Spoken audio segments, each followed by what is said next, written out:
Assalamualaikum warahmatullahi wabarakatuh. Shalom, Om Swastiastu, Namo Buddhaya, Salam Kebajikan, Rahayu. Peace be upon and a very good morning to you all. Welcome to International Conference, the 6th MITRA HUSADA Health International Conference 2026. With the theme Transformation Eco-Education, leading the way towards global recovery and sustainability on June 2026 until 27, 2026 in Sekolah Tinggi Ilmu Kesehatan MITRA HUSADA Medan, Indonesia. I'm Jonathan Suntara Mendrova and my partner Retno Wahyuni as your Master of Ceremony in this inter-conference. Praise and gratitude to God Almighty for His blessing and grace we can gather in the event of the 6th MITRA HUSADA Health International Conference 2026. This competition was attended by 14 national and international universities consisting of 11 countries, namely Indonesia, Vietnam, Timor-Leste, Pakistan, Laos, Bangladesh, Tanzania, Malaysia, New Zealand, Thailand, and Philippines, and spread across 9 provinces of higher education in Indonesia. And we need to inform you that the total number of participants and participants who took part in the MIHHICo 2026 competition 1,500. Before we start this event, we will read the agenda. While the first day is opening ceremony, and the second day will be parallel session, competition, and closing ceremony. Our distinguished guest, the head of LLDT Region 1 North Sumatra, Mr. Professor Dr. Anda Saiful Anwar Matondang, MA PhD. Good morning, Professor.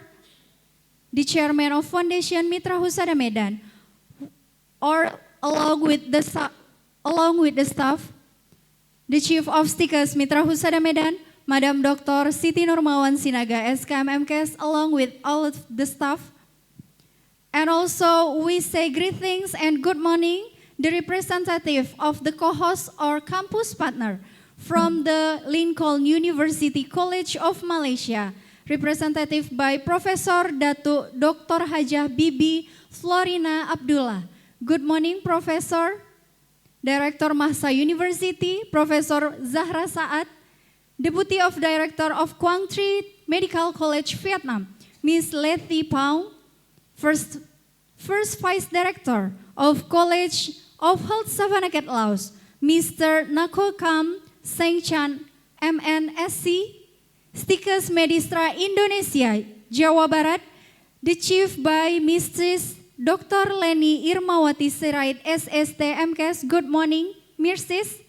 And also we say good morning to University Sari Mutiara Indonesia, Mirsis Eva Hotmaria Simanjuntak MKep.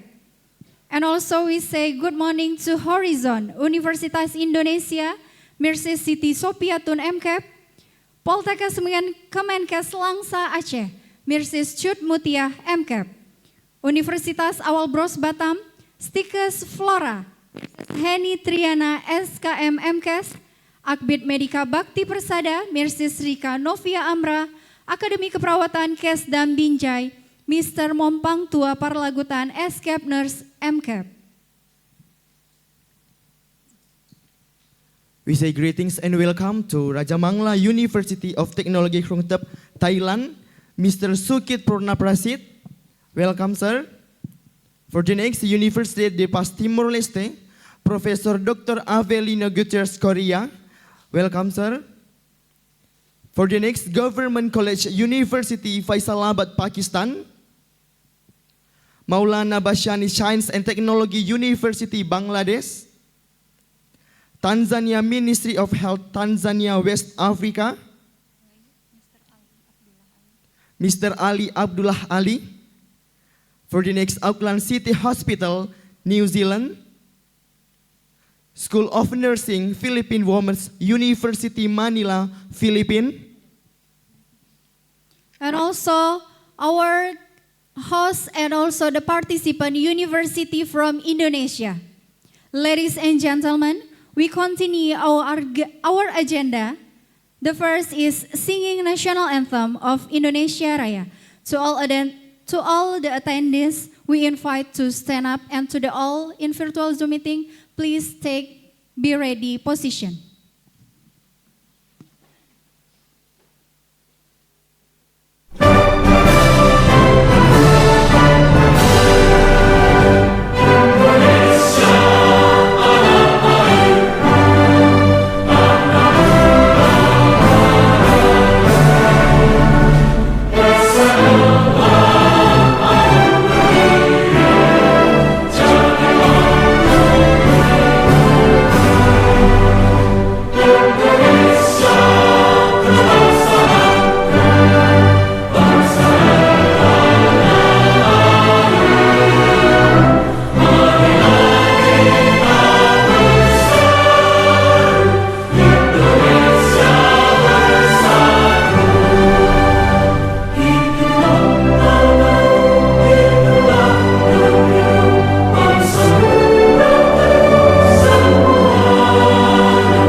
Continue singing the march from Stikas MITRA Husada Medan. Mitra Husada Medan,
To all audience, please have a seat. Now, as a start of our opening ceremony, let us pray together. We will pray led by Mr. Zulkarnain Batubara M. Hum. To Mr. Zulkarnain, please take your time.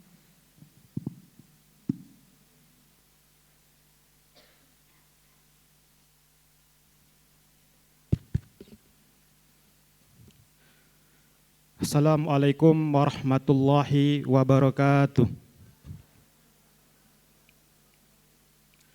Good morning, ladies and gentlemen. I will guide this prayer based on the teaching of Islam. And to us nor not Muslim, you are pleased to pray according to each your beliefs. Auzubillahi minasyaitonirrajim. Bismillahirrahmanirrahim. Alhamdulillahi rabbil alamin. Wassalatu wassalamu ala asrafil anbiya wal mursalin. Wa ala alihi wa sahbihi wa rasulillahi ajma'in. Oh Allah, today, Friday 26th of June 2026, in this beautiful place and who is joined by virtual Zoom meeting, we gather here to bring about the 6th MITRA HUSADA Health International Conference with the theme Transformation Eco-Education, leading the way towards global recovery and sustainability. Oh Allah, make this international conference as useful science assembly as a medium of sharing useful ideas, knowledge, and experience of science, researcher, and student of various disciplines. May the conference we organize today benefit to our lives, broaden our knowledge, and shine our ideas, and let us to be successful, productive person, which in turn will boost dignity of our nation. Oh Allah, protect us from unintended temptation, show us the right path, and give us knowledge and strength to perform good things. Equally, so as to make it clear the bad things and give us knowledge and strength to avoid them. Oh Allah, you are the one who can fulfill our doa. Rabbana atina fid dunya hasanah wa fil akhirati hasanah wa qina azabannar. Walhamdulillahi rabbil alamin.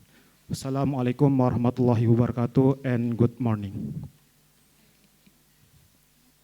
Thank you for the opening prayer.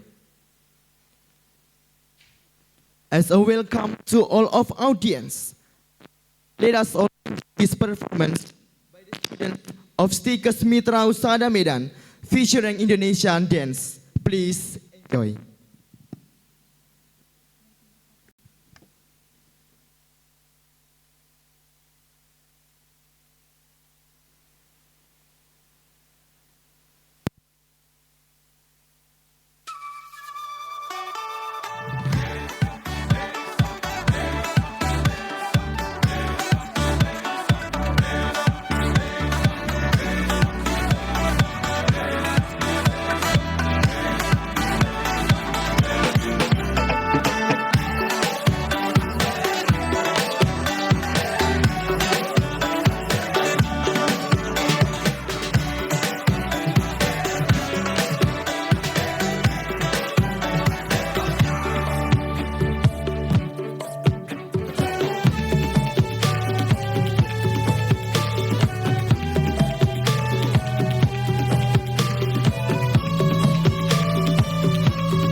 indicators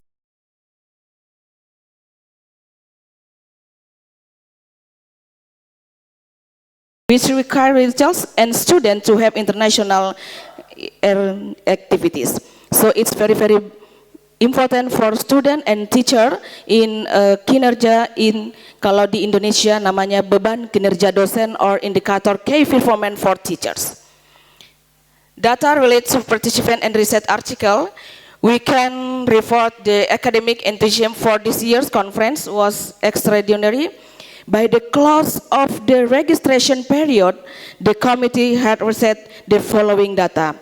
Total submitted papers, 552 scientific papers. Thank you very much all for presenter. You give the submitted paper to MIHHICo 6 in today. Essay papers after a rigorous double-blind peer review process by an international scientific committee, the manuscript or presentation will select. Publication output all submitted manuscript, the selection process will be published in the international proceeding ISSN.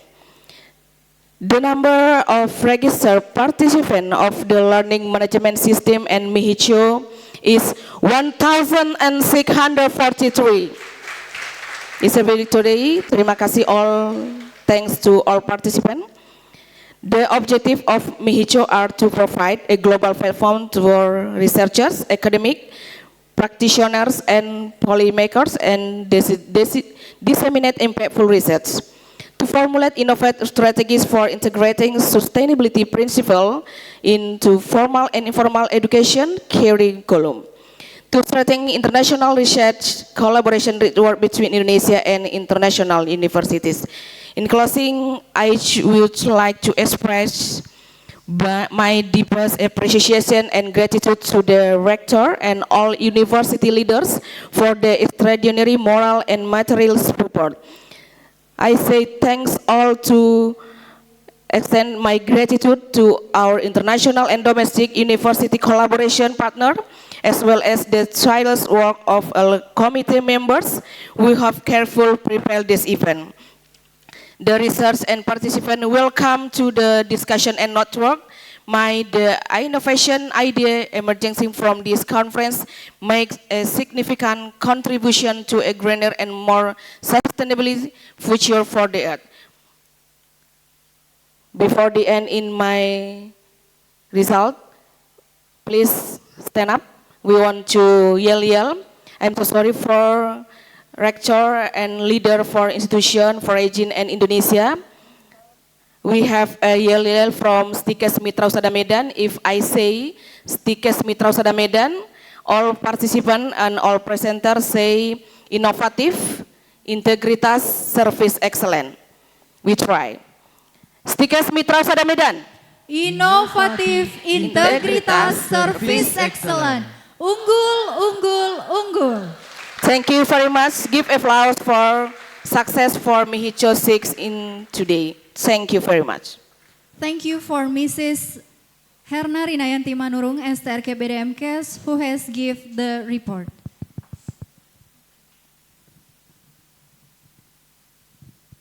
The next agenda is opening speech and greetings from Chief of Stikes MITRA HUSADA Medan, Indonesia, to Madam Dr. Siti Nurmawan Sinaga, SKM MKes. The stage is yours.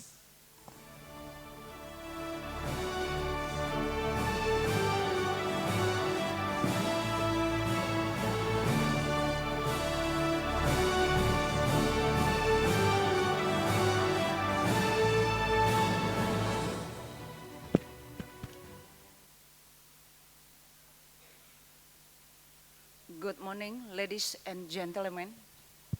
The Honorable Head of LDLIKTI Region 1 North Sumatra, Mr. Professor Dr. Andus Saiful Anwar Matondang.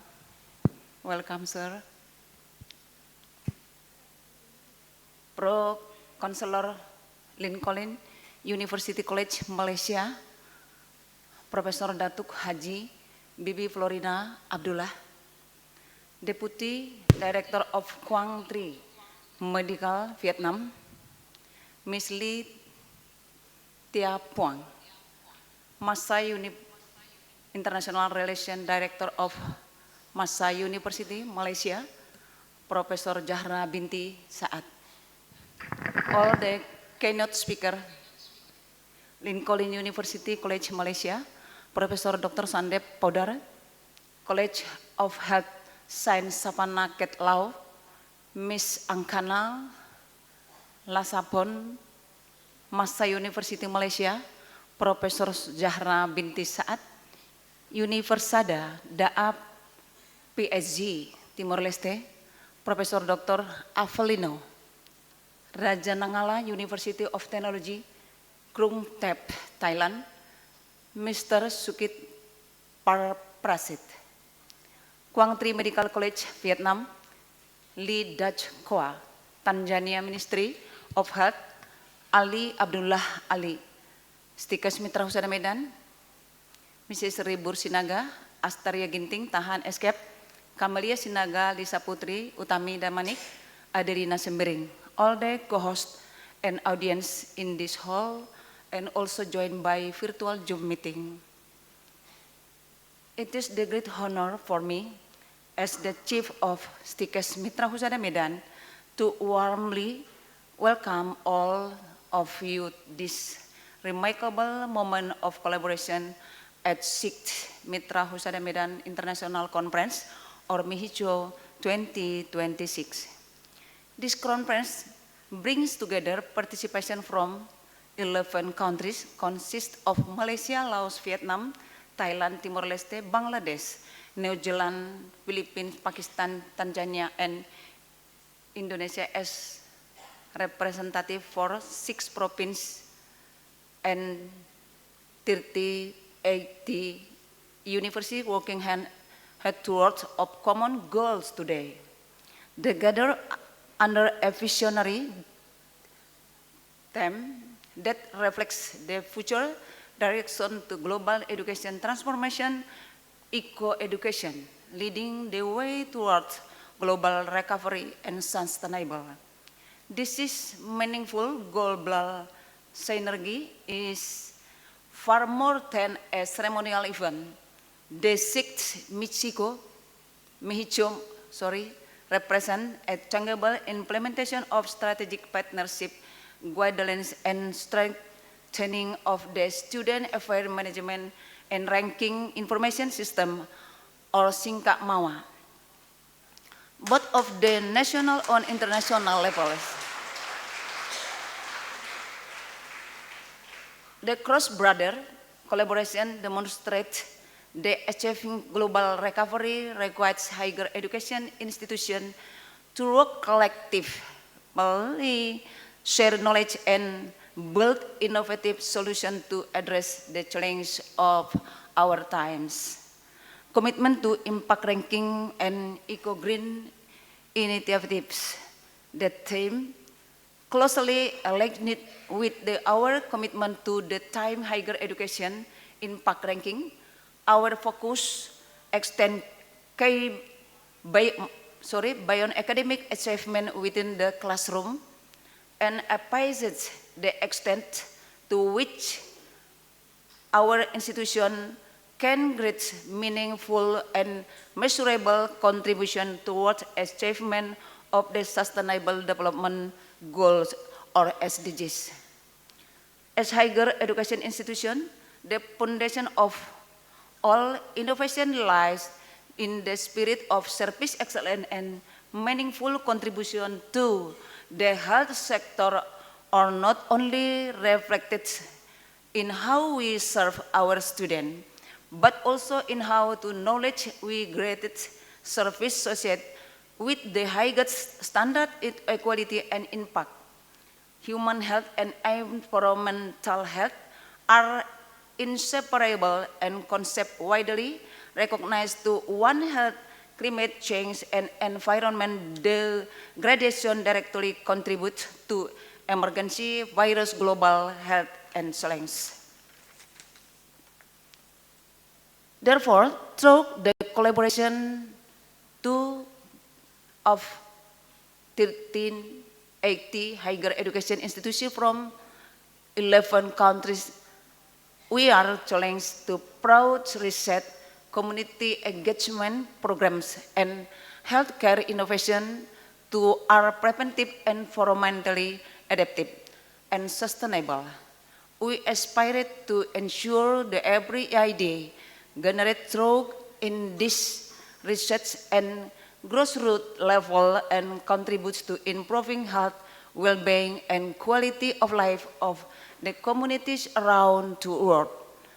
I would like to express my deep gratitude to all partner institutions, organizing committee, and collaboration to whose dedication to hard work have made this significant collaboration possible. Let me us make the 6th MIHHICo in 2026. A starting point, the leading the way toward global recovery. Maybe this conference serves as a platform for meaningful collaboration, intellectual exchange, and innovative action together. Let us contribute our very best for humanity and for the planet will be shared. Healthy greetings, religious greetings, and sustainable greetings. Finally, I would like to say welcome to 6th MIHHICo MITRA HUSADA Health International Conference 2026. Thank you very much. Thank you.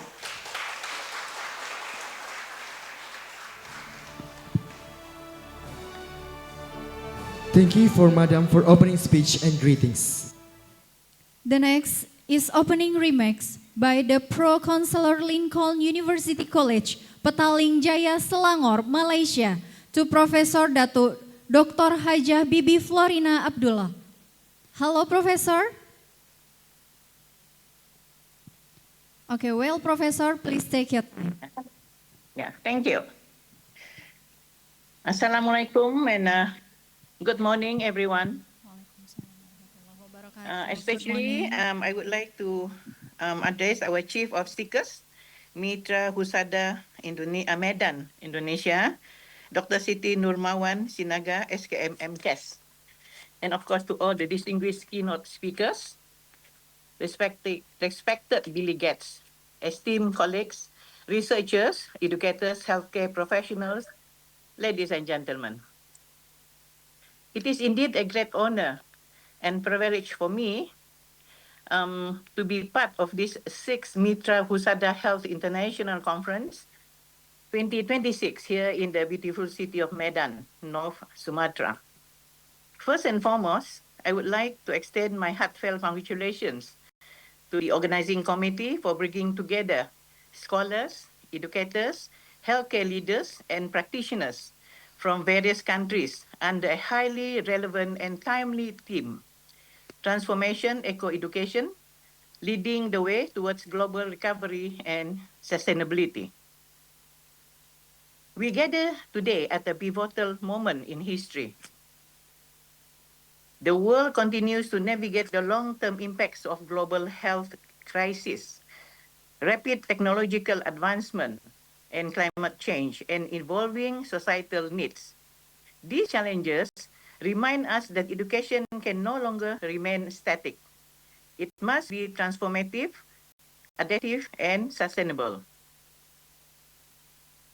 Transformation eco-education is more than a concept. It is a call to action, actually. It challenges us to create learning ecosystems that nurture innovation, promote environmental responsibility, and embrace digital transformation, and therefore develop graduates who are not only academically competent, but also socially conscious global citizens. As educators and leaders, our responsibility extends beyond transferring knowledge. We must cultivate resilience, creativity, critical thinking, compassion, and ethical leadership among our students.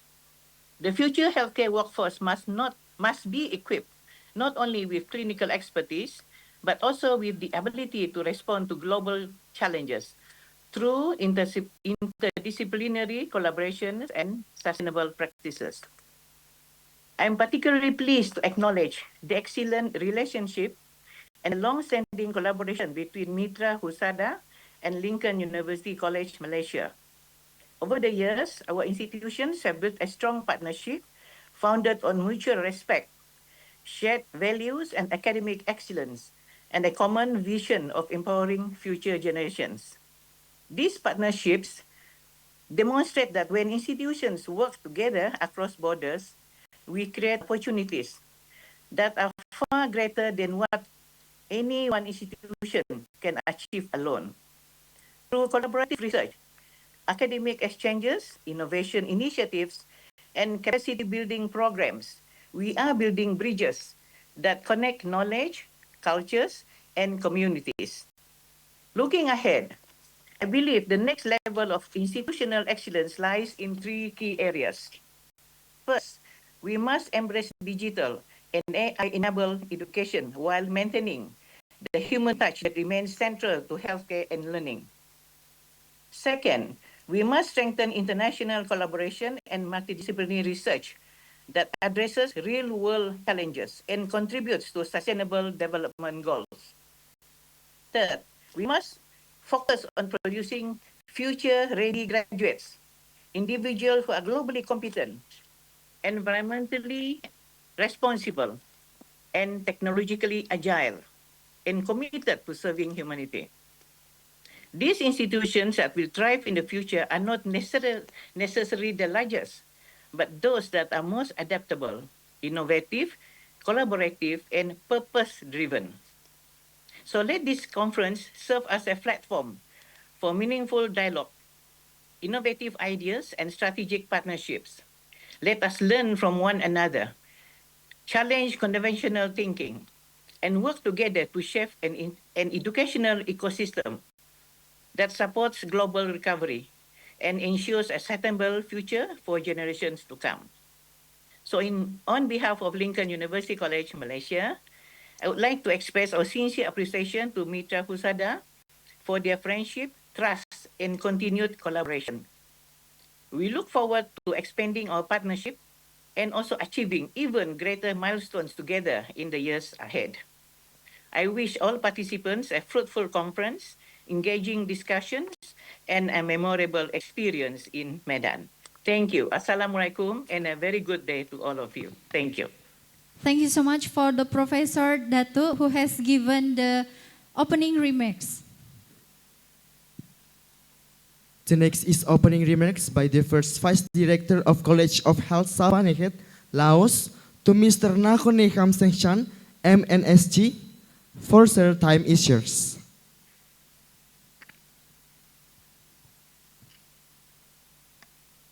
For Mr. Nakhonekam Sengchan, please open the camera from the College of Health Savanakhet, Laos.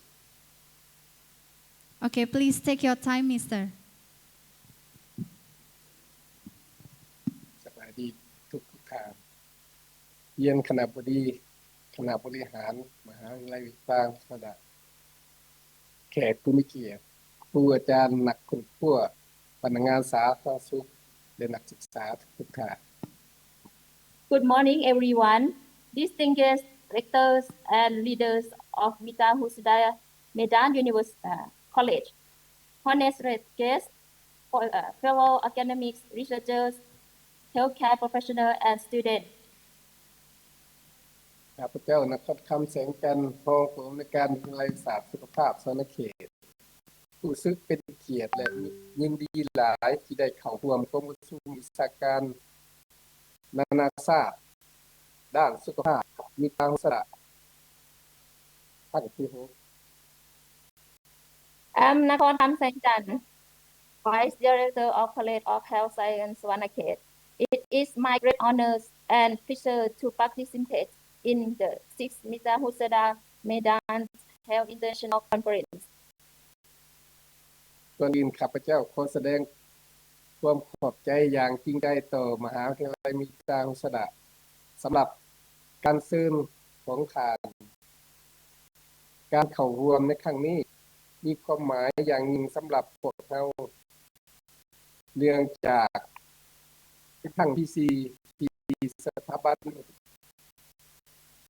ของพวกทานได้เข้าร่วมการประชุมวิชาการอันมีค่านี้ถึงสะท้อนถึงความเข้มแข็งของการร่วมมือระหว่างสถาบันของพวกเราที่พาให้เกิดโอกาสในการแลกเปลี่ยนวิชาการความร่วมมือด้านการวิจัยและเรียนรู้กัน First, I would like to express our sincere gratitude to MITRA HUSADA Medan College for the kind invitation. It is especially meaningful for us because this is the fourth time that our institution has joined this prestigious conference. This reflects the continuous strength of our collaboration, which has for us valuable opportunities for academic exchange, research operation, and mutual learning. หัวข้อการประชุมในปีนี้แม่นการเปลี่ยนผ่านสู่การศึกษาเชิงนิเวศนำทางสู่การฟื้นฟูและความยืนยงของโลกแม่นหัวข้อที่มีความสำคัญและสร้างแรงบันดาลใจในหน้าที่ของเฮามาตื่นกับความท้าทายระดับโลกด้านสุขภาพความยืนยงทางสิ่งแวดล้อมและการพัฒนาสังคมการศึกษามีบทบาทสำคัญในการเตรียมคนรุ่นใหม่ให้สามารถรับมือกับความท้าทายเหล่านี้ได้อย่างมีประสิทธิผลและมีความรับผิดชอบ This year themes transformation, eco-education, leading the way towards global recovery and sustainability is both timely and inspiring. As we face global challenges related to health, environmental sustainability, and social development, education plays a critical role in preparing future generations to respond effectively and responsibly. ข้าพเจ้าเชื่อว่าการประชุมครั้งนี้แม่นเวทีที่ดีสำหรับนักวิจัยผู้อาจารย์บุคลากรทางการแพทย์และนักศึกษาในการแบ่งปันองค์ความรู้และแลกเปลี่ยนประสบการณ์ร่วมกันอย่างมีความหมายและเกิดประโยชน์อย่างแท้จริง I believe that this conference provides an excellent platform for researchers, lecturers, healthcare professionals, and students to share knowledge and exchange experience in the meaningful and productive way. สุดท้ายนี้ขออวยพรให้กองประชุมครั้งนี้ประสบความสำเร็จอย่างยิ่งและขอให้ผู้เข้าร่วมทุกท่านได้รับประโยชน์จากกองประชุมที่มีความหมายนี้พร้อมทั้งหวังว่าพวกเราทุกคนจะได้รับแรงบันดาลใจและเติมเต็มความรู้จากการสนทนาและการแลกเปลี่ยนที่จะเกิดขึ้นในกองประชุมครั้งนี้ขอขอบใจ Yes, finally, I wish the conference great success and all participants benefit from this meaningful conference. And also, I hope that we all will be inspired and enriched through the discussion and exchange ahead in this conference. Thank you very much.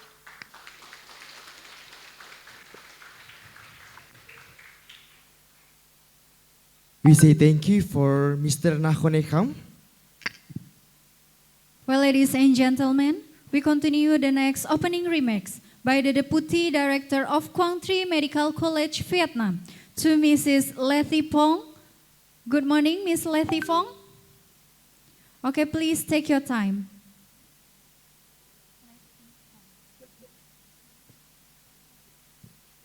Xin chào.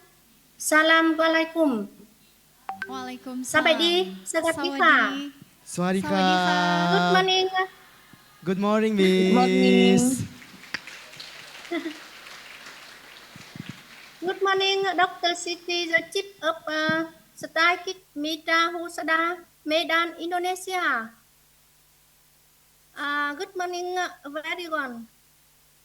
My name is Phương, Deputy Director of Quảng Trị Medical College.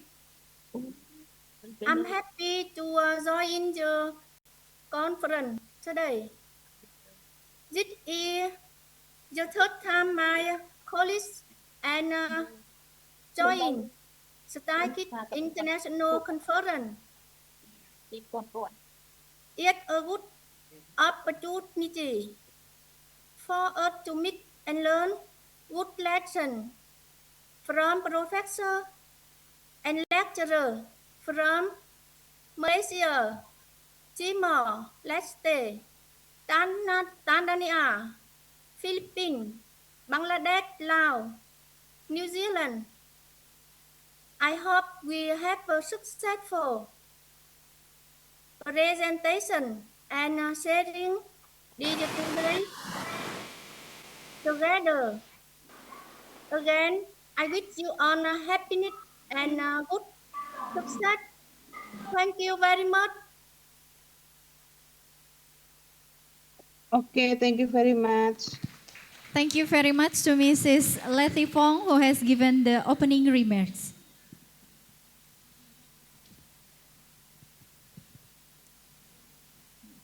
The next event is Guidance and Direction also opening ceremony from head of LLDT Region 1 Sumatera Utara to Prof. Dr. Randu Saiful Anwar Matondang MA PhD to Mr. Time Issuers.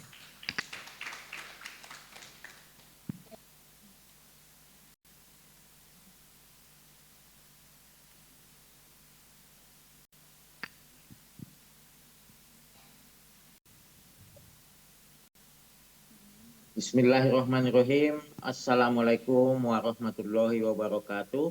Salam. Assalamualaikum warahmatullahi wabarakatuh. Honorable, the Chair of MITRA HUSADA Medan, Dr. Siti Nurmawan Sinaga, and all functionaries who works with MITRA HUSADA Medan, especially who have been working hard to prepare this international conference. I am very happy today that the 6th MITRA HUSADA International Conference, Health Conference, and I think this is a very astonishing achievement of STICAS MITRA HUSADA Medan. And I think for the next or future event will be larger and cover all over the world. Even though today we hear some participants from Tanzania, from New Zealand, and especially co-hosts or collaborators of STICAS MITRA HUSADA Medan from Malaysia, from Vietnam, Cambodia, and from Timor-Leste.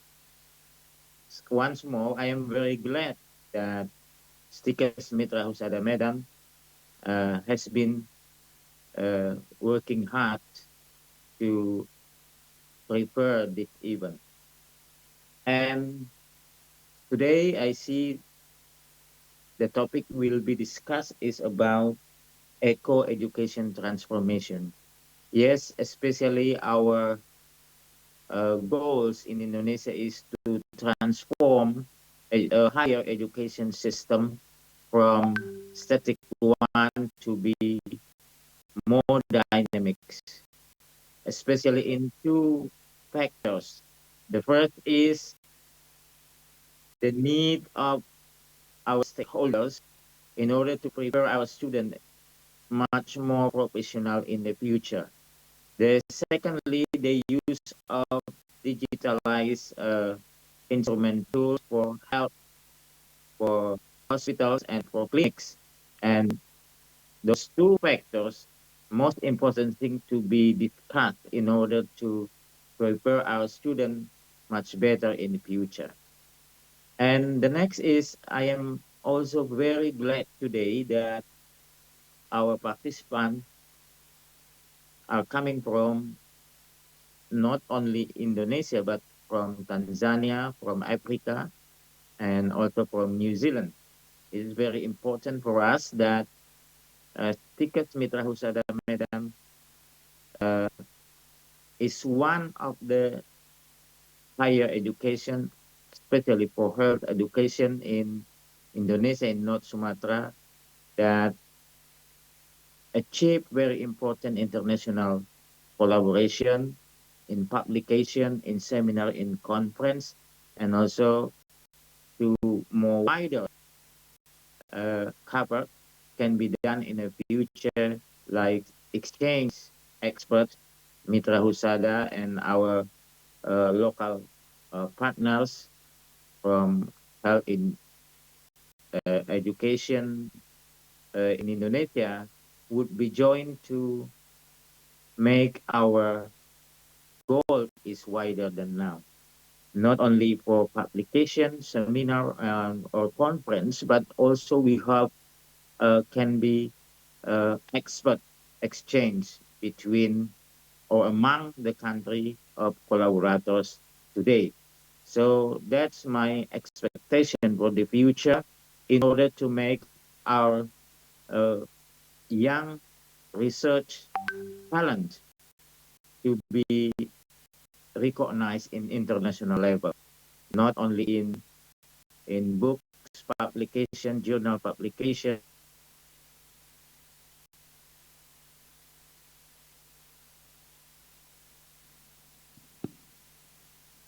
Hello, Professor.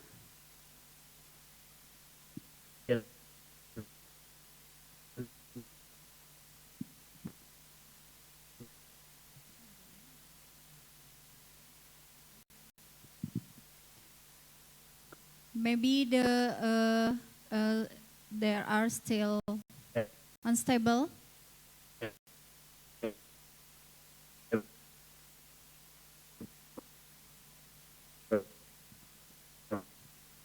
Publication.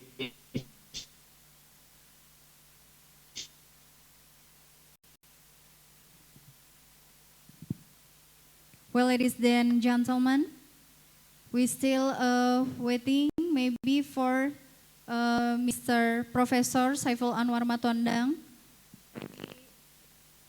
There are trouble for the unstable the link, so we continue to the next event. Now we're going to signing of Memorandum of Understanding or MOU, Memorandum of Agreement, MOA, and Implementation Agreement or IA.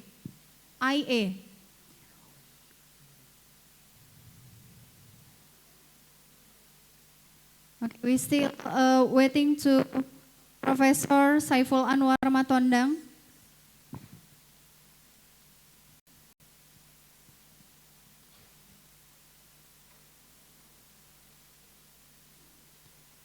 Maybe to the committee, prepare to signing the MOU, yeah, to the committee. Well, have joined again.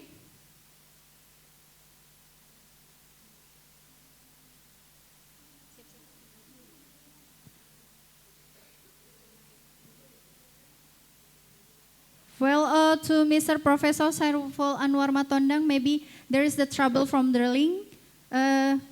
Please to continue Yes, I switched from my iPad to my cell phone. Okay. Okay, it's okay. Okay. Okay, please take your time This again, is the Professor. final remarks. Yeah, this is the final remarks.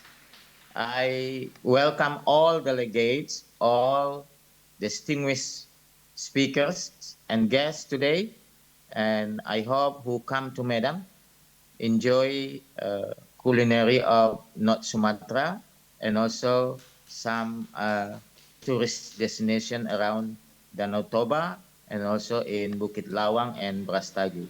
So enjoy the conference, and I hope you have developed your horizon, your knowledge about the development of health, especially eco-education transformation in higher education of Indonesia and all Asian countries.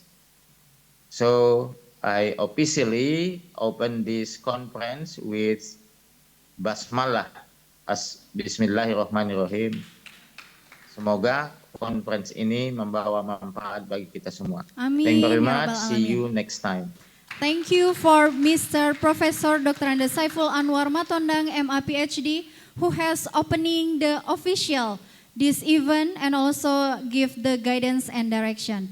So we continue to the next event, that is signing MOU, MOA, and IA. We invite to Madam Dr. Siti Nurmawan Sinaga SKMMKes as the chief and also committee chairman and all the head of degree program in Stikes Mitra Husada Medan to take on the stage.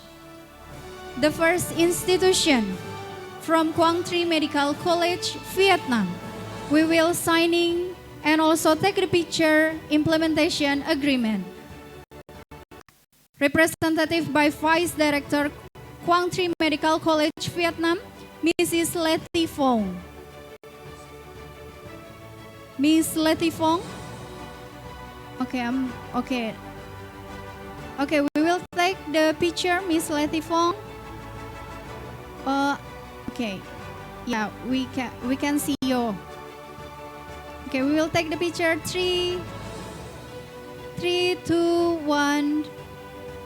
3, 2, 1. Okay, thank you. Now we continue to the signing implementation agreement with College of Health Science Savannah Law. Representative the second Vice Director, Mr. Nakonekam Sengchan, MNSC.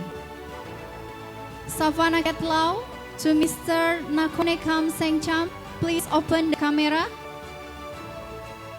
Okay, we will take the picture together, Mr. Nakonekam. Okay, now we will take the picture. 3, 2, 1. Once again, 3, 2, 1. Okay, we continue to the next, third University, Mahsa University, Malaysia. Representative by Director of Mahsa University, Malaysia, Profesor Zahra binti Saad.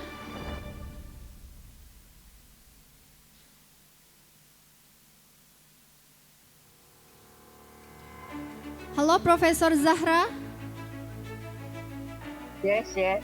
Yeah, but we still okay. Okay. Okay. We will take the picture. Professor, hello.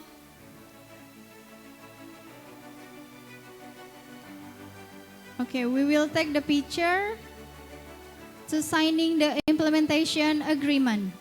3, 2, 1. Once again, 3, 2, 1. Well, next, going to the fourth University, Stikes Medistra Indonesia, Bekasi, Indonesia, representative by the Chief, Mrs. Dr. Leni Irmawati Sirait, SST MKes.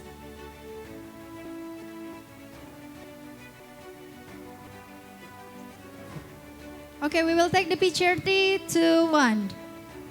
Okay, 3, 2, 1. Now we continue the fifth. Poltekkes Kemenkes Aceh, Langsa, Indonesia, representative by the head of Diplomatry Midwifery, Mrs. Chut Mutia, SST MCAP. Okay, we will take the picture, Mrs. 3, 2, 1. Okay, once again, 3, 2, 1. The next, with Akademi Kebidanan Medika Bakti Persada Aceh, Indonesia. Representative Director, Mrs. Richa Novia Amra, SST MKM. Okay, we will take the picture, Mrs. Richa. Okay, still signing. Okay, now we will take the picture, Mrs. Richa.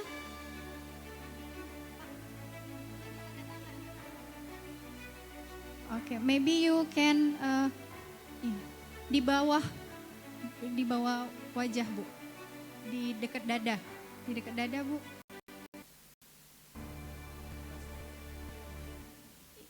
Okay, now, okay, we will take the picture, Mr. Sicha. 3, 2, 1. Okay, now going to the stickers Flora Medan Indonesia. Representative by Mrs.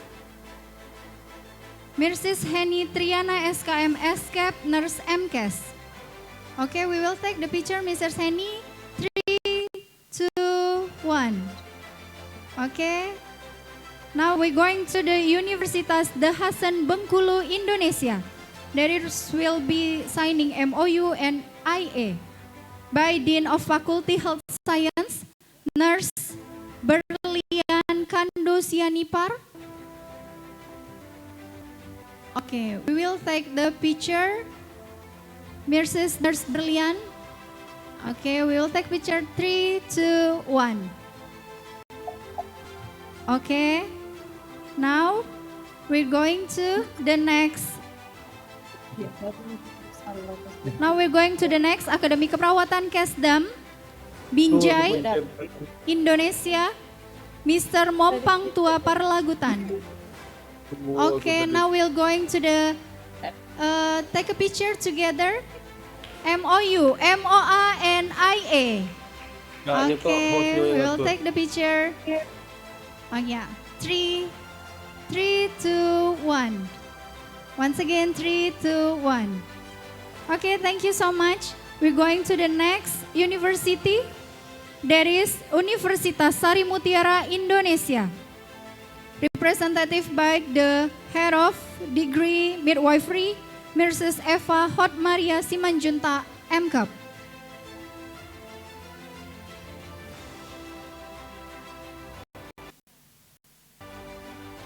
Mrs. Eva Hotmaria Simanjunta.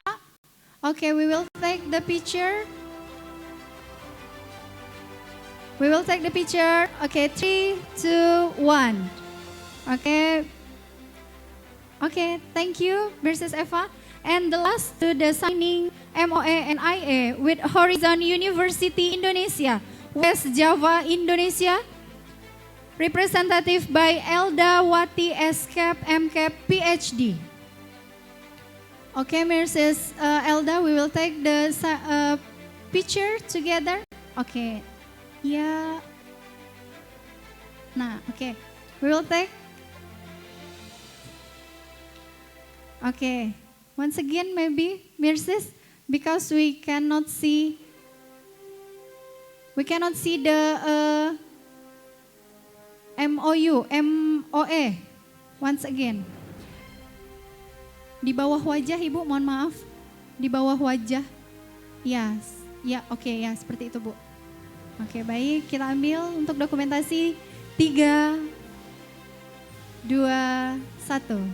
Sekali lagi 3, 2, 1. Okay, thank you so much for all the university has signing the implementation agreement, MOA or MOU.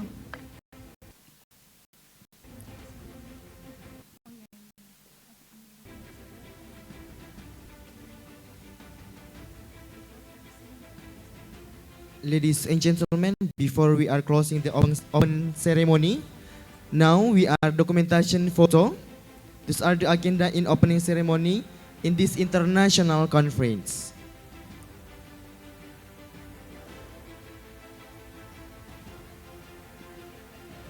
Okay, to all participants, can you open camera? Because to take your photo screenshot, please. Okay, well, to the next, the first slide, we will take the picture in this opening ceremony. 3, 2, 1. Now the next slide. 3, 2, 1. Okay, the next slide. 3, 2, 1. Okay, next again. 3, 2, 1. Okay, please give your smile, a good smile for this morning. 3, 2, 1. Next slide. 3, 2, 1. Okay. Is still there, the host? Okay. 3, 2, 1. The next slide again. 16.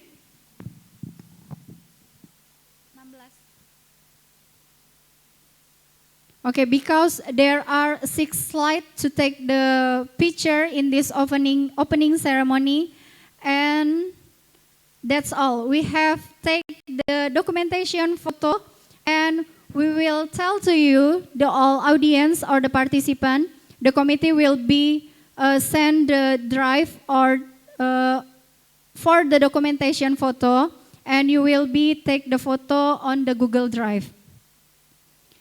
Well, ladies and gentlemen, that's all our agenda in opening ceremony in this international conference. Now we are going to the presentation session for the keynote speaker. Because there are 14 keynote speakers in this conference, but before going that, we will see the dance performance from the UNIF students of Savannakhet, Laos, College of Health, Savannakhet, Laos. Yeah. Before we're going to the next agenda in the keynote speaker and prepare about that, so please enjoy the performance dance from the UNIF students of College of Health, Savannakhet, Laos. Please enjoy. Hãy subscribe cho kênh Ghiền Mì Gõ để không bỏ lỡ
Well, now we are going to the parallel first session. Please come forward, and we would like to invite the moderator, Mr. Zulkarnain Batubara M. Home. Please take your time.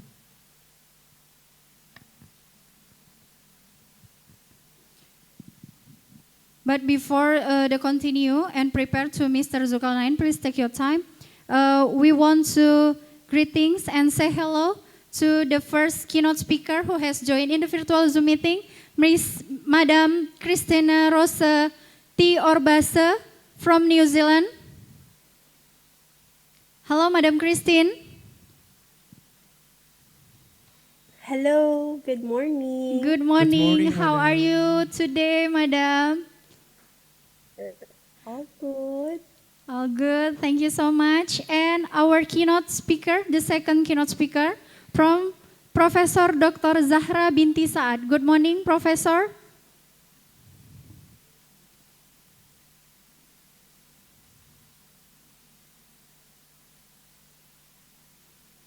Hello, good morning. Assalamualaikum all. Thank you for this Waalaikumsalam. invitation. Okay. Thank you so much, Professor. And the time, please take to the moderator, Mr. Zulkarnain. Please take your time.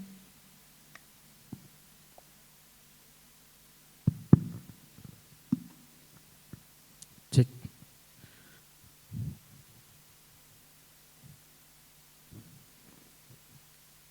Baik, good morning everyone. Good morning, sir. Yes, I think this is not spirit. Once again, good morning everyone. Good morning, sir. Yes, thank you. Welcome to the parallel session 1 and the 6th of MITRA HUSADA Health International Conference. Before that, I will introduce myself. My name is Zulkarnain Batubara, and it's my pleasure to serve as a moderator for this session. Before we begin, I would like to briefly explain to the agenda. The Honorable Mrs. Christine Orbase as for the first keynote speaker for the parallel 1, and then the Honorable Professor Zahra Binti Saad from Mahsa University. Welcome, Prof. And Thank you. yes, and then for the speaker will be given presentation 15 until 20 minutes for the presentation. After for both presentation, we have conclude and we will have for the session question and answer. And then during which participant, we will have the opportunity to ask question and engage in discussion with our speaker. Before we continue for the speaker 1, for this is Mrs. Dr. Christine Orbase, I would like to read about summary of the CP. Yes, her name is Dr. Christine, is a complicit nurse educator and healthcare leader and clinical expert with over 19 years of experience in nursing practice, leadership, and education across New Zealand and Philippines. She currently serves as the patient at-risk nurse educator at Auckland City Hospital, New Zealand, where she leads evidence-based education initiative and enhance patient safety, early recognition of clinical deterioration, and quality improvement. She holds a Doctor of Philosophy in Nursing, specializing in leadership management and education along with Master of Science in Nursing. In advanced medical surgical nursing throughout her career, she has led leadership position in clinical practice, nursing education, and healthcare management, while also presenting her work at numerous international conferences and contributing nursing research and publication. With her extensive expertise in nursing leadership, critical care, patient safety, and professional education, we are honored to have her with us today. And then, for Dr. Ms. Christine Orbase, please take your time. Thank you. Thank you for that. So good morning, everyone. So before I begin, I want you all to close your eyes for just 10 seconds. And as you close your eyes, picture a nurse in a remote barangay or in a remote area in your country, which wherein you are checking on a post-surgical patient, not by traveling 3 hours, but just doing a real-time vital signs. Could be on your notebook or just jotting down it on a piece of paper. And at the same time, picture a nurse or picture a healthcare provider in Sydney or in US reviewing AI-generated alerts before that nurse stepped onto the ward. So he or she walks in already knowing what the patient needs before her. Yes, okay, thank you, Miss. Okay. Yeah. So try to picture it out. Close your eyes and then picture that two nurses. One in a rural area, which we're in, they don't have laptops or tablets, and then one with a laptop or tablet. So this is not a TED Talk, but that is the reality happening right now. There are lots of areas in the world which we're in. They are still on the process of nursing digitalization, and there are countries which we're in. They already have AI or all these technologies that helps their nurses. So today, I want to talk about the digitalization of nursing services and why it is not just a technology story, but an economic story, a development story, and above all, a story for all of us nurses. So digitalization in nursing has transformed how nurses deliver care, communicate, document information, and support patient outcomes. Its effects can be both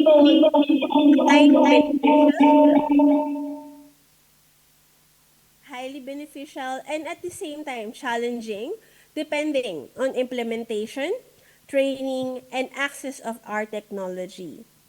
Digitalization in nursing refers to the integration of digital technologies into nursing practice, education, management, and healthcare delivery to improve efficiency, quality, safety, and accessibility of care. Next slide, please. So why digitalization matters in healthcare? Of course, with the aging population globally, chronic diseases burden, workforce shortage. It's not only in the Philippines or in your country that we have nurses shortage, but also it's also happening in Australasia, Australia and New Zealand, yes, and I bet all over the world there are or we need more nurses. And the rising healthcare costs, especially in Asian countries, we need to pay for the hospital bills and health inequities. Of course, there's really a big demand or a need for transformation because digitalization helps us to be more efficient, cost-effective. Healthcare should be accessible for everyone. It should be patient-centered, not task-centered. And it needs to be sustained as well. Next slide. So understanding digital economic efficiency. So what does it mean? So it is the ability to deliver better health outcomes while optimizing the resources that we have. So what are the benefits? So of course, we want to reduce the paperwork. Yeah, we want to reduce the paperwork. We want a faster communication. We also want to improve our workflow efficiency, better resources utilization. We want to reduce the patient stay in our hospital and prevent duplicated tests and errors. Because of course, if you have a unified digital number or a unified digital economic efficiency, there's less duplicated test errors or medical errors. And of course, it can improve staff productivity. So as nurses, we are the drivers of digital transformation. How can we do that? We contribute on how are we going to adapt on the digital systems.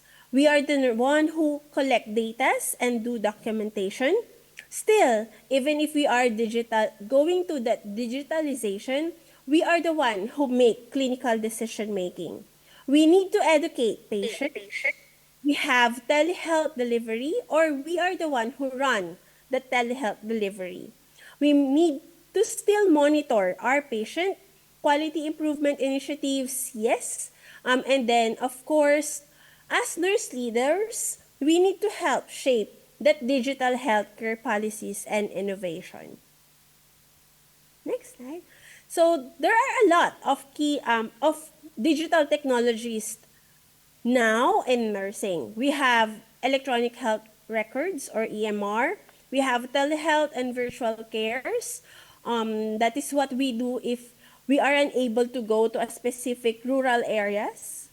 And then we also have electronic vital signs monitoring, AI, simulation-based education for e-learning platform. We also have robotics and automation, mobile health applications, CDSS, or the Clinical Decision Support System, and wearable technologies, which helps us nurses, not only nurses, but of course the healthcare team, to assess and look after our patients. Next slide. Next slide. Yeah. So for all those who doesn't know what is EHR or electronic health records, it is a digital system which wherein we store, manage, and share health informations of the patient. So it replaces the paper.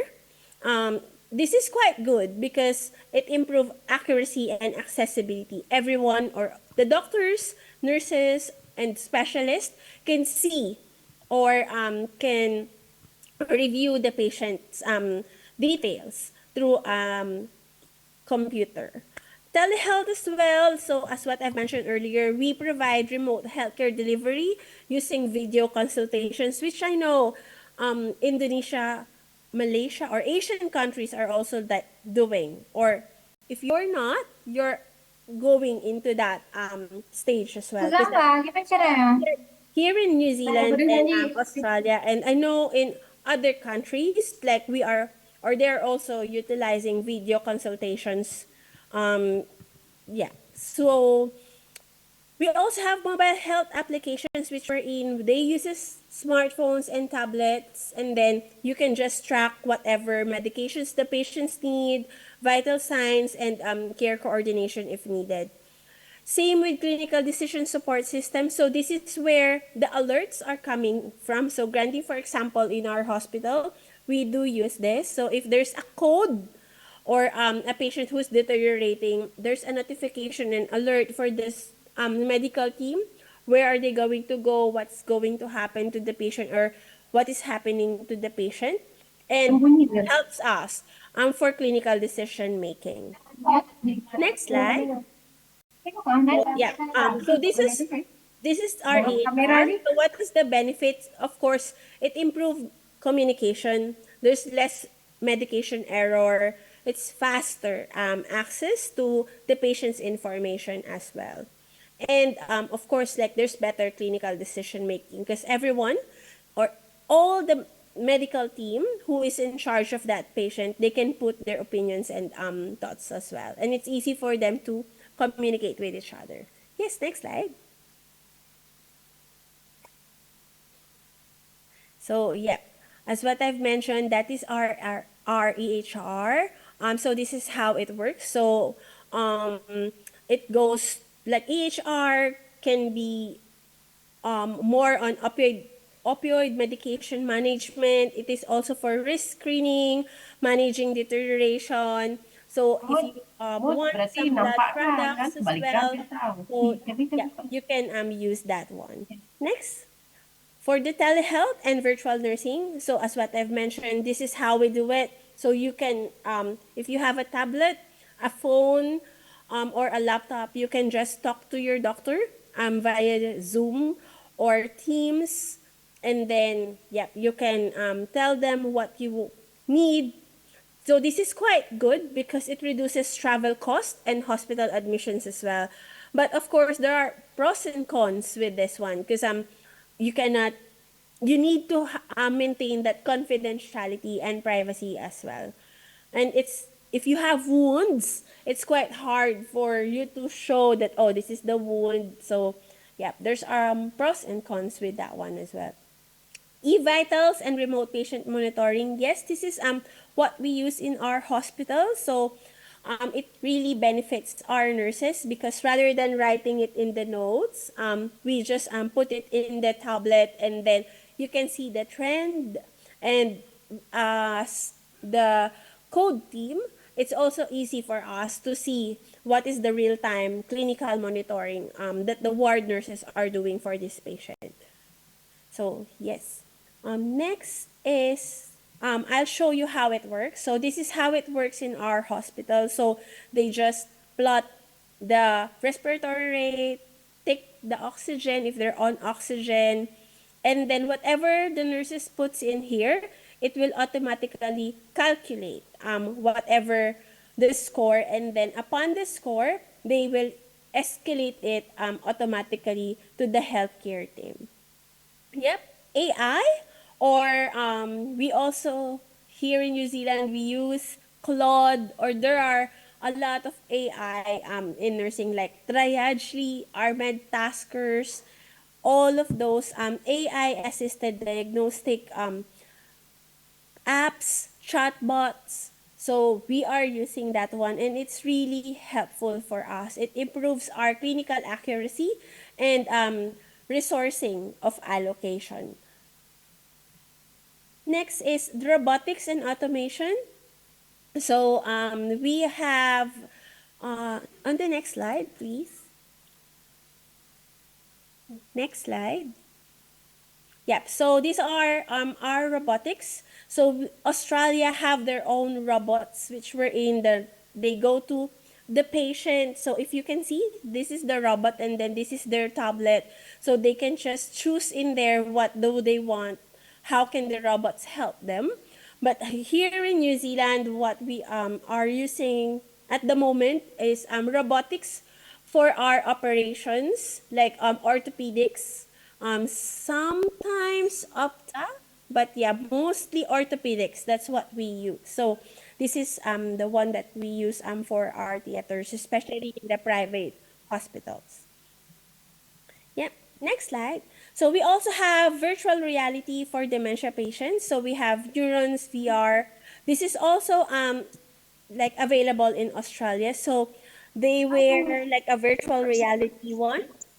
And then, of course, like they can see their dogs, the ocean, whatever they want. So this is quite very good for our dementia patients because there's like less agitations for them, because of course, like if they want to go to the beach, they want to travel to Paris, to UK. So this virtual reality can do that and bring them there.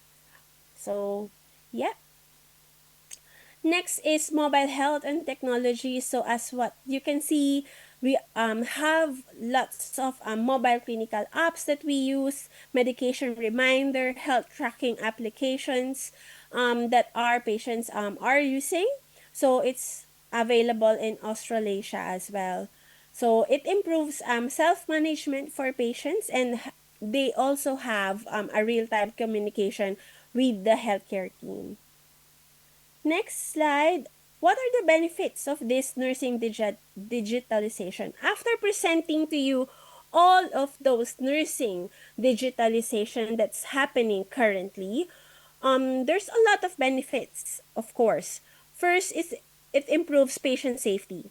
It enhances communication, how we communicate among care teams. It increases the efficiency, especially with documentation and direct patient care activities, and it is helpful for better patient engagement. Next slide. So there's also an impact on the nursing workforce. Of course, it enhances communication and teamwork with each other. It also supports ongoing professional development. It reduces administrative burden. So we, like with our ward clerks, there's less admin works for them. And of course, like it allows our nurses to focus more on person-centered care. Next slide. Wait, pardon, Miss. I just remember about the time. 2 minutes again for the time presentation. Yeah. Okay. Next slide. Next slide. So, next slide. How?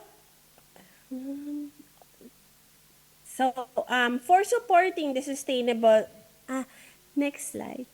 Next. Yeah. For supporting digital education and simulation, there's a lot of things that we are also doing. So we have virtual simulation as well, e-learning modules. So, yeah. And next slide.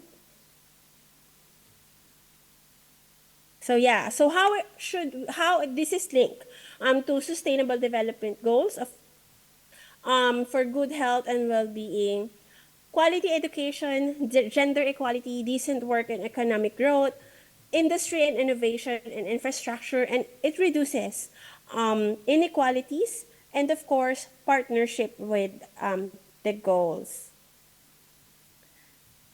Next slide. Yeah, next slide. Yeah.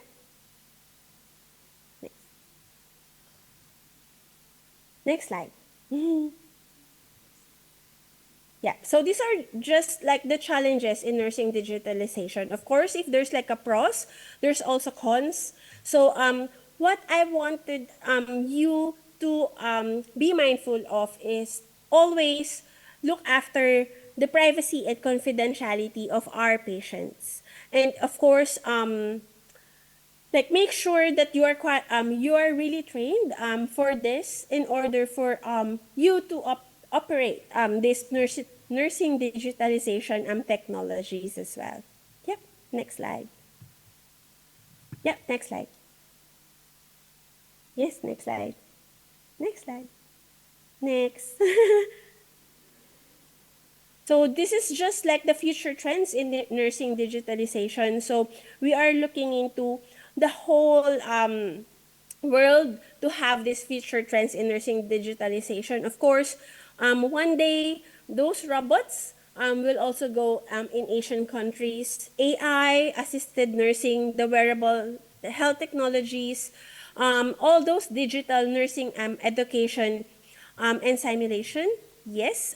So if you ever encounter this in the in your healthcare industry, what I recommend for next slide, for the healthcare leaders is, of course, invest in nursing digital competency, strengthen digital leadership and governance, promote person-centered digital care, support the innovation and research, and of course, like develop a sustainable digital health policies that is helpful and will work for your institution. Just to conclude, digitalization does not replace nurses. It should enhance nursing practice by allowing us nurses to deliver safer, smarter, and more efficient patient-centered care. Thank you. Yes, okay, thank you so much, Mrs. Christine Orbasi. Yes, I give applause, please, for the Miss Christine Orbasi. Yes, I think this is the nice and useful material because this is related by the technology in a nursing. Yeah, and maybe for the conclude, yes, nurse is not changed by the technology, but we need for enhanced for technology. Yes. Okay. Thank you, Miss. Yes. And then for the audience, please, before we continue the second speaker, please prepare your question. And then we have for the second keynote speaker, for Professor Zahra.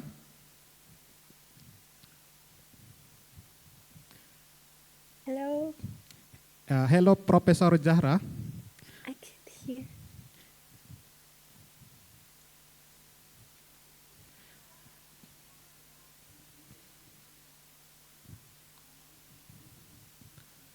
Prof. Zahra, can you open your microphone? Prof. Prof. Zahra, can you hear me, Prof?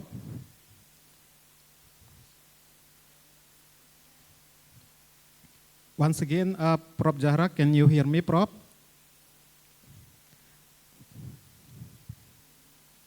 Yes, yes. Yes. Assalamualaikum. Yes, I can hear you, Mr. Zul. Yes, Zulkarnain. Okay, Can you hear thank you, me? Prof. Yes, before we inviting for the second speaker, allow me to introduce for the her professional background, Prof. Zahra binti Saad. Wait a moment, Prof. I will read the CP first for the summary of the CP. Yes, it is my great pleasure to introduce our second speaker, Professor Zahra binti Saad. Professor Zahra binti Saad is highly respected nursing leader, educator, and scholar with more than 40 years of professional experience in nursing education, leadership, and healthcare workforce development. She currently serves as a director of international relations at MIHHICo University, Malaysia, and previously held position in Dean of Faculty of Nursing and Midwifery for over a decade. She holds PhD in educational leadership from the University of Phoenix, USA, and a Master of Science Management from University Utara Malaysia, and Bachelor of Science in Nursing from United Kingdom. And Professor Zahra was also first Malaysian recipient of the Global Nursing Leadership Institute Fellowship in 2010, awarded through the Bardet Trust and International Council of Nurses. And accomplished academic and author, she has contributed extensively to nursing, leadership, and curriculum development. And professional practice in recognition of her outstanding contribution, he was named one of the top 100 most inspiring women in Malaysia in 2024. Yes, I think this is more of inspiring for us, Prof. And then now, time for Professor Zahra to presentation. Take your time, Prof. Thank you. Bismillahirrahmanirrahim. Assalamualaikum warahmatullahi wabarakatuh. Can you hear me, everyone? Apa kabar semua? Salam kenal. Yes, Prof. Alhamdulillah baik, Prof. Salam Can kenal, hear, Prof. yeah? Okay. Yeah. Alhamdulillah. Alhamdulillah. Okay. And today is the 6th MITRA HUSADA International Conference. Congratulations to the organizing committee. I remember last year in July 2020, the last year 2025, yeah, tahun 2025, the 5th MITRA HUSADA, I also involved. Now today again involved on the 6th MITRA HUSADA International Conference. Thank you for the invitation. Thank you for your kind words. We are here to support each other with the topic eco education, transformation, leading the way towards global recovery and sustainability. With that, I want to start because the duration is only 20 minutes. Inshallah, I will finish within the time. And just can go straight to the point. And my topic, as given earlier, strengthening evidence-based nursing practice in the digital health era, to comply and in line with the topic of the eco education transformation, leading the way towards global recovery and sustainability. Inshallah, we share here. And Why? Because it's very, very important here. We want to ensure that we understand each other on the current agenda. Because why it's very important. Why we have to be focused on this? As we know, in this Asian country, not only Asian, in the global, we have to come into consensus. Yeah, digitalization is something nursing sensitive indicators in digital hospital and in the other setting as well. So this is our leadership role in strengthening the evidence-based practice, because the strengthening evidence-based nursing practice in the digital health era, improving quality and patient safety is my topic. Yeah, okay. So that we here want to discuss digitalization. What is nursing digitalization? Why we have to, like the first speaker said, why also we have to focus on from the economic perspective. If you are able to take care, the patient can take care his condition at home. Why he must come to hospital? Dia boleh merawat di rumah. Kenapa datang di hospital? So this all we can discuss. And if they go to hospital, the waiting time will take time. They go to hospital with the transportation, all will burden, so cause him some financial constraint. So now we want to see whether some patient can be can take care virtually, or some can do themselves with the AI, with the robotic, electronic healthcare record available, electronic health system available, the monitoring system, all the support system available, and AI assisted nursing. In Malaysia, if you follow our webinar, I can share with you at University Malaya, they have the virtual ward. They have this come to can say that hospital at home, yeah, hospital at home. So in the today's topic, my topic is based on what we want to discuss on this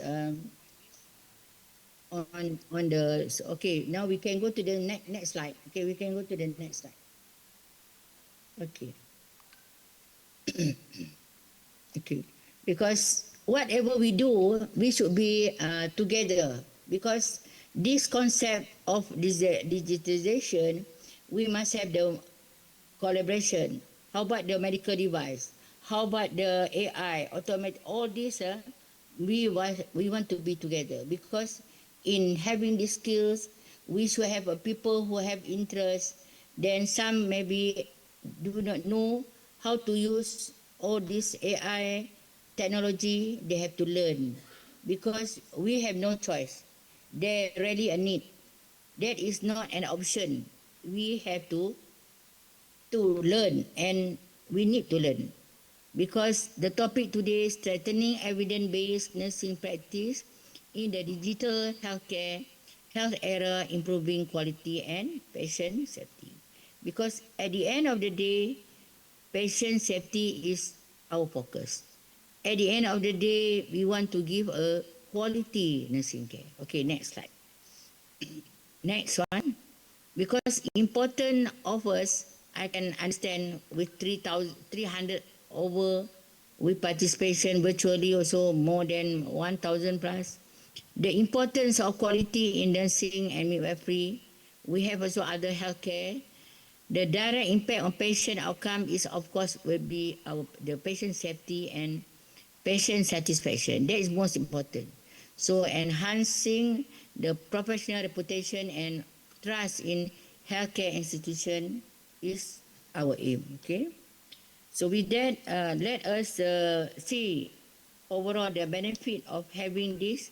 Of course, will increase the patient safety. Patient also will be able to understand that slowly once we have this digitization, then at the same time allow nurses to focus more on the patient safety with this. Okay, next slide. Okay, I have to repeat. Repeat, very important because patient safety and risk management is important. Important of infection control and hygiene practice, medication safety and preventing error, that all very important. Report and learning from incident. All this will increase with this point that you carefully look into. Of course, will increase patient safety. Will be better for patient to enhance teamwork and the communication and allow our nurses to focus more on this patient safety. So today, we go to the next slide with the strengthening evidence-based nursing practice in the digital healthcare. Because we must understand that in today's healthcare environment, the greatest risk is not technology itself, is not the technology itself, but failing to prepare nurses to use it safely, wisely, and compassionately. That is important for us to discuss. Are our nursing practice prepare for this? Are we using this evidence effectively? Is any technology helping or overwhelming nurses? Okay, we go to the next slide. So this digital transformation without evidence-based nursing may compromise patient safety. Yeah, so it's very important. So the topic matters. Why this global? Why this healthcare challenges? Why is this topic matters? Kenapa ya? Kerana increasing the patient complexity and because of aging population, chronic disease burden, they have also workforce shortage, some medication error as we mentioned, and communication breakdown also sometimes will happen. So burnout and turnover, all this. Why this topic matters? Okay, why this topic matters? So when we go further, want to discuss further, see next one. Next slide, we discuss further because evidence-based practice is integrating the latest research and guideline into daily practice. That's why we want evidence-based. We want to continuous learning and professional development. So this, I am echo from what the first speaker sharing just now. Because of the global patient safety and the nursing facts, sharing in the research, because the research show that 1 in 10 patient experience harm during healthcare delivery globally. So many incidents actually are preventable. Why digital health? Because AI and smart healthcare growth. So the global investment in AI, digital health, this all will be part of our concern. Medication safety, we want to preventable harm because medication error remain among the leading causes of preventable patient from this one harm, patient harm. Kita tidak mahu ada medication error. And global investment in AI, as mentioned by the first speaker just now, digital health. So all this will be, you have to understand that predict, analytic, and also smart hospital continues to accelerate. I just want to share here few smart hospital in Malaysia, we especially in the private hospital. Yeah. Okay. Pardon, Prof. Pardon. I think just remember. the time still 2 minutes again, Prof. Sorry, Prof. Okay, can you go further? Can go to the next slide lagi, some more? Go to the next slide. Technology and digital. Okay, so this is the monitoring, data, security and patient. Okay, we go again to the next slide. Okay, technology and enhancement. So very important. Remember what we said, technology may transform healthcare system, but compassionate, evidence-based nursing transform life. So even you have the technology, high technology, but mesti high touch also. Okay.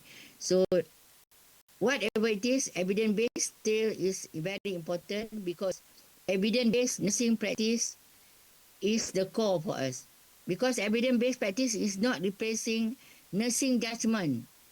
It's a strengthen the nursing judgment. Yeah, okay.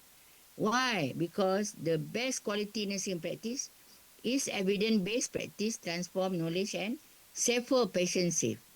So next one. Next slide.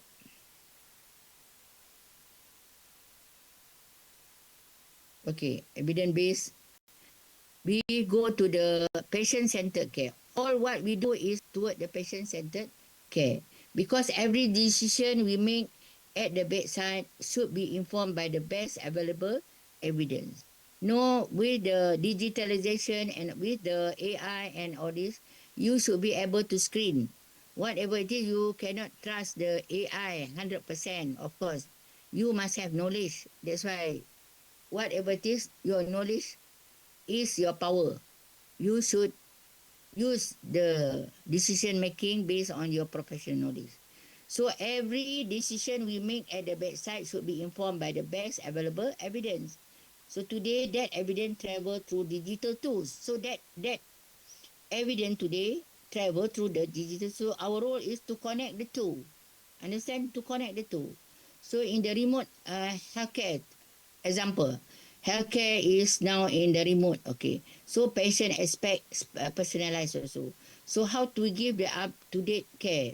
So all this through the digital health give us the real-time access to assess the patient. Okay, so with this combined with evidence-based, it become a powerful tool to quality and safety of our patient. So next one, please. The interdisciplinary collaboration very important, and from various discipline kita kena bekerjasama. We have to go to the global health challenges, because all this play crucial role, and we have to take example of the pandemic last few years, how we handle the pandemic. Okay, we need to adapt and to be resilient in the face of unforeseen event. Okay, so next one, maybe we show some diversity and inclusion. Next one. Because we don't have time. See that one? The old century, the conventional, and the new century. So from there, you can see the difference. Okay. Next one. So next one, we can see the digital health give us the real-time access to guideline, decision support, and patients data when combined with evidence-based. So of course, it become a powerful tool for quality and safety. Next one. Okay. Next one, we must understand that patient safety in the digital area. All must alert. Okay. Documentation, how on the quality improvement through the evidence base. Maybe you want to reduce the medication error, how you do. You want to improve hygiene compliance, how you do. You want to have a faster sepsis recognition, what you do. All this will be part of the leaders and the role to improve in the system. So next one. So strengthening evidence-based nursing practice, of course, we have to understand on the policy and advocacy. We will explore the role of nurses and midwives in influencing healthcare policy and advocating for changes that benefit both healthcare professional and patient. Okay. So in the discussion here, Okay, we have to discuss. Maybe there's some question and answer. We can discuss your role. Everybody give their commitment. And then you go to the next slide again, the two slide from here, how checking of IV drip by the nurses as before and current different. Everything is by technology. Last time we have to count. I have to take my, last time when I had my training in 1970, that was 50 years ago, I have to use my watch, have to regulate. Saya kena ambil jam, mau kira. Tapi sekarang sudah ada AI bantu dengan teknologi. You see the real-time smart technology, and there you can see the gambar-gambar di situ. Smart infusion pump regulate flow accurately and monitor in the real time. All these are the diversified from the conventional to current trend. Okay, next one. So I don't think I have much to now. I think time already, and I just end by evidence said. Evidence champion will say, we have always done. This is our way. So the participant in the digital design will say, give feedback on EMI, follow, and if does not work for it, does not. People may say, especially the senior, oh, we used to do like that. We want to teruskan. They are not comfortable with AI. Maybe it's that the old script. So now, let's face it. AI and technology, no option. We have to adopt and adapt. And this is my take-home message, that we have to understand that AI technology is our future, and the leadership role in the strengthening evidence-based practice is a must. We have to create a evidence-based culture. We have to understand the role of simulation training. We have to know the barrier to EP, evidence-based practice implementation. So to end, the solution here, you have to have this take-home message with the future nursing workforce. We must have good, emotional, intelligent people. We must have evidence literacy. We must have digital competency. We must adopt and adapt. We must have the leadership skills, and we must have innovation mindset. So that is what is our call for action. What must we do? We must build this type of culture. We must invest in the education. We must give you power for nurses. We must support the innovation, and we have to speak up if you want to meet with the current AI and technology. Other people sudah lama buat tempat-tempat lain. Kita masih lagi berkurangan, especially di Asia Tenggara. Yeah, okay. So again, I end with the technology may transform healthcare system, but compassionate, evidence-based nurses transform life. So evidence give you knowledge, give us knowledge. Technology give us tools, but nursing give healthcare is humanity. So with that, the future of healthcare belongs to nurses who combine this evidence-based, who combine the innovation, all have the leadership skill, and the nurses with compassion. With that, sekian wabillahi taufiq wal hidayah. Wassalamualaikum warahmatullahi wabarakatuh. Thank you. Waalaikumsalam warahmatullahi wabarakatuh. Thank you very much, Prof. Yes, I think this is very interesting material. This is about technology. This is no option, but this is we adopt and adapt. Okay.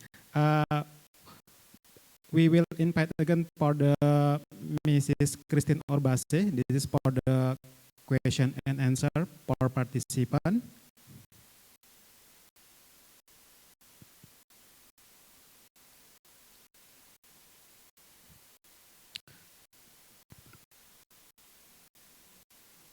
For Ms. Christine Orbase, please. Yes. Okay, thank you. For the participant in the Zoom meeting, if you have a question, please raise your hand. We need for 2 questions for Zoom meeting and 2 questions from the hall of speakers Mitra Husada Medan. Yes, okay, please.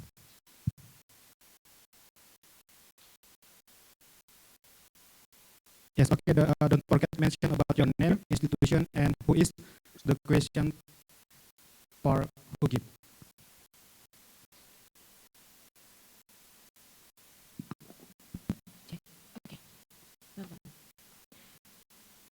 Okay, good morning everyone. Thanks to attention for me. Let me introduce myself. My name is Pascal Vita Zebua. I'm come from Indonesia, from Institute Affiliation Stikas Mitra Husada Medan. Okay, good morning, Miss. Okay, I'd like to use this opportunity to ask a question to our first speaker who presented on the theme digitalization of nursing service as a driver of digital economy, efficiency support the SDGs. Before I get into my question, I just have to say looking at her credential, Miss M.A. Christine Rose or Bessie Pauline, MS in RN. Wow, always saw me, Miss. All the way from New Zealand. So it's honestly quite important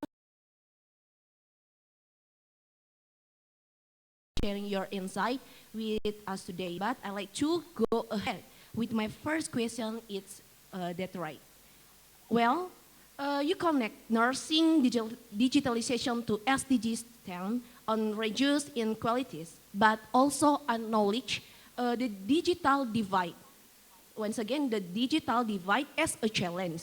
Correctly, what strategies can ensure that rural or underserved community actually benefit from this technology rather than be left rather behind? Thank you, Miss.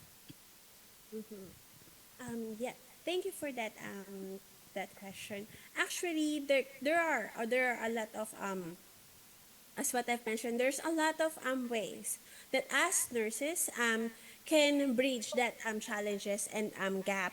So of course, like with all those challenges in the nursing digitalizations, there are still some people who are resistant to change.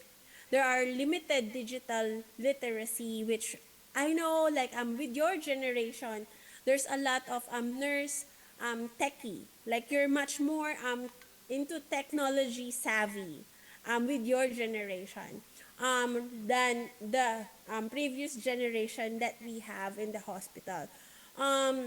So with this one, what I ask for the nurses is of course like use you use this nursing digitalization like with confidence and confidentiality, and make sure that even because as what I've mentioned earlier, this nursing digitalization or this AI applications or whatever we call it, technologies, yes, it's just there to help and support the nurses.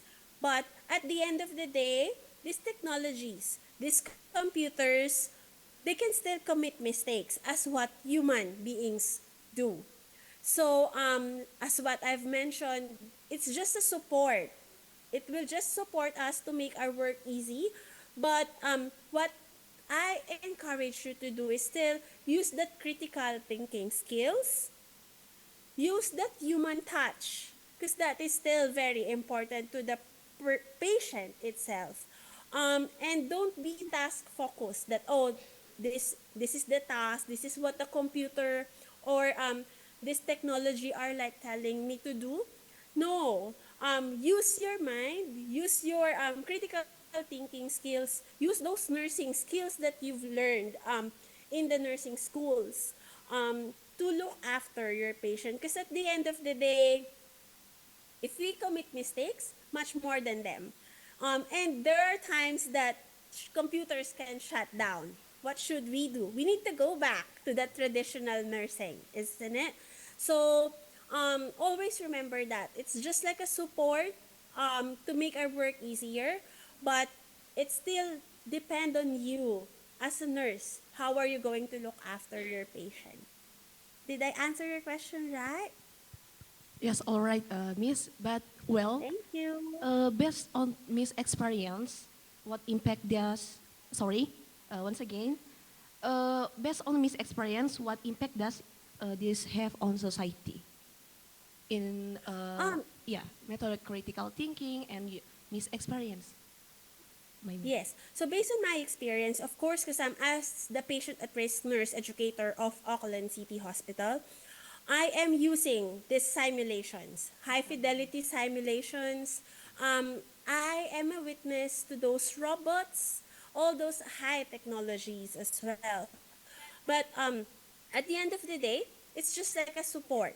They're there to support me to help my things work easier. What I do is that I still use my critical thinking skills. Whatever I have as a nurse plus that one, because if you're going to combine those two, you're gonna have like a good patient satisfaction.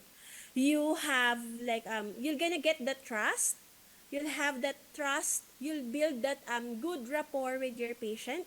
It enhances your patient safety as well, and you can provide quality care. You can also educate your patients, family, and the community as well at the same time. Yeah. Okay. Yes, is Well, that clear, Pasca? It's clear, sir. Thank Yes. you, Miss. Okay, thank you. And then the second question, please. Good morning, Prof. Good morning, all participants. First of all, let me introduce myself. My name is Himawari. I am from midwifery student in Stikes MITRA HUSADA Medan. So maybe my question same with the Kapaska, but my question focus the eco-education. My question is, what strategies should healthcare education and professionals adopt to ensure that digital transformation strengthens human-centered care while upholding the SDGs principle of leave no one behind? Thank you, Prof. Oh, good. Yeah. So for that, of course, like as what you've mentioned, no one left behind. So with that, if we are going to utilize these technologies and this nursing digitalization, we need to make sure that everyone is informed. Proper training, education as well. I know in some Asian countries, or even us, like we do have some subjects which we incorporate this nursing informatics into the curriculum or to the syllabus of healthcare. So there's like healthcare informatics, something like that, or healthcare informatics, which they are teaching ways on how these healthcare professionals can use the use of AI or digital tools. And there's a lot of free because you can enroll yourself into free learning platforms or webinars which wherein you can enhance your skills on how to use these AI technologies. But yes, proper education, proper training, making sure that all the nurses or all of the people who's going to use it are properly informed. And yeah, like there should be an open communication with each other and being transparent on how are you going to do this. And for those professors, teachers, or managers, leaders, like they should be open for feedbacks and of course like having a one policy that will help the healthcare system of that specific country. How are you going to do it with equally? Yeah. Okay, thank you, Prof, for your Thank you. answer. Yes, okay. Thank you for the Himawari for the ask the question.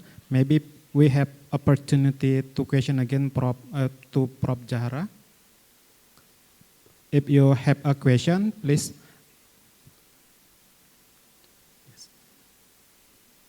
Yes, maybe once again, if you have a question from the Zoom meeting, you can type in the chat room. Good morning, everyone. Let me introduce myself. My name is KJS Araja Guguk. I'm from Bachelor of Midwifery Program. I'm from Stikas MITRA HUSADA Medan. Now, I want to ask Madam Jahra. My question is, evidence-based practice serves as the foundation for improving the quality of care. However, what happens when the lead scientific evidence conflict with clinical experience that has proven effective over many years? Which approach should be priority and why?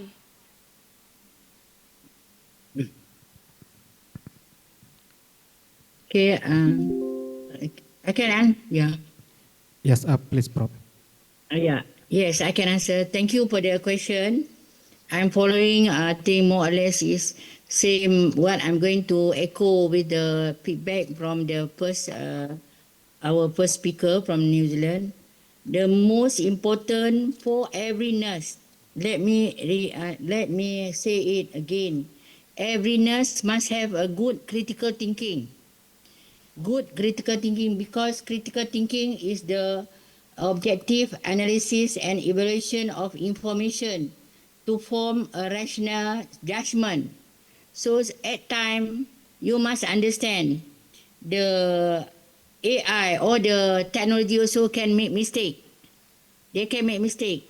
If they say, okay, you Google, berapa jumlah total population of Indonesian sekarang, then you know already 337 juta, you know. But the AI put there, 37 only. That will be a technical error, right? So AI also make mistake, some limitation there. So with your critical thinking, with the knowledge you have, you are there to screen any data. Therefore, your professional knowledge is very, very important. So let me say this one wise man words. This is what I used to say, that the eye cannot see what the mind do not have. So keep on learning and learning and learning and have your critical thinking. So this is what all about evidence-based. When we talk with evidence. Because the nurses with the knowledge and fact only, you can talk with evidence. Then the digital and the other technology will come hands and in hands. Yeah, that is to answer your question. Okay, thank you. Okay, thank you, Okay. Madam. I accept your answer. Your answer is very clear and excellent. Thank you. Yes, okay. Thank you, Prof. I think once again, Prof, for the last.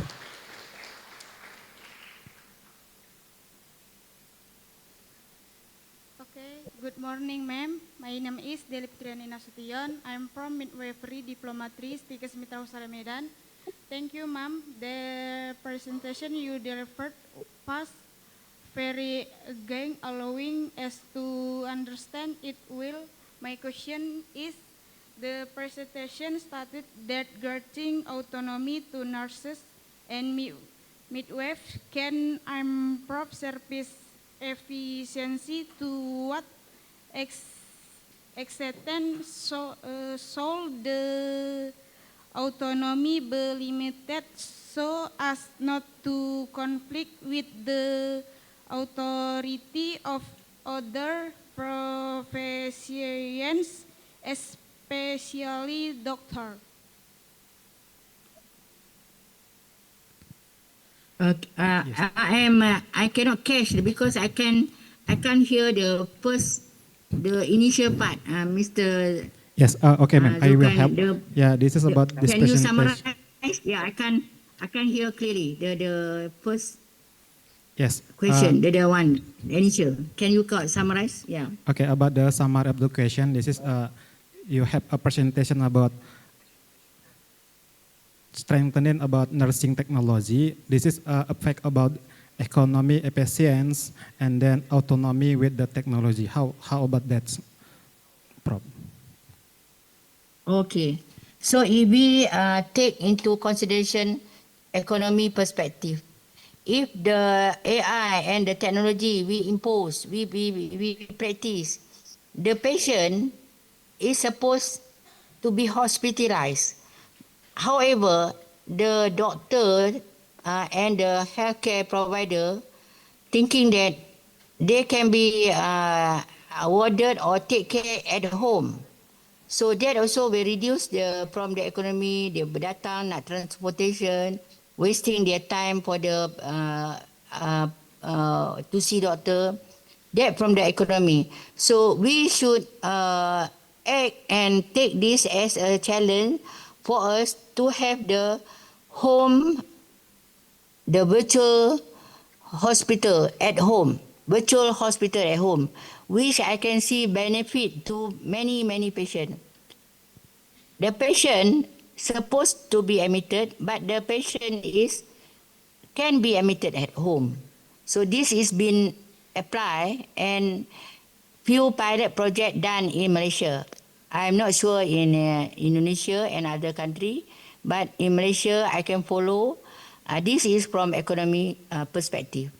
And of course, to start, you have to buy some medical device on this. But because of this government project and this one, they will get good bargain for this with the with the support from the government. So can I conclude that you understand what I meant? If the pesakit itu boleh masuk di hospital, tetapi kalau doktor fikir rawatannya boleh dibuat di rumah, just carry on di rumah. No need to come to hospital. You come to hospital, you have to wait, and the time and also the transportation and all this. So the family will take care also. They not distant from the family and so forth. Is that answer my question? Yes, I think that's clear, Prof. Yeah. Yes, thank you so much. Because the limit of the time, if you have a question again, please type in our chat room, and then we're going to give the keynote speaker. And then I think that's enough for session parallel 1.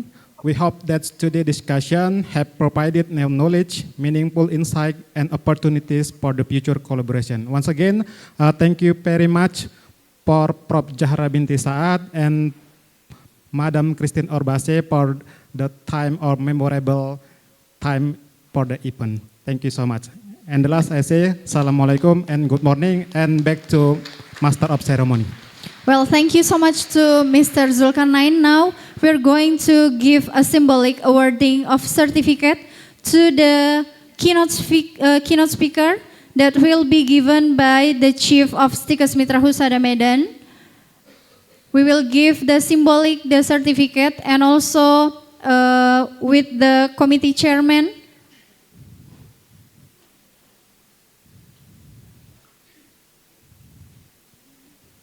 Okay, to Madam Christine Orbase.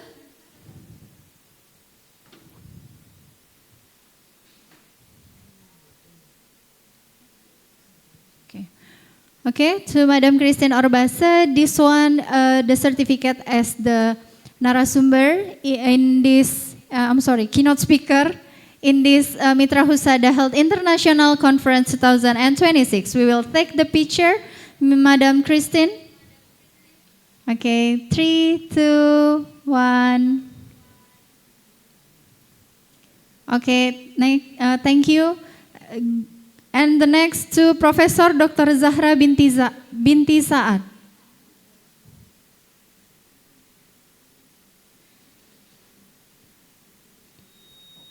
Okay, wait a moment. We will share the certificate.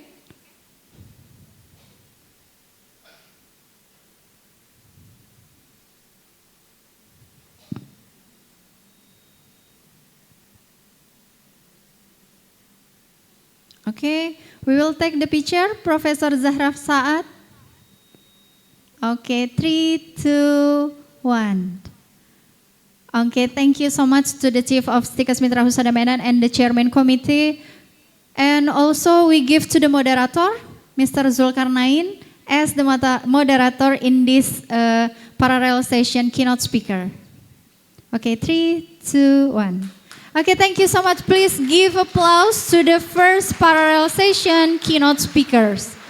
Thank you to Mr. Zulkarnain and also our speakers, Madam Christina Orbase from New Zealand, Auckland, and also Prof. Zahra Binti Saad from Malaysia.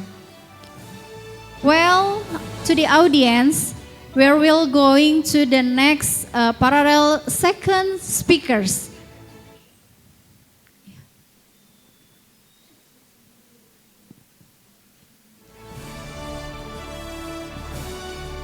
Well, now we are going to the parallel session 2. Speaker, please come forward. And we would like to invite the moderator, Dr. Eka Valentina Tarigan MK. Please take your time.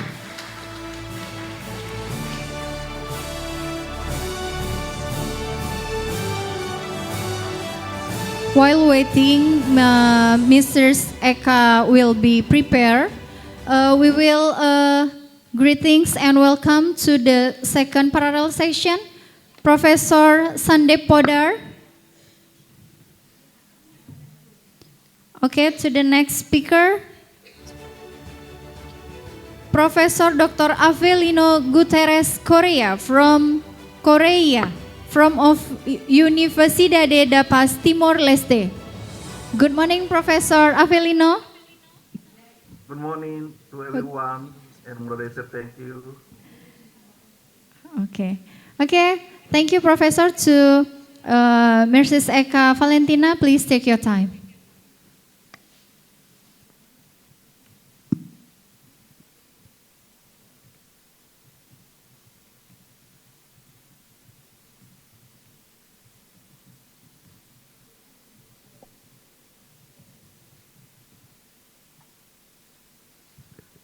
Okay, thank you. Good morning all participants in Zoom and Hall Stikes MITRA HUSADA Medan. Good morning. Okay, first I invite you to get your best posture. The best posture, comfortable posture. Please get your comfortable posture, please. And take a deep breath. Like this. Just deep. Exhale, inhale. Exhale, inhale. Yeah. Please once again. Okay. Before we begin to boost our energy, I will give you quick cheers. If I say MITRA HUSADA International Conference, and all of you participant in Zoom and Hall Stikes MITRA HUSADA Medan will back innovative, inspire, and impact. Yes.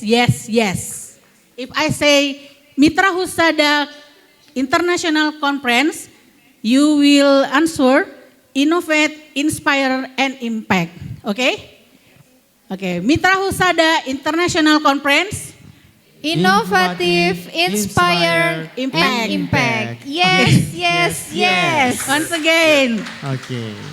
Once again, innovate, inspire, and impact. Yes.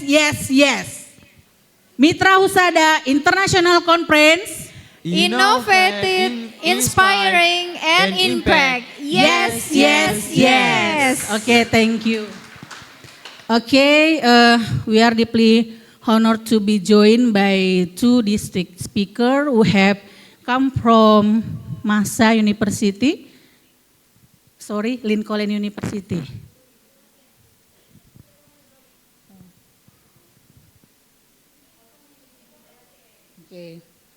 Okay, Prof. Avelino from Faculty of Medical Science. Hello, Prof. Yes, good morning. Okay, good morning, Prof. Are you okay, Prof? Yes, we Okay. are ready. Now, without further ado, let us proceed to our first presentation. It is my great privilege to speaker from Timor-Leste, Prof. Avelino, Faculty of Medical Science. It is now time to hear the insight from Prof. Alpelino, but please allow me to read the CV of Prof. Alpelino. I will be the first speaker for the second plenary. Yes, Prof. Okay. I will read the curriculum vitae Prof. Avelino Guterres Korea. Prof. Avelio Guterres Korea live in Timor-Leste and level of education Bachelor of Medicine from University Bali, ya, Prof? Yes. And Doctor of Science from Atlantic International University, Master of Public Health from Darwin, Australia, and Professional Faculty of Medicine Udayana University Bali, Indonesia. And for Academic Education Award, Prof. Avelino, Professor Distinguished Professorship Award in Public Health Leadership and Health System Development from People Health University, and Doctor of Public Health Honor Causa from Pebble Hills University, and Professional Doctor in Public Health Management and Healthcare Administration award by the Thames International University, Paris, France. So much your working experience, Prof, and your teacher, academic institution, and then training and continuous professional, maybe so much curriculum vitae in this letter. Maybe the participant will get the curriculum vitae in Google Drive, Prof. And now it's time to hear the insight from Prof.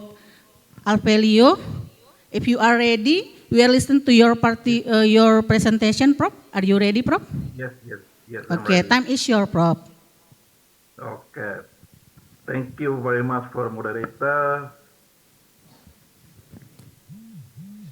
First of all, I would like to express my respect to Honorable Dr. Siti Nurmawan Sinaga, SKM, and CAS, Chairperson of the STIKES MITRA HUSADA Medan, Honorable my fellow keynote speakers, esteemed lecturers, dear students, distinguished participants, guests, ladies and gentlemen.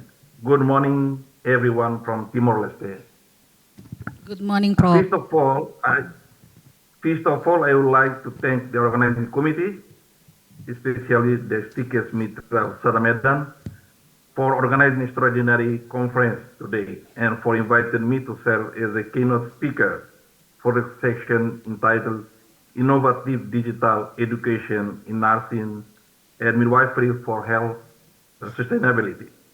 I am happy to share with you and illustrate some of the pertinent related to this matter. Two topics that I will share with you all as the follow. Please, next slide, please. Next slide. The rapid development of digital technology has significantly transformed the healthcare and education sector worldwide.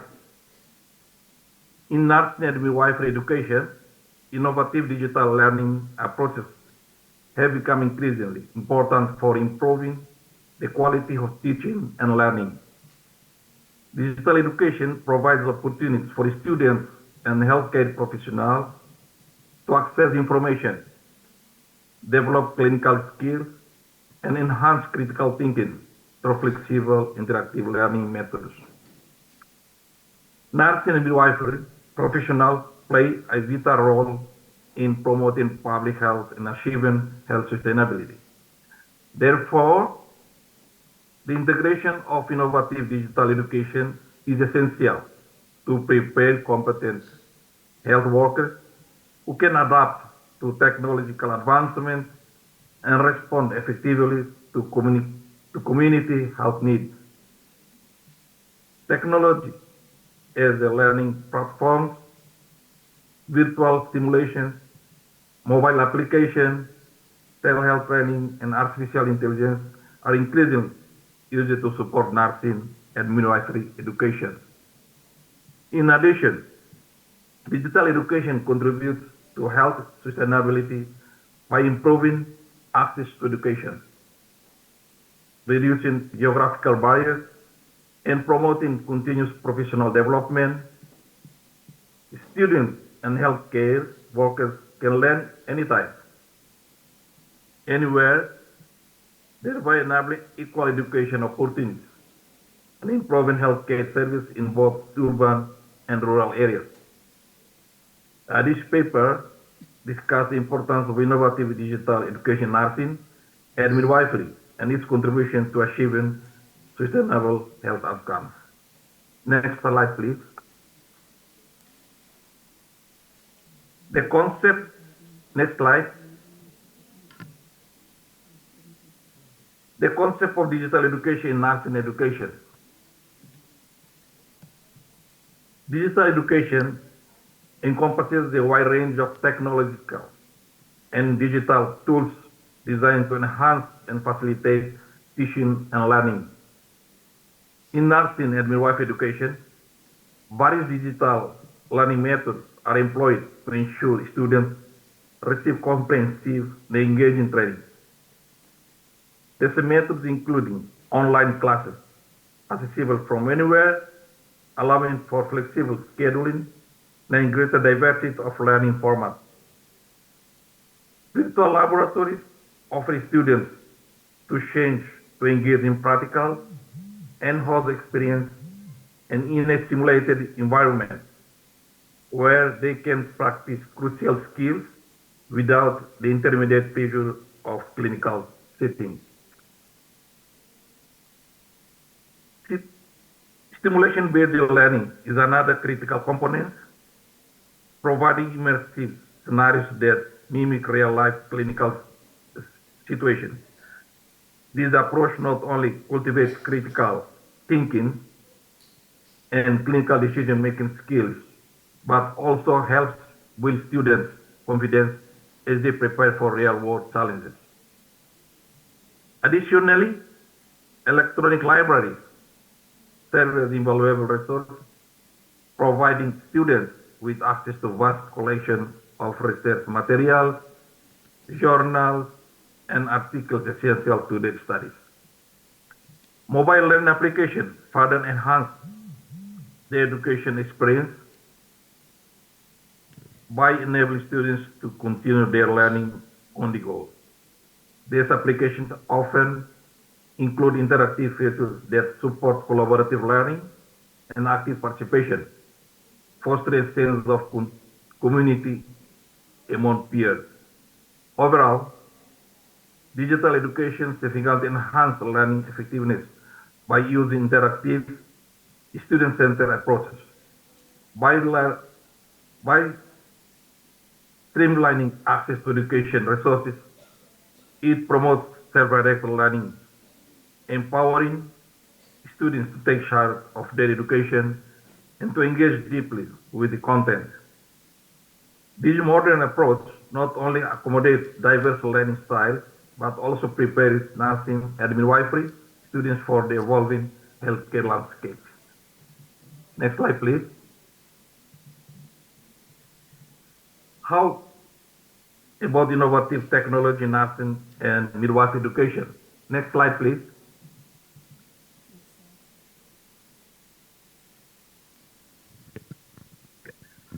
E-learning platforms. E-learning platforms have revolutionized how education and students engage in learning by providing a comprehensive online environment. There's a platform equipped with a variety of features, including access to lecture materials, such as videos and readings, as well as interactive content that capture the different learning styles. Additionally, they often include tools for quizzes and assignments that help assist students' understanding and progress. One of the key advantages of e-learning platforms is the inclusion of discussion forums that promote communication and collaboration among students and lecturers. These reforms allow learners to ask questions, share insights, and participate in group discussions, fostering a sense of community and enhance the overall education experience. Furthermore, many platforms incorporate analytical tools that provide educators with valuable insight into the students' performance, enabling them to tailor their teaching strategies to better meet individual needs.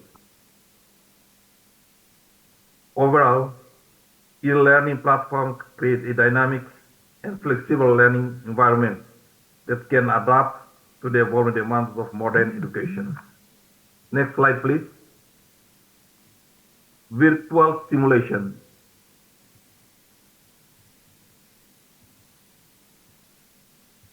Virtual simulation technology offers nursing and midwifery students an innovative platform to hone their clinical skills in a safe, controlled environment. This technology enables students to engage in realistic scenarios that mimic real-life patient interaction, allowing them to practice their techniques without risking harm to actual patients. Through simulation-based learning, students can enhance their confidence by receiving immediate feedback on their performance, which is crucial for their development. Moreover, this immersive experience are instrumental in improving critical clinical decision making and fostering effective problem solving. By navigating complex scenarios and dealing with unexpected challenges during simulations, students learn to think on their feet and make informed choices under pressure. This hands-on approach to learning not only prepares them for demands of the healthcare field, but also instills a deeper understanding of patient care and safety practice. Ultimately, virtual simulation serves as a vital education tool that bridges the gap between theoretical and knowledge and practical application in nursing and midwifery education. Next slide, please. A mobile health application. Mobile applications have become a vital resource for accessing a wide range of medical information, clinical guidelines, and educational materials. These apps are designed to be user-friendly, allowing both students and healthcare professionals to quickly find and utilize the information they need. For medical students, mobile applications often include interactive learning, modules, quiz, and video lectures that reinforce classroom learning and deepen understanding of complex medical concepts. For healthcare professionals, these apps provide up-to-date clinical guidelines, diagnostic tools, and treatment protocols that can assist in making informed decisions during patient care. Furthermore, mobile applications can support patient education by providing reliable resources that healthcare providers can share with their patients. These ensure that patients have access to accurate information about their conditions, treatment options, and preventive measures, empowering them to take an active role in their healthcare journey. Overall, these mobile tools significantly enhance both the education experience and healthcare students and the quality of patient care delivered by professionals. Next slide, please. Telehealth training and artificial intelligence. Telehealth education equips students with the skills and knowledge to deliver healthcare services remotely using digital communication technologies. This form of education encompasses a variety of topics, including the effective use of telecommunication tools, understanding patient interaction in a virtual environment, and navigating legal and ethical considerations associated with remote care. As healthcare delivery continues to evolve, telehealth has gained significant importance in enhancing accessibility to medical services, particularly for individuals living in rural or underserved areas. It bridges the gap between patients and providers, reducing barriers such as distance, transportation challenges, and time constraints. By leveraging technology, telehealth enables timely consultation, follow-ups, and monitoring of patient conditions, ultimately contributing to a more equitable healthcare system.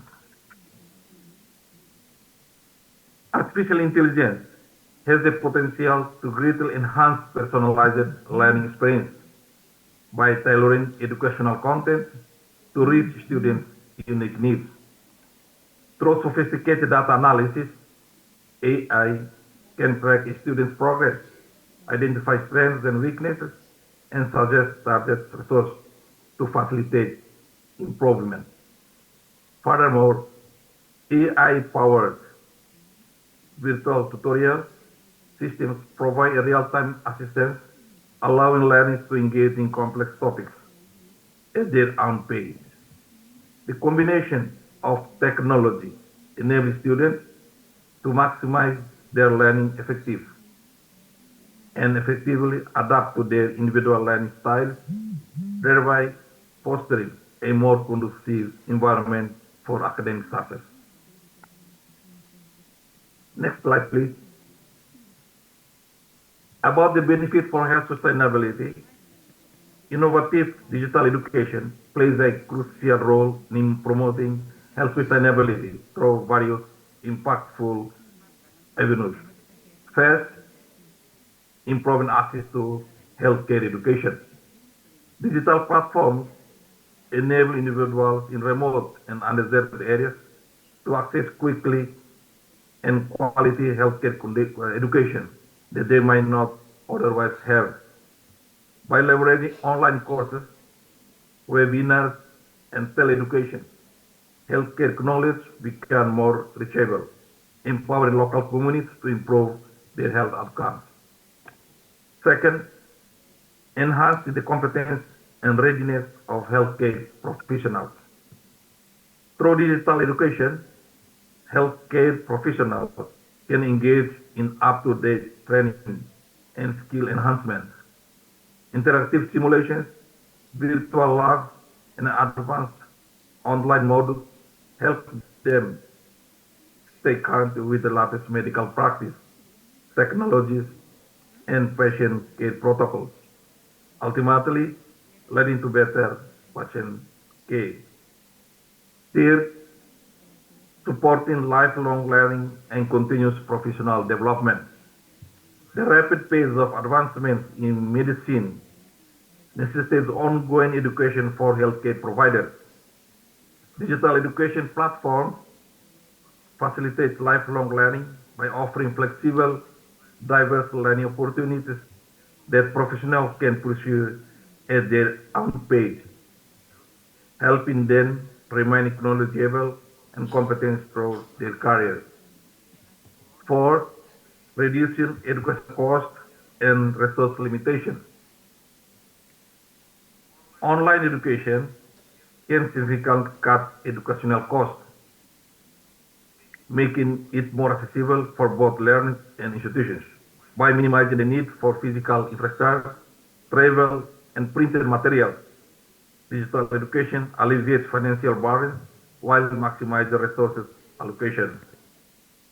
Fifth, promoting efficient health care delivery through technological integration.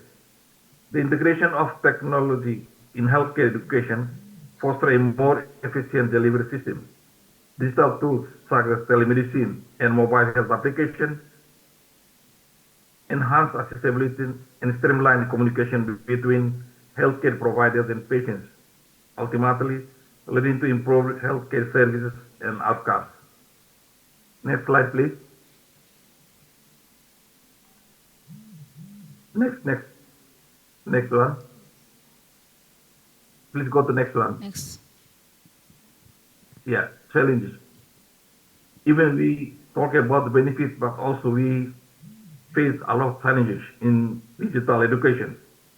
While digital education offers numerous advantages, what is challenges? Hinder is effective implementation in nursing and midwifery. Challenges I can mention here a lot, but I can just point in 4 important points. Face limited internet access and technological infrastructure, particularly in under-served areas and rural areas and very remote areas. Many educational institutions, particularly in rural or under-served areas, including Timor-Leste, struggle with inadequate internet connectivity and outdated technological resources.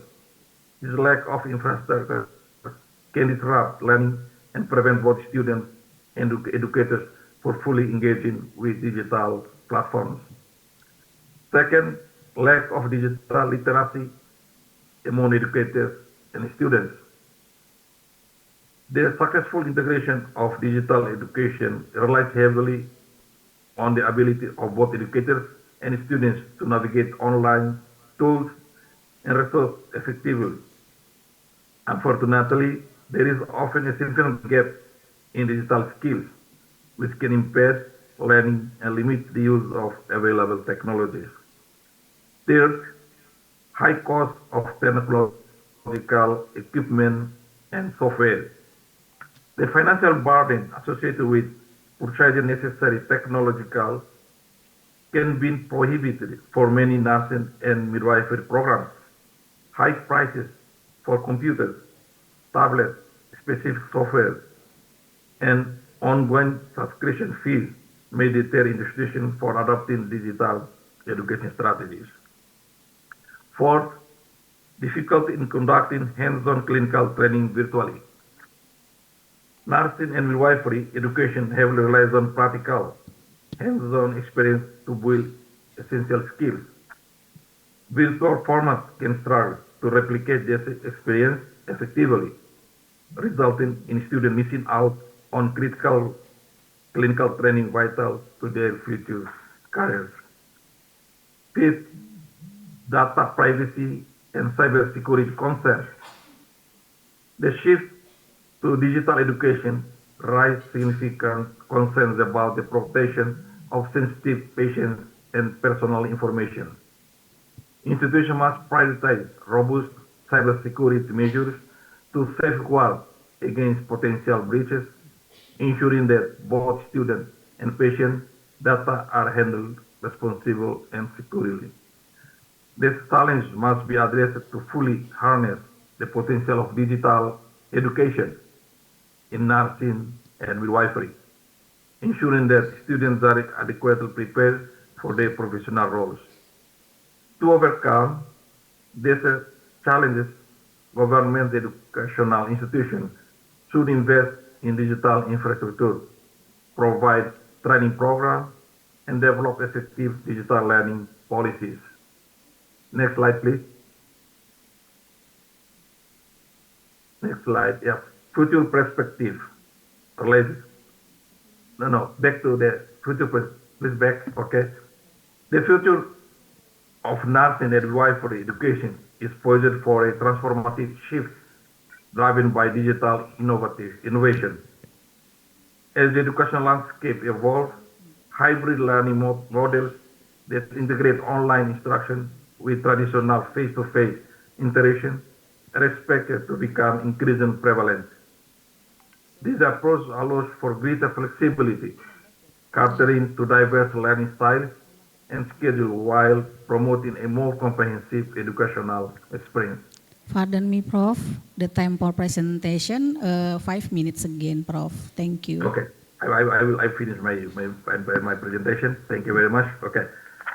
Successful implementation of the sustainable digital education systems will require strong collaboration among educational institutions, healthcare organizations, and technology providers.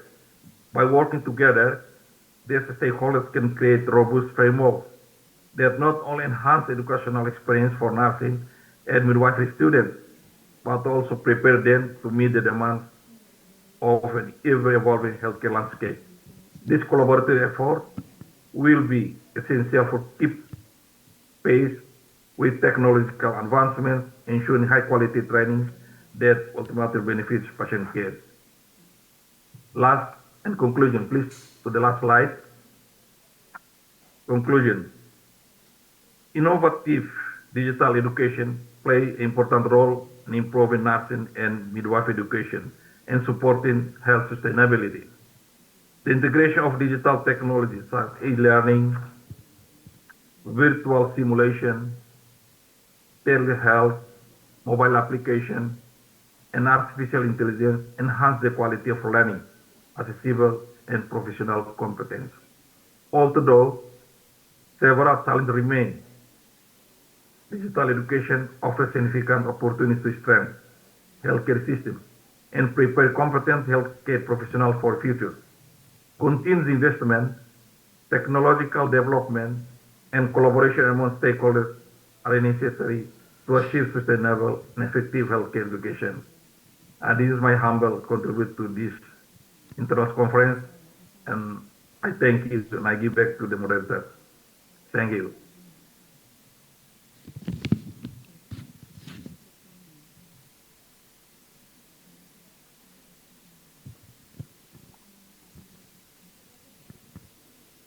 Thank you very much, Prof. Alvelino, for the insightful presentation on title Innovation Digital Education. Prof, we truly appreciate the valuable knowledge you share. Thank you, Prof.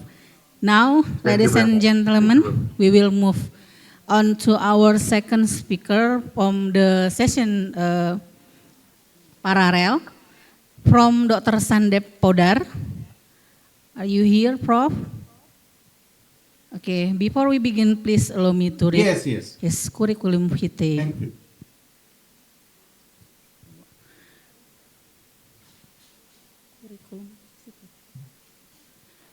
Curriculum vitae, Prof. Dr. Sandep Podar, present destination, Deputy Vice Chancellor, Research and Innovation, Executive Editor, Lincoln University College, Publication, Member, Board of Studies, Lincoln University College, Malaysia. Office address, Lincoln University College. Name of examination, education qualification, Prof. Sandep, BSc in Zoology from University of Calcutta, India. So much teaching experience, special duty, and experience of work. So much publication and community service that have you done, Prof. And it will be give inspiring to us and all participants. Now we will hear the presentation from Dr. Sandep. Are you ready, Prof? Time is your, Prof. Yes. Thank you. Thank you, Prof. And thank you, Dr. Avelino, for your presentation just now. Thank you very much, Prof. Welcome. Thank you. And all the participants, very good morning from Malaysia. And Dr. Siti Nurmayan. Thank you. So I'm just sharing my screen.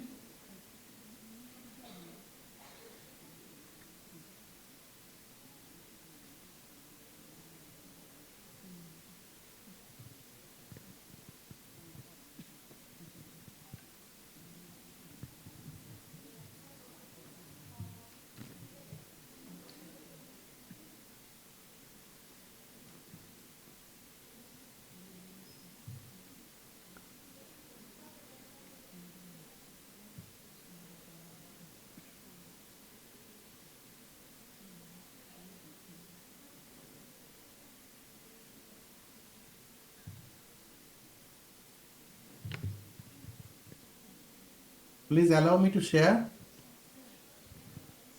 Yes, Prof.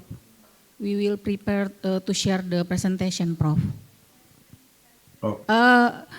Prof, please share from there, if you can, Prof. Okay. Yes, now can. Okay, thank you, Prof. Thank you.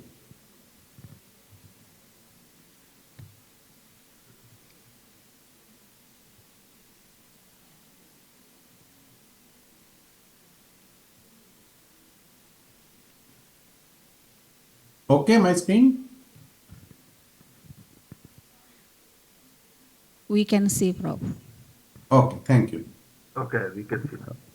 And it is my proud privilege to be here again. It is the 6th year of the MITRA HUSADA Health International Conference. And last 2 years also I have presented here in the platform. And thank you to organize this event. So today I am talking on eco-education movement in health sustainability.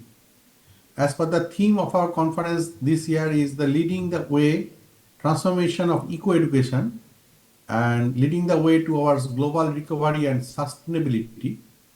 I am focusing on eco-education movement and I shall discuss different issues and we can take out the proceed from there. As first, I want to share that sustainable development needs bold and systematic innovations.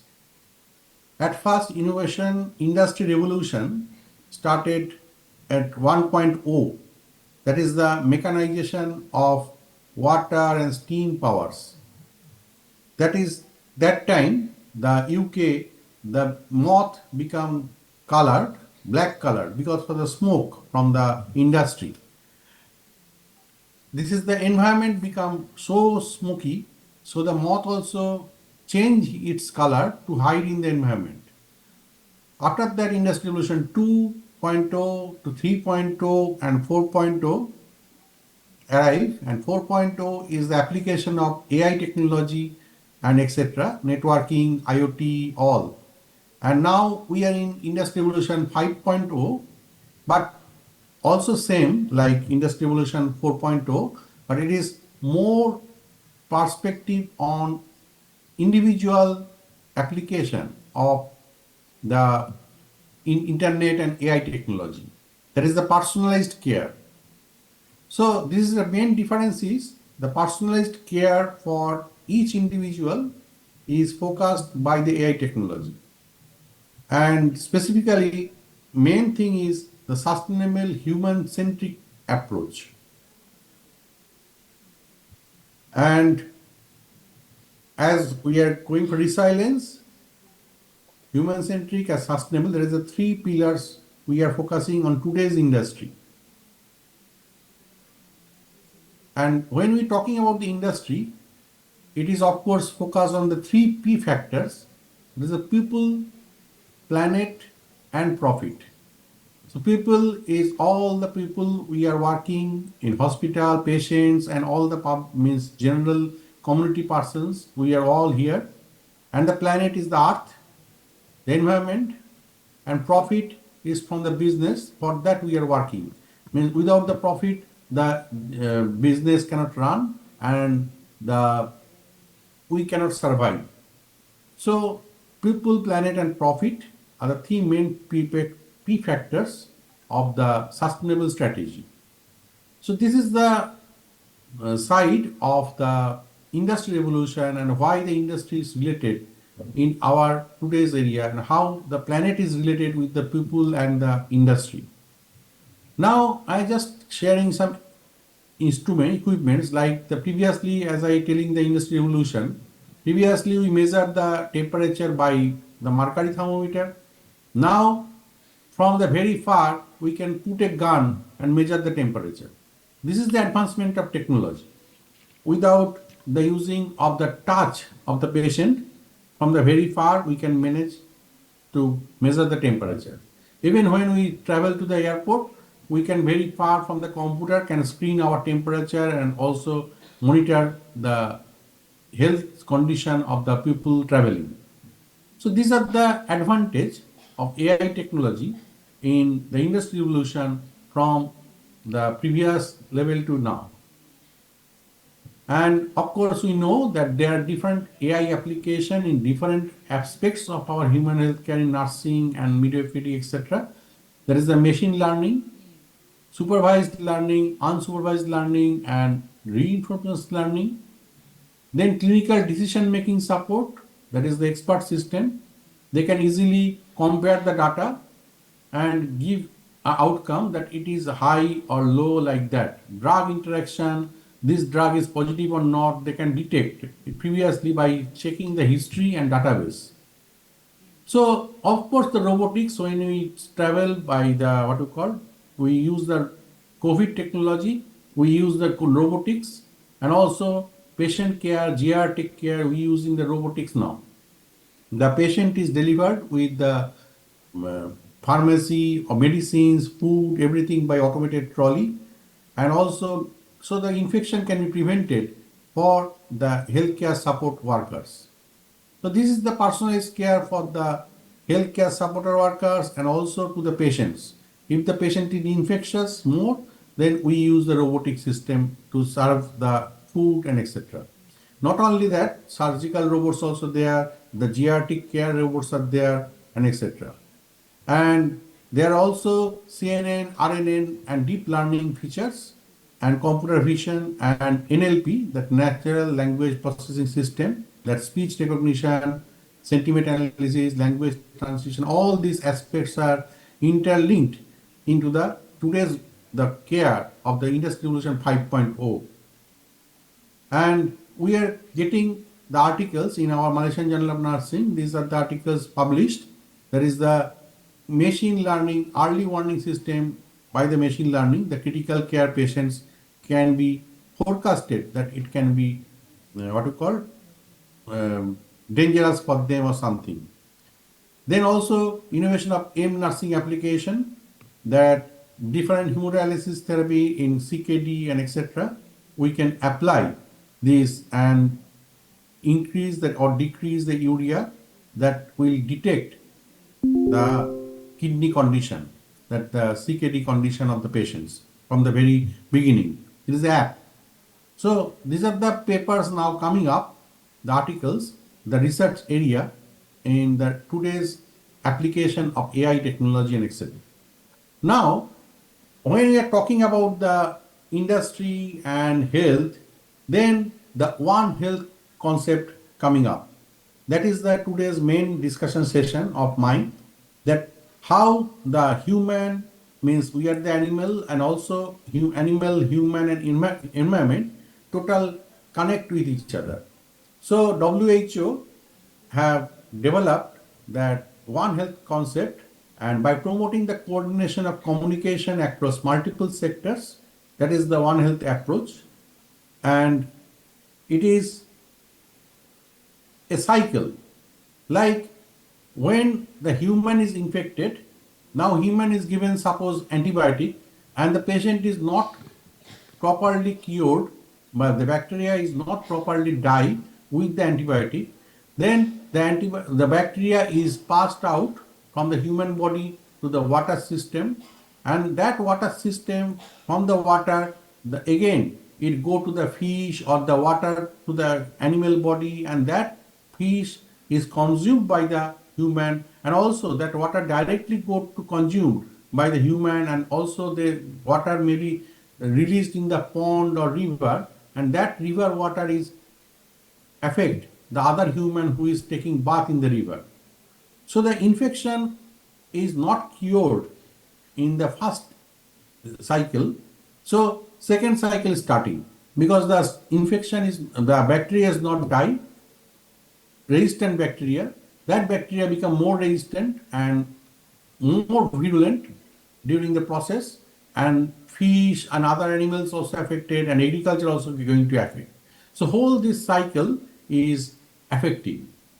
It is almost related to the Sustainable Development Goal number 4, life below water, is affecting life on the earth.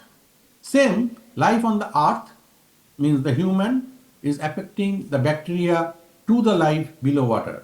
Not only that, only bacteria, it is also same as the mercury pollution. We know that previously the mercury pollution in Japan and also in Indonesia, many gold mine workers is also affected. The mercury is released into the water and that water is affecting the total population related to that area, residing in that area. So the environment is affected by the human, the activity, and also means we are not aware properly. So that awareness is not there.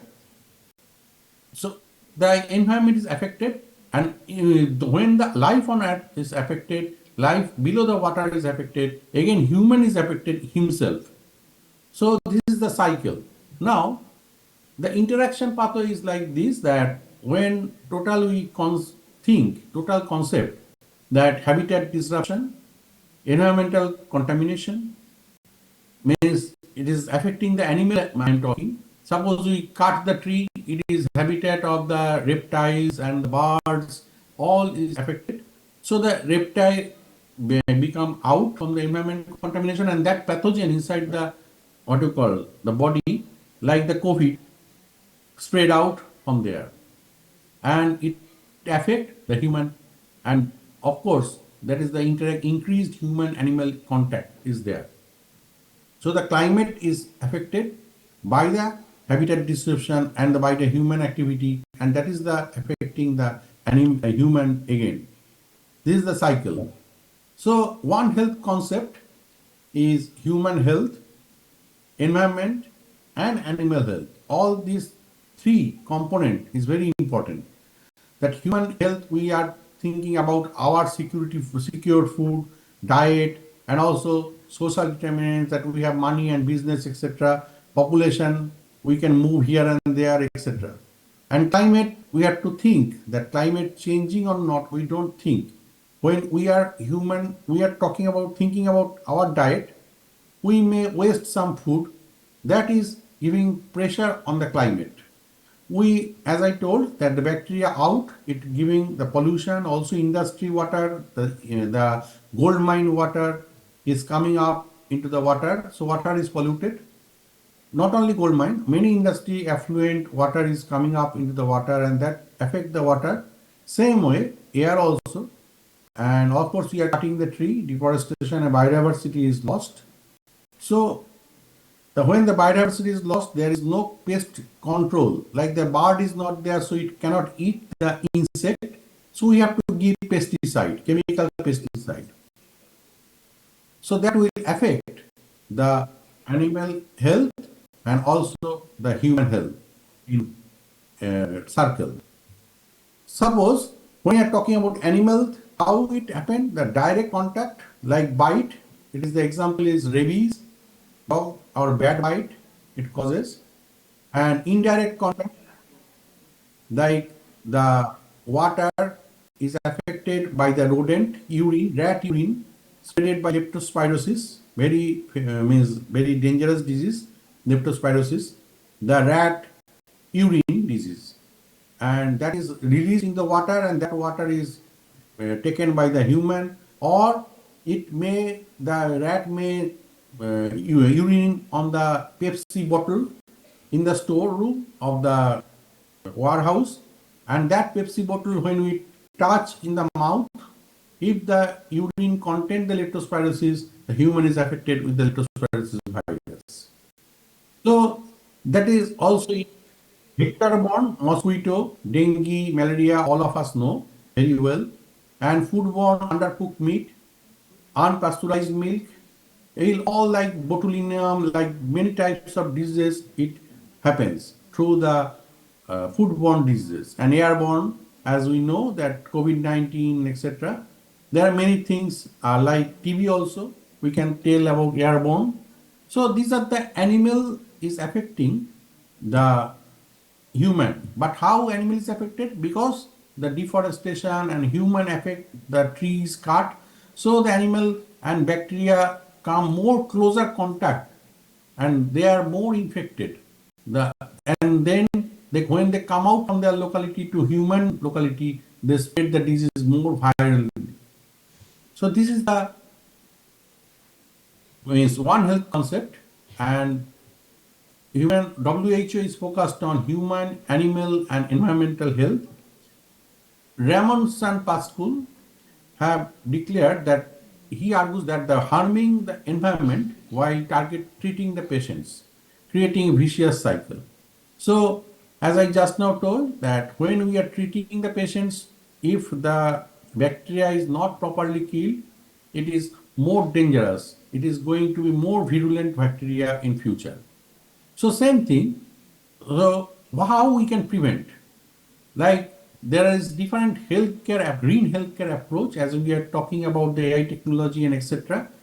We also focus on green healthcare approach. That is the how we can prevent our environment from the carbon emission. We are always, suppose we are going to book a flight ticket, we always see there is a carbon emission column at the right side of the dashboard. That this flight, if you travel, it will give a total carbon emission of this.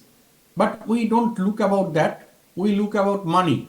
How much money is there we have to spend for buying a ticket. We don't think about the carbon emission of that flight or not. But that is not, we cannot think also, because we have to think about our budget first, then only think about the environment. So that is the profit fee factor again plays. So how, when we are using diesel power and etc., the fossil fuel for the what you call it, maintaining of the electricity, air condition, everything, the hospital is using that power, then it is affecting the environment. So we have to shift to solar energy, we have to shift to air energy, like that.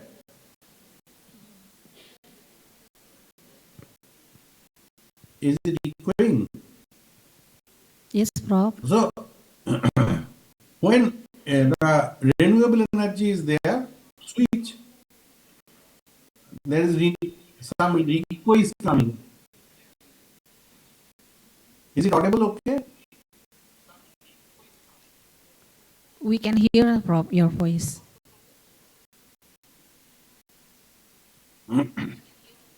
Okay. Thank you. So we are switching the healthcare system to, means the hospital and other places, we have to switch to the renewable energy sources. Even not only that, renewable energy for the hospital and etc. in the transport, and there is a green transportation. We have to use the cycle, we have to use battery, means the battery operated vehicles, electricity, and we have to think about the net zero emission building. As I told that, heating and cooling, we have to, suppose we are sitting in a room, that room, no sunlight is coming in. So we have to on the light 24 hours. That is not the way. We have to open, we have to keep the sunlight to come inside the room. So we don't use the, what we call the electricity in the daytime. We can use the sunlight. So this is the little thing, that the green building architecture, etc., which will move for the net zero emission buildings. That is the sustainable infrastructure and green transportation. Next is sustainable food. That is the food we are giving, we have to prepare in our campus, like the hospital campus, we can do. Like we can do aquaponics and gardening inside the wall, like that, so that the vegetables can be grown inside the hospital campus itself. Then circular waste management, we know how we are means the waste is managed, means waste we are throwing. We just segregate the healthcare waste and blood waste, like that. But we have to, how we can recycle that waste and how we can manage that healthcare waste and reduce that effect, then we can achieve the goal for not polluting the environment much. Next is low carbon pharmaceuticals, and that is also same, that low carbon emission we have to check. An enhanced system of effectiveness, that is the waste management, energy consumption, water usage, clinical qualities, cultural resistance of data gaps. So all these operations in the healthcare sector, we can focus. Means I am talking on healthcare sector because we are all healthcare workers, means in this system, in this conference. So we have to focus on how we can promote, means we can engage this in One Health concept, manage this One Health concept in our case, not see other industry now. So enhanced system of effectiveness, that is streamlining the hospital operations. With the advent of the AI technology and networking, we can use, as many hospitals are using, total paperless system, patient intake to patient outcome. Previously we used the X-ray plate, now no need to see the X-ray plate. The digital X-ray is coming directly to the computer desktop of the doctor. So this is the way how we can prevent the paper waste and etc. No paper, all on online system. So that also a healthcare means the supporting the One Health concept. So at a glance, if we see that environment, animal and human disease health interaction, animal affecting environment, environment affecting animal, human affecting environment, and of course is human is affected by the environment in future. So this is a vicious cycle, and there are different examples. I have already mentioned, and examples of diseases in humans, all I have mentioned now. So we have to focus on One Health, One Planet, and share the future. Now, PAHO, the Pan American Health Organization, have taken the 6 action track that enhancing the One Health capacities to strengthen the health system, reducing the risk of emerging zoonotic and epidemics and pandemics, of course the zoonotic and neglected tropical vector-borne diseases, communication of food safety risk, then curbing the pandemic and antimicrobial resistance, and of course the integration of environment into the One Health concept. This is the 6 action track set by the PAHO. And there is an example, a case study I am showing you, that how a hospital in Singapore demonstrate their sustainability and they reduce the energy use by 36%. I just share.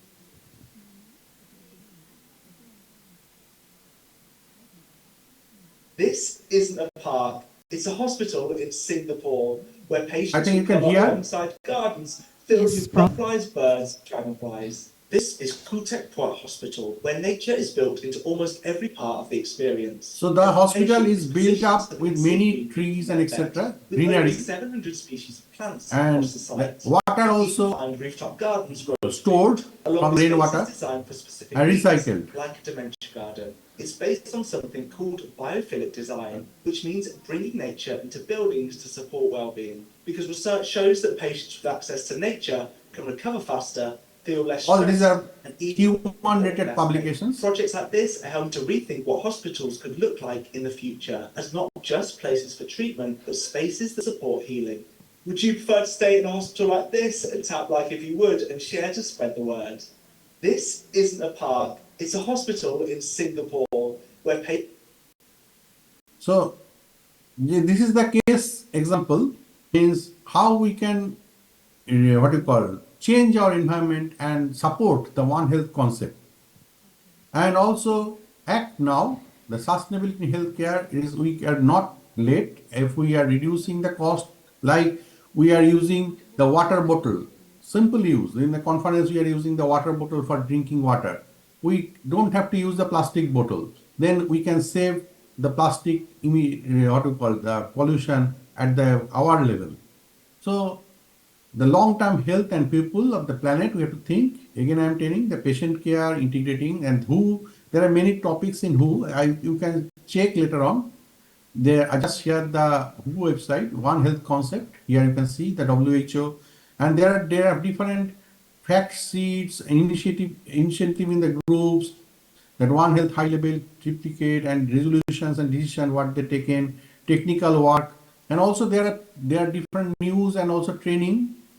So you can see the publications related to that. There are different events, how they are working in different countries to save this, means to support this One Health concept in France, in other countries, in what you call South Africa, everywhere. So you just see this, the multimedia and the posters also there, the human, how they are interacting.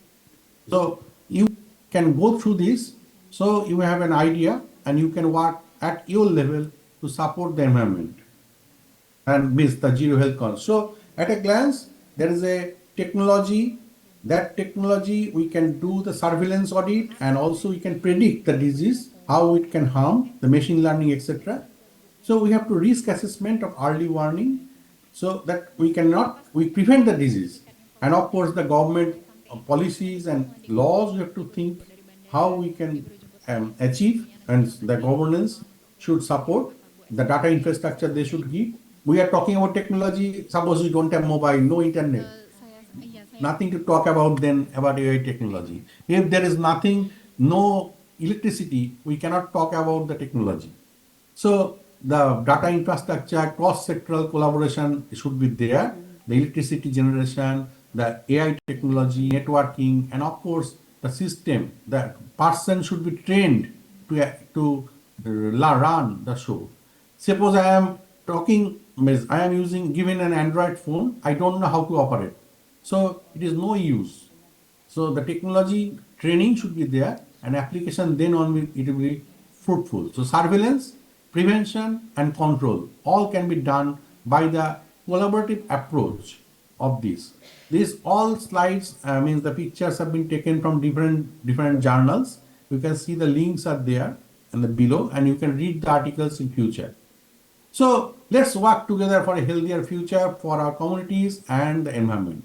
So we have to work together to move forward and save the environment. That is the eco-education for the sustainability. We have the journal, as I told. We know that our Dato Bibi is the chief editor. She gave the inaugural remark today. And we are working for good health and well-being and the sustainable development goal that should be achieved by 2030. Goal number 1, no poverty. Goal number 2, zero hunger. Goal number 3 is good health, where we are here, and quality education, goal number 4. We are talking about education, but if we are poor, we don't have money, we cannot have food, we don't think about the good health. If we are not in good health, no money, no food, we cannot think about education. And if we don't have education, we cannot generate the economy. Goal number 9, no industry, nothing. So we remain poor. So the profit is most important for the planet, and we have to work together. As I already discussed, life on earth is life on land, goal number 14, 15. And so we have to work together, partnership for the goal number 17. For that, we are here. All the professors from different countries, we are here to work for the partnership for the goal to achieve the good health and well-being. So this is the MITRA HUSADA Medan. Thank you. Okay. To Dr. Siti Nurmaya Singha, the director of Speakers MITRA HUSADA, and also Dr. Harna, to chairing this organizing committee, and of course other friends, Dr. Inka, Dr. Esther, who have graduated from our university itself. Thank you all. Thank you very much, Prof, for the highly informative and valuable presentation. Okay, thank you, Prof. And I will now hand the stage back to the Master of Ceremony. Thank you. Thank you so much to Mrs. Eka. But before going to the next session, I'm sorry to Professor Avelino and also Professor Dr. Prof. Sandep Podar, because today is Friday and all the Muslim men to Friday prayer. So we continue to one speaker again from Laos. And after that, we continue to the next Q&A session. And at 1 p.m., we will continue to the break and lunch. So we invite the moderator moderator by the Miss Marta Silaban. Please take your time. Thank you, MC. So this is the third session for the keynote speaker. We have two keynote speakers, and the second will be continue after Isoma. And for the first keynote speaker, please welcome Miss Akanda Lasapon from College of Health Savanaket, Laos. Is there Miss in the Zoom, in room?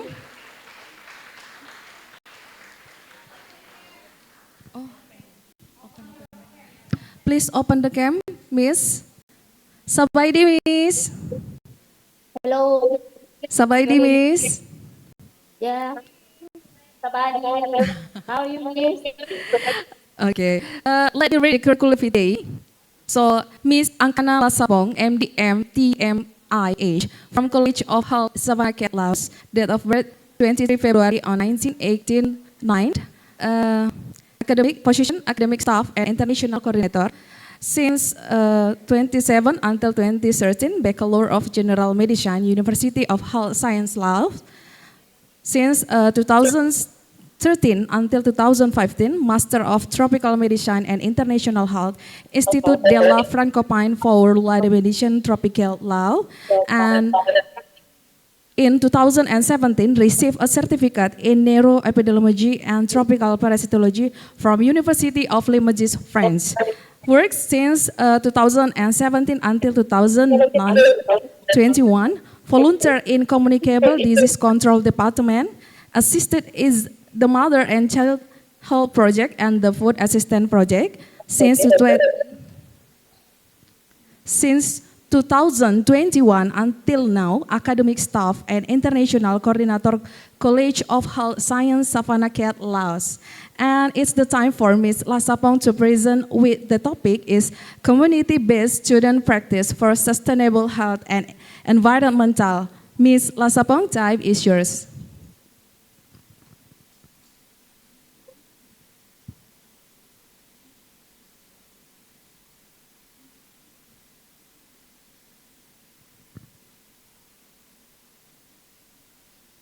Time is yours, Miss. Yeah, thank you so much, Miss. All participants in online and on-site. And my name is Ankana from College of Manake, and it is an honor to be here today. Tell you about the community of our students. In this presentation, you will see the activity that our students do in the community. So please, next slide, please. Next slide, please. Okay, thank you so much. First, I would like to introduce the background of community practice. The community practice is about helping individual, families, and communities solve health problems by working together with the community. It includes environmental health activity, operational health activity, and home care for people with health problems. The main purpose is to help community improve their ability to solve health problems and support community development. It also includes planning health projects, carrying out activity, and evaluating the result. Next slide, please.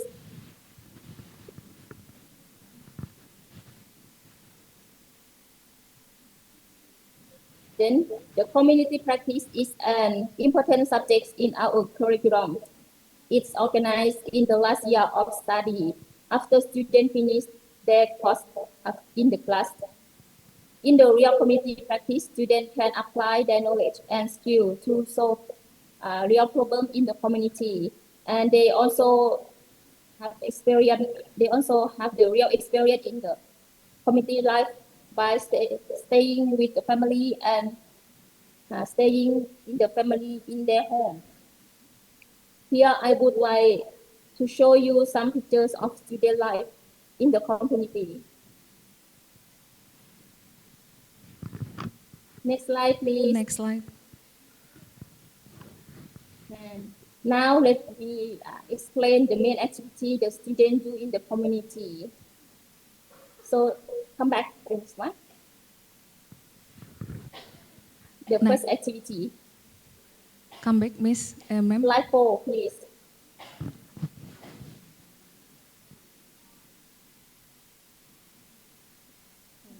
Can you go to slide 4, please?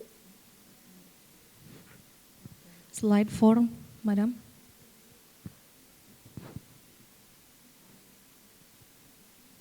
Thank you so much.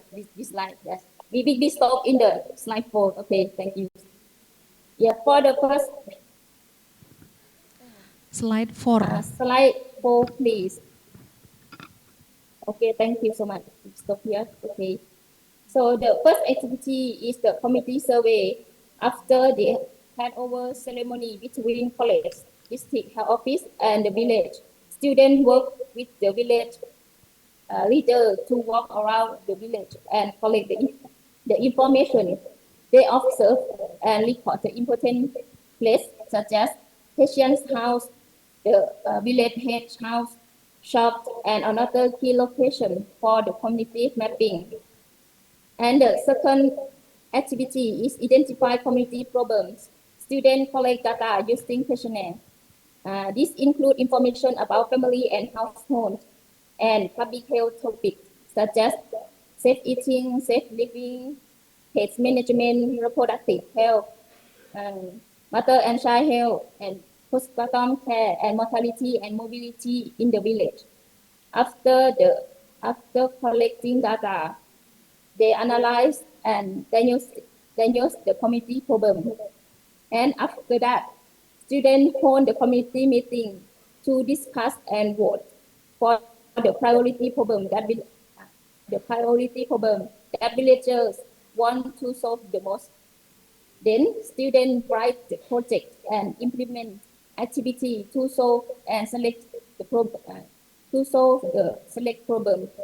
Finally, they evaluate the project to see whatever it's successful or not.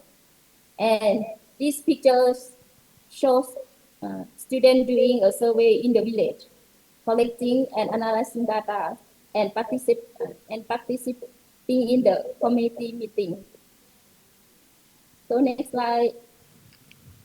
Yeah, and beside that, every morning student provides health education related to the problem they find in the community through the village loudspeaker. And they also conduct group health education with the community participation. And in this picture, the first one shows students give health education through the village loudspeaker, and the other show group education activity. Next slide, please. Next slide, Mr. Please. So, and another important mission for students is providing healthcare service, doing home visits and writing report for the village district health office and to the college. And in this picture, you can see the health service that students provide in the community. For the picture 1 to 5, show healthcare activity for primary school students, and picture 6 and 7 show nutrition assessment. Picture 8 to 9 show you the health check-up for villagers, and picture 10 to 13 show home visit. And for home visit, students choose the household with elderly people, 6 people, pregnant women, and postpartum women. The next slide. And now I will talk about the common community problem that we often find. First, environmental issue. In many communities, environmental protection practices are still not good enough. Some villages, you can see waste such as food waste and plastic around house or in the village. And many people also burn waste in front of their house, which cause air pollution and can lead to respiratory problems. And in some communities, people raise animals such as pigs, cows, and buffalo under their house, or it let them move around the village. Because of this, animal waste is often found around and under the house. Next are the public health issue. Drinking unsafe and unclear water is still common. There are several reasons for this. First, it is a long-term habit in some families. Second, some people cannot access clean water because the village is far from shop or the market, and they cannot, and they don't have the transportation. And the third, there is a lack of knowledge about safe drinking water. People often use water from wells, rain, or mountain sources. Another issue is open defecation.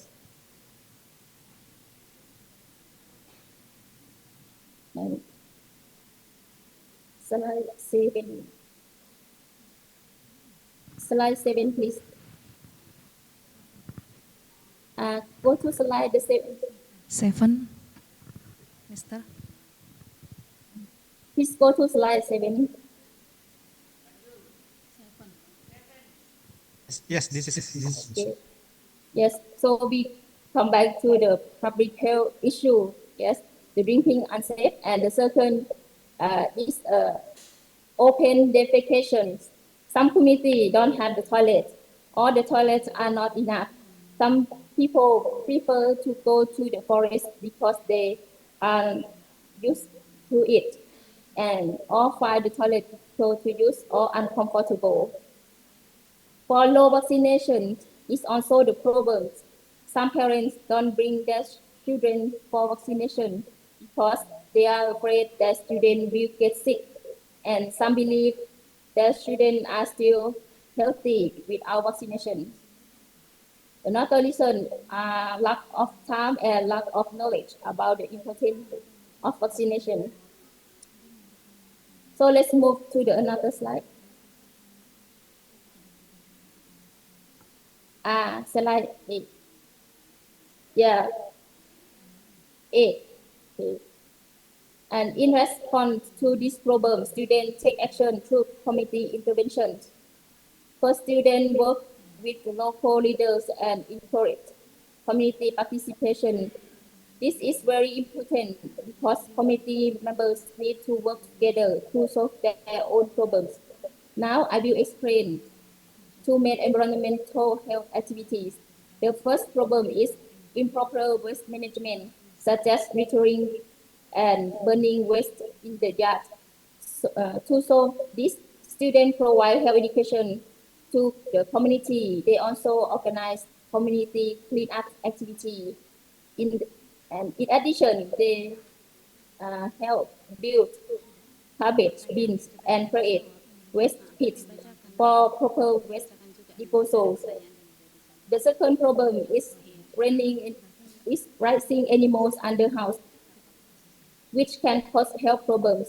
Students educate the community about this issue. They also encourage people to move animal pens away from the house. Furthermore, they promote using animal waste as fertilizer, which is safe and useful for the farm. Here you can see the picture of community cleanup activity that students and villagers do together. Next slide, please. Next. Yeah. Now I will talk about the public health action in the communities. For unsafe drinking water, such as groundwater, rainwater, or mountain waters, students provide health education to the community. They also encourage people to boil water before drinking to make it safe. For open defecation, this can affect both health and environment. Students give health education and work with residents to build proper latrines and This help improve hygiene and sanitation in the community. Follow vaccination awareness and coverage. Some people do not understand the importance of vaccine. Students provide health education and work together with the health center to promote vaccination and protect people from disease. And in the pictures, the first one show the health education from the student. The picture 2 to 4 show students helping villager build latrine. Picture 5 and 6 show follow-up visits after health education about boring water. And picture 7 and 8 shows students supporting health staff during vaccination and nutrition assessment. Yeah, this slide. And let's jump to the obstacle we faced in the community during our work. The first challenge is local community participation. Some people go to the field and they cannot join in the activity. Therefore, we need to choose the suitable time for the activity and seek support from the community leaders to encourage participation. And the second challenge is the communication barrier. Some people speak minority language, and so they have difficult understanding our language. We need to find translator to ensure that they understand clear. And the third is the culture and belief. Some traditional practice may not support new health behavior, so it takes time to explain and build understanding. The fourth challenge is time limitation. Both students and community members have limited time, which can slow down activity and follow-up work. Because of limited time, students cannot fully solve some problems that need complicated activity or the longer period of time. Finally, is behavior change is difficult. Even after health education, people may need a long time to change their habits. Next slide, please. And now I will present a group student project related to environmental problem. The project is called Environmental Development for the Good Living. And this project was implemented in Nong Hai Village, Songkhon District, Savannakhet Province. Let me introduce the village information. Nong Hai Village was established in 1982, and the population is 851 people, including 427 females.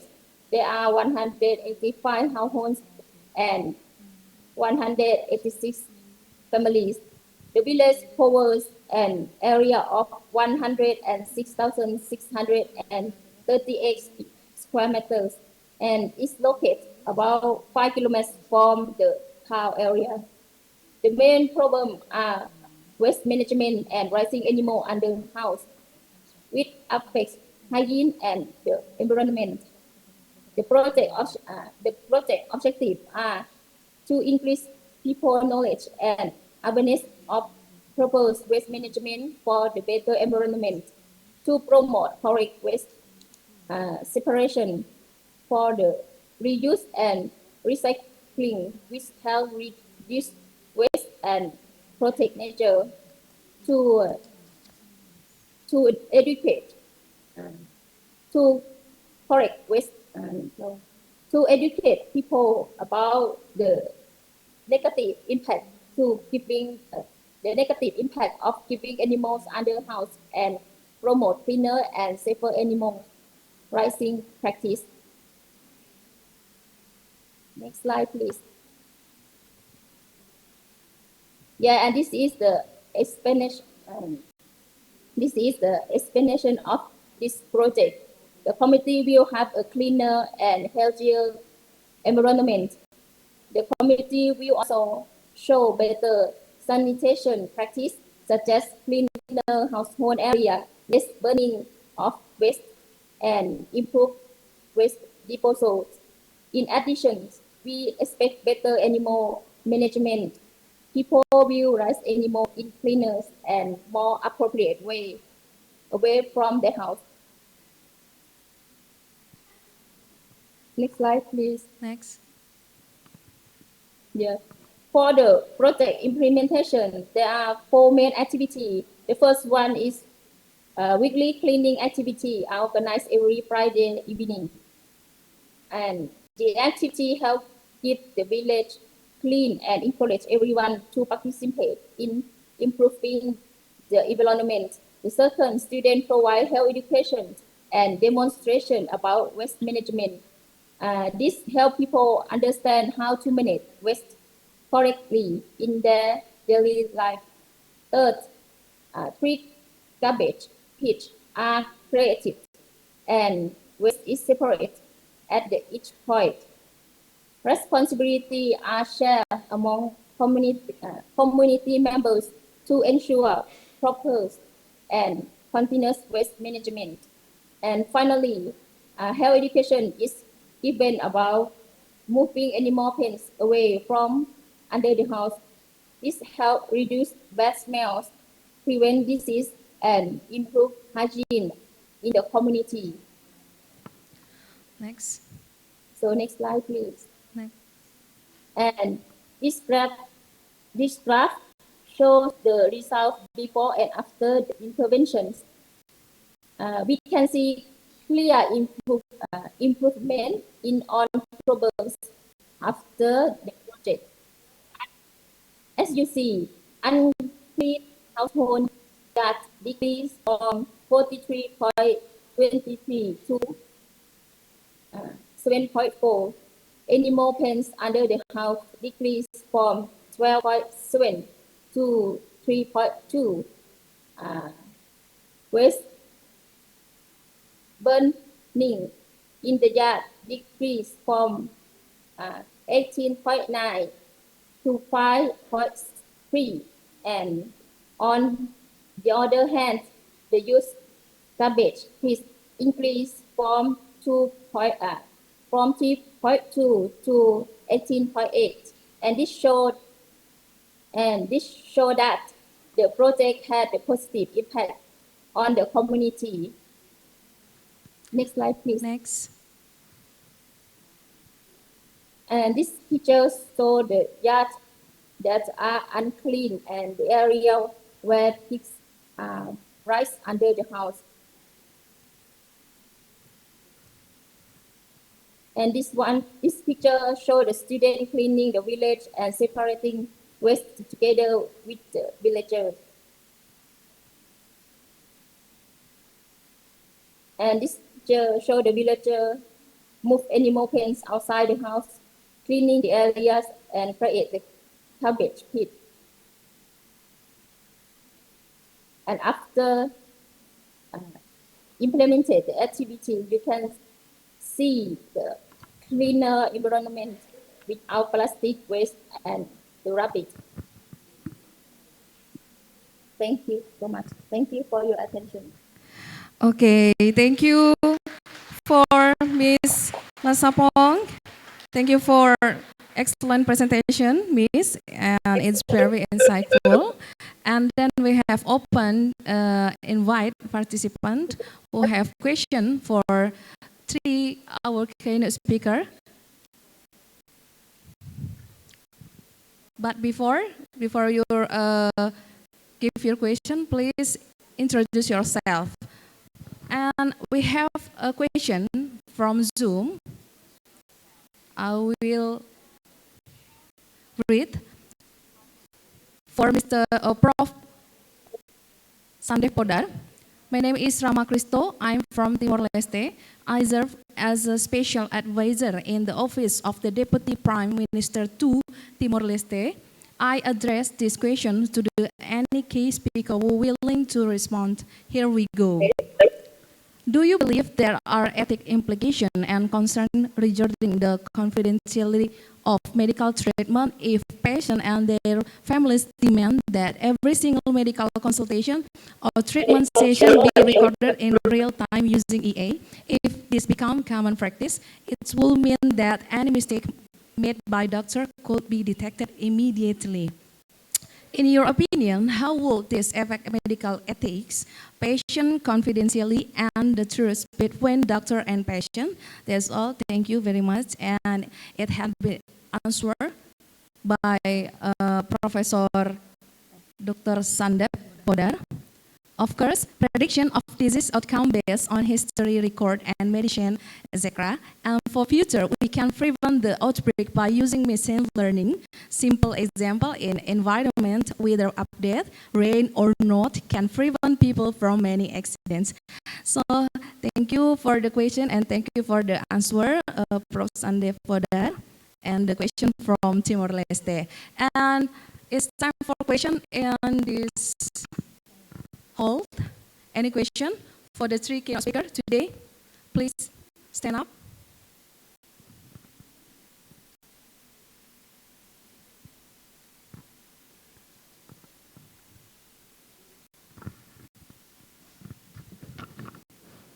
Okay, good morning, sir. Good morning, everyone. Thank you, sir, for the insightful presentation.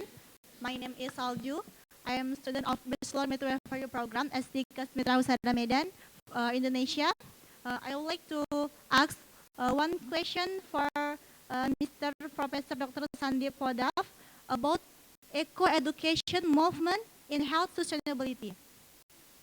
My question is, how can eco-education movement truly change people's behavior in a lasting way, raise vulnerable groups who are most affected by environment and health problems, and create real, measurable results for health sustainable insight by only increasing knowledge or becoming a ceremonial activity?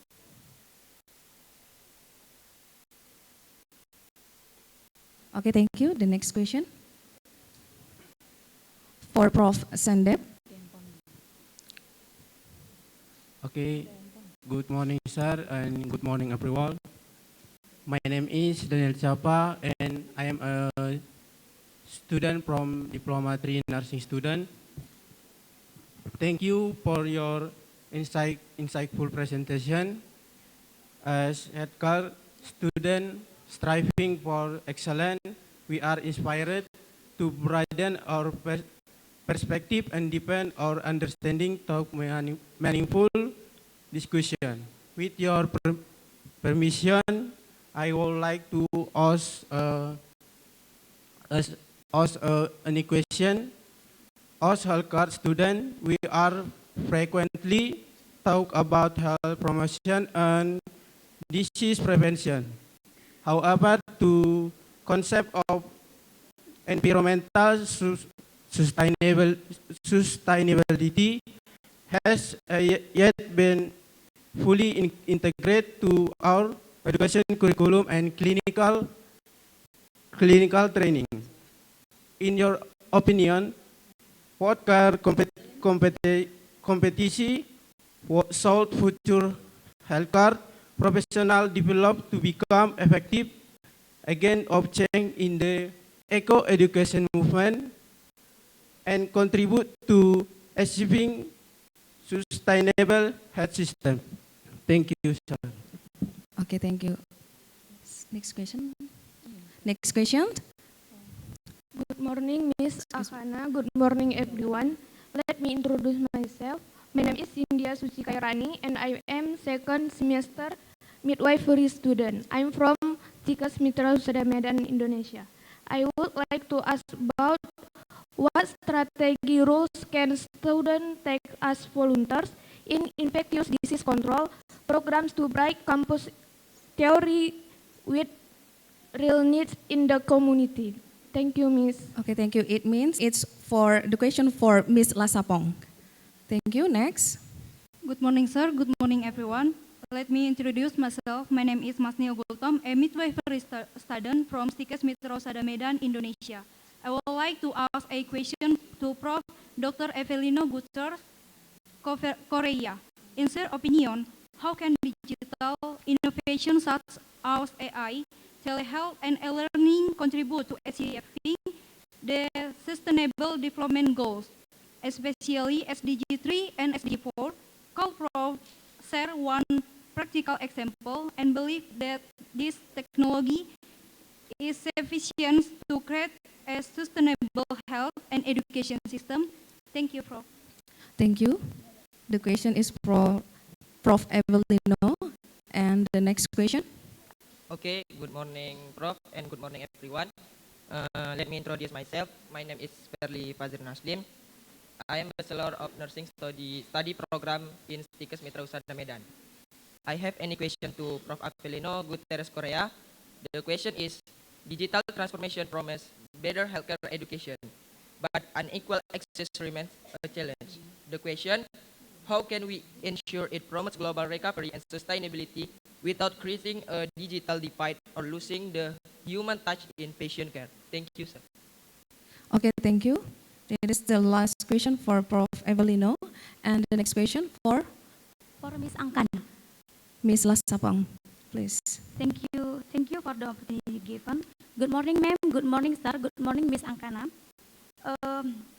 Everyone, both from the Trojan and in the health. Let me introduce my health. My name is Rijovianti from STIKES MITRA HUSADA Medan. Here, I want to ask, what is the strategic role of health students in education the public about preventing tropical parasitic infection to support local infection disease control program? Thank you. Okay, thank you. So the question is, what is the strategic role of health students in education the public about preventing tropical parasitic infection disease control program? Right, and the last question.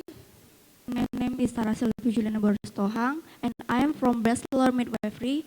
My question is to Miss Havana.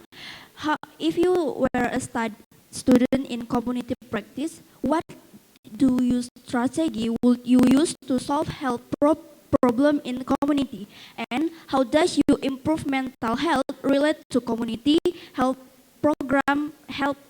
problem in the context this program? Thank you, Miss. Thank you, ma'am. Okay, thank you.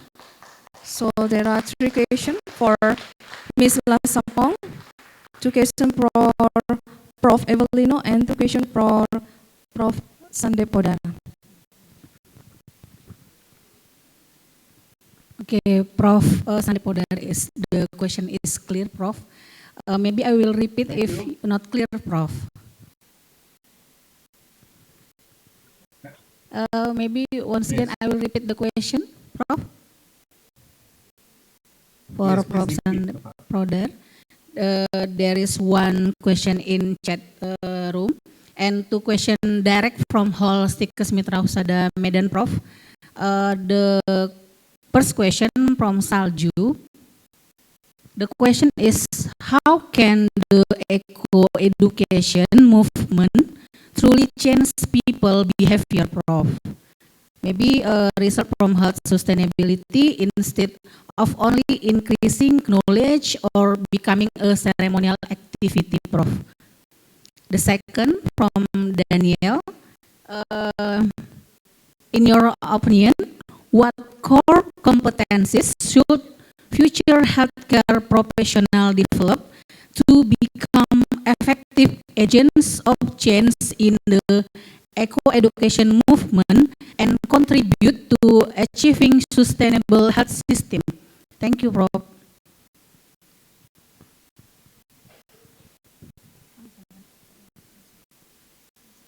Thank you. To answer, Prof. As a chat box, I have already replied the chat, and of course the chat you also mentioned about the.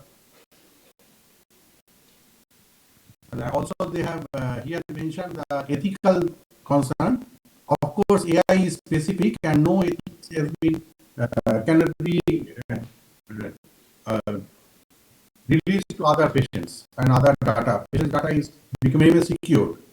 Like the X-ray or blood report is done, that report is not transmitted to other patients and the other patient party or the outside publicly.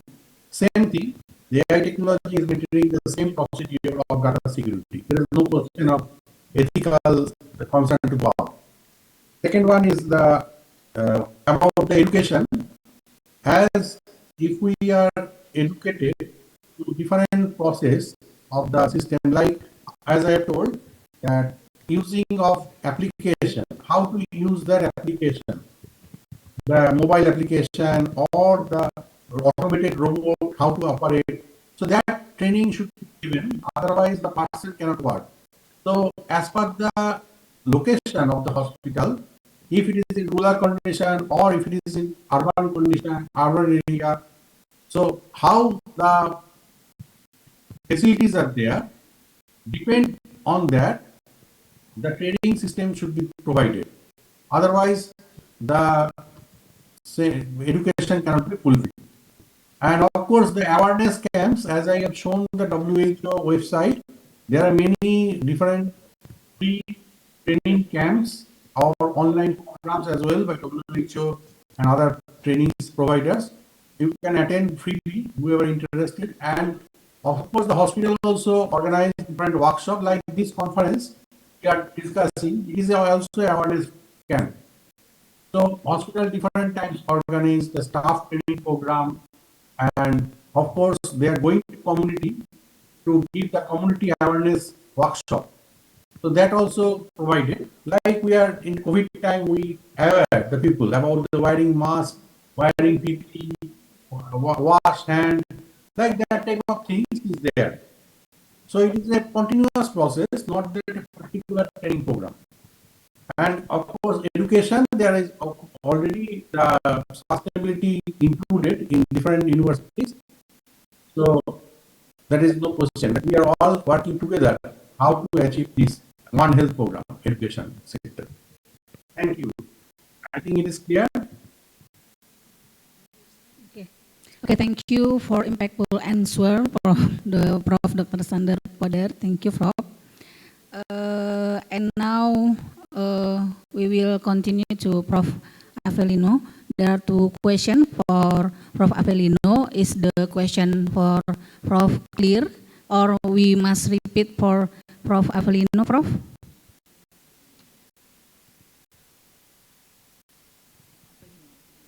Prof. Avelino, you can hear me, Prof? Thank you very much for the question. But I can summarize two of the questions become just one answer for me. Is it okay or not?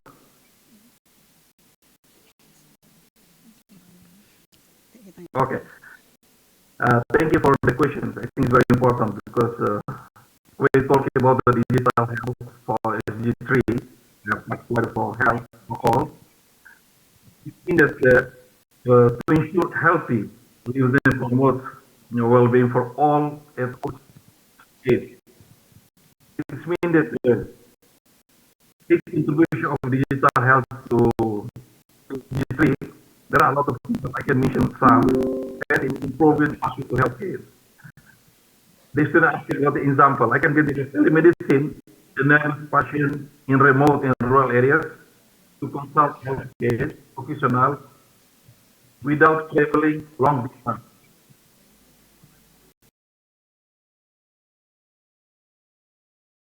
Consult through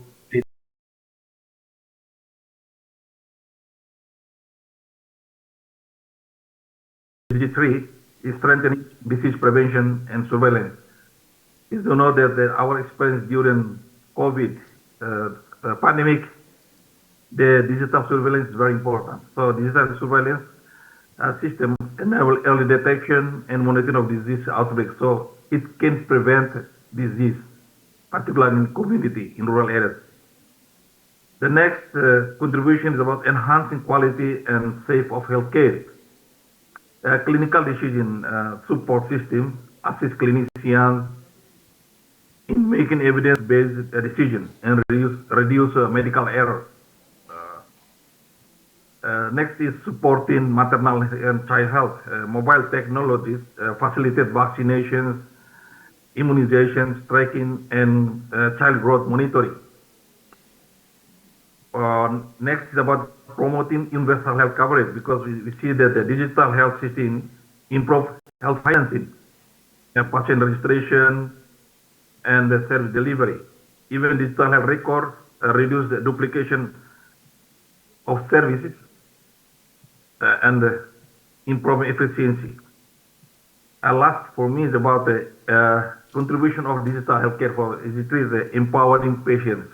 The patient gain access to reliable health information and can actively participate in managing their health.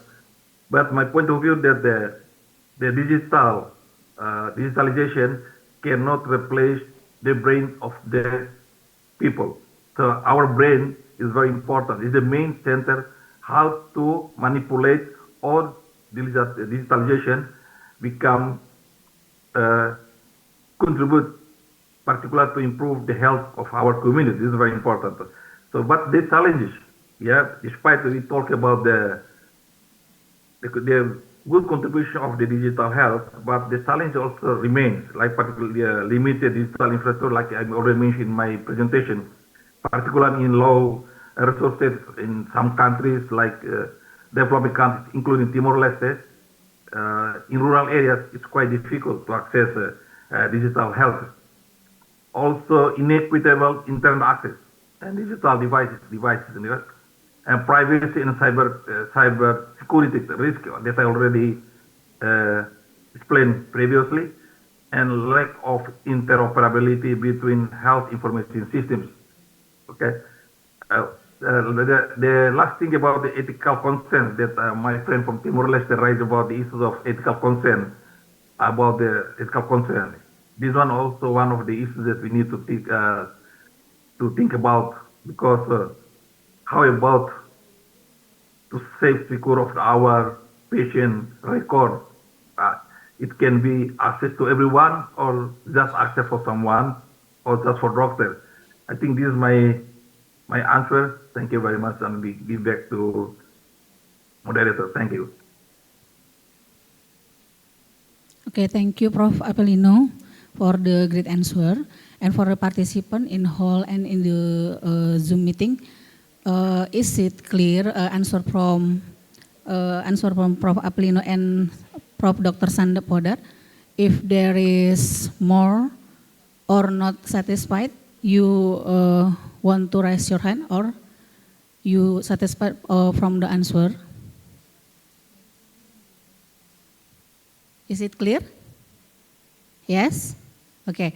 If is it clear, we move to the third from Miss Minato Kemsekcham. Please, ma'am.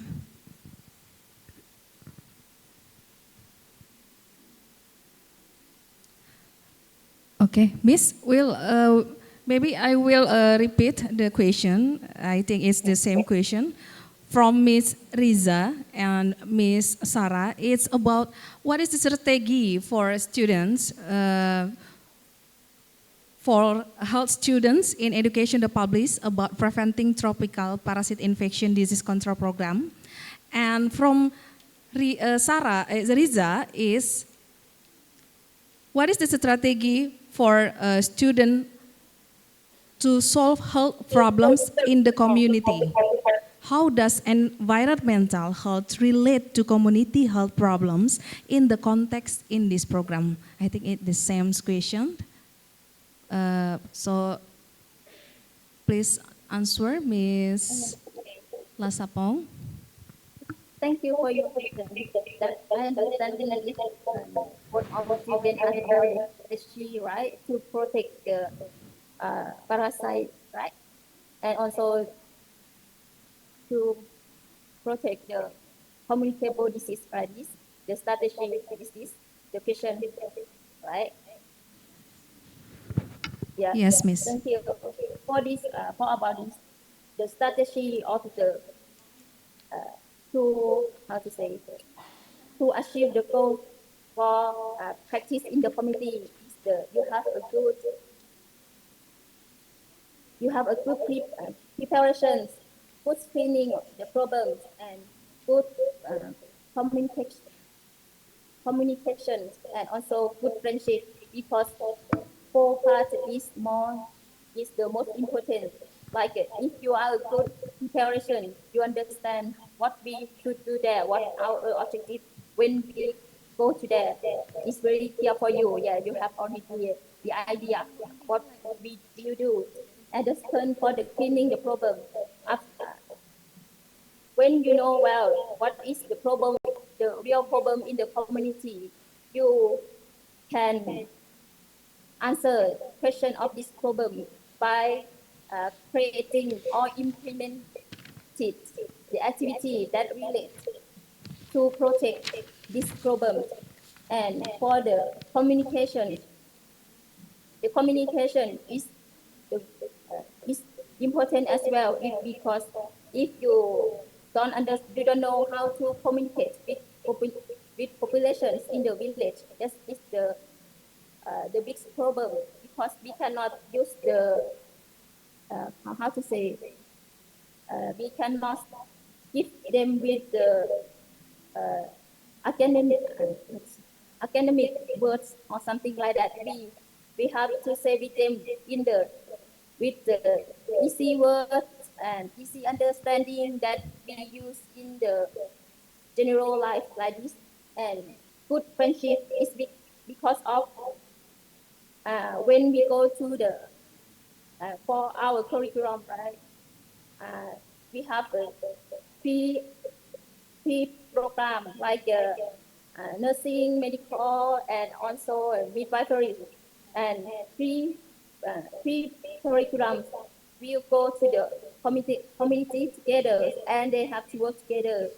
So they have to they have to work together, and they have to good friendship, and also they have to work in the with the villager and health staff and the leader of the village. Like this, they have to work with many people in the community. So this is important for the friendship. Yes. And how to and another strategy is if if you know the problem in the village, like paralysis or communicable disease like this, you can do some interventions, like if the how to say, like if you have if in that community have an epidemic of malaria or something like that, you can create the activity like give information, give the knowledge first, and the second you can ask them, you can teach them to create some product to protect themselves, like some liquid to protect the mosquito or something. And they also have the how to say, and use the net and cover the skin or something like that. Okay, thank you, Miss. Maybe the conclusion is it must integration specific discipline, not isolation, but integration, ya, Miss, ya, and meeting basic community needs. Yeah. Because changing behavior is difficult in community, right, Miss? Yeah. Okay. How is the participant? Is it clear for the answer? For the third participant, is it clear the answer of Miss Lasapong? Clear? Okay, clear. Thank you, Miss. Thank you for ensemble presentation. Okay, we hope this insight have given from third speaker much clearer about transformation eco-education. And we send, Dr. Eka Valentina and Madam Marta, say my deepest gratitude for our speaker, Prof. Avelino, Prof. Dr. Sande Podar, and Miss Angkana Lasapong. Thank you for the great speaker. Give applause please for all participants. Okay, thank you for your time and for your expertise. Thank you, Prof. Thank you, Miss. Okay, and I will now hand the stick back to the Master of Ceremony. Thank you. Thank you so much to Mrs. Eka Valentina and also Miss Marta as the moderator. And now we will give the certificate to all the keynote speakers.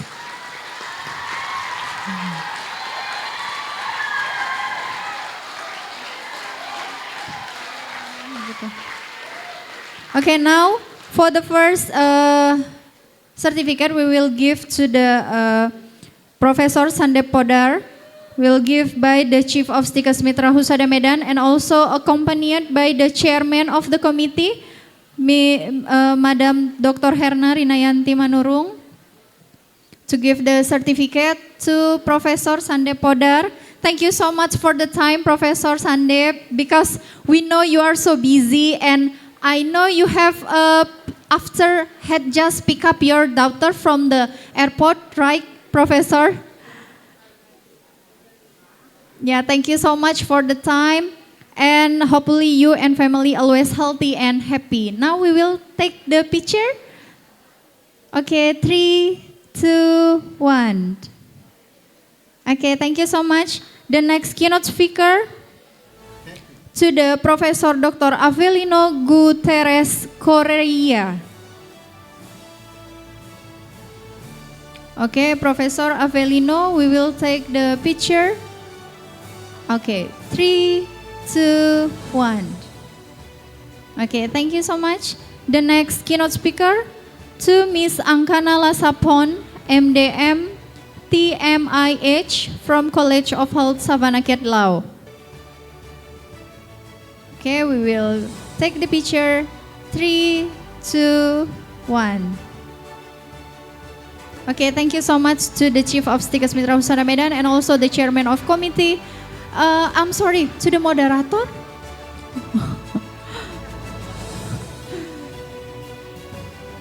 To Mrs. Eka Valentina Tarigan, Dr. Eka Valentina Tarigan as the moderator. This one, the certificate.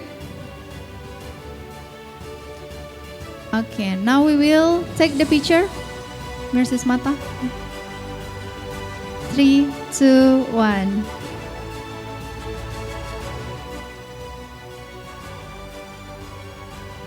And also Miss Marta, although Miss Marta still one keynote speaker again ya Miss Marta.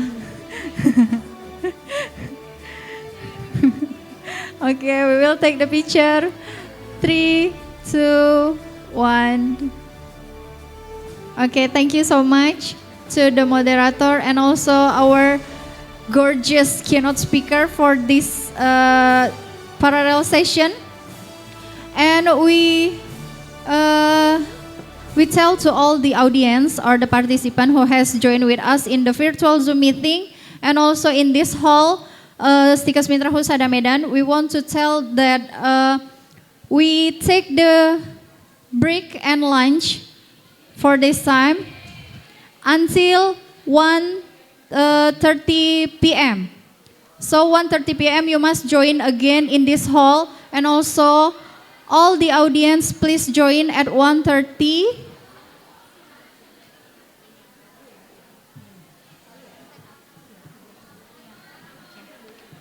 Okay, 1:30 p.m. to join again in virtual Zoom meeting because there are still a few our keynote speakers again to give the material. And also a reminder to all the audience who's have pelataran sehat or satu sehat, you must be fill the pretest and also open the material in the pelataran sehat, satu sehat. Okay, thank you to all the keynote speaker. Okay, thank you for the all keynote speaker, and see you on the 1:30 p.m. in this afternoon. Thank you so much. We welcome back all keynote speakers, participants, and all participants. Let's get our notebooks ready for the material that will be presented by this 30 great keynote speaker. We will continue in the third parallel session. Well, good day or good afternoon to all the audience and participant, and also our keynote speaker in this session parallel for the third speaker, to Mr. Ali Abdullah Ali from Tanzania, West Africa. Good afternoon or good day, Mr. To Mr. Ali, please open the microphone. Sudah. Yes, sudah. Yeah. Have you finished Friday prayer, Mr.? Yeah, Alhamdulillah, you already finished. Alhamdulillah. So, do in here. Thank you so much, Mr. We will continue our next parallel session, and we still opening in this afternoon. Also, the next keynote speaker from from Quang Tri Medical College, Vietnam, Mr. Le Duc Qua. From Quang Tri Medical College, Vietnam, Mr. Le Duc Qua.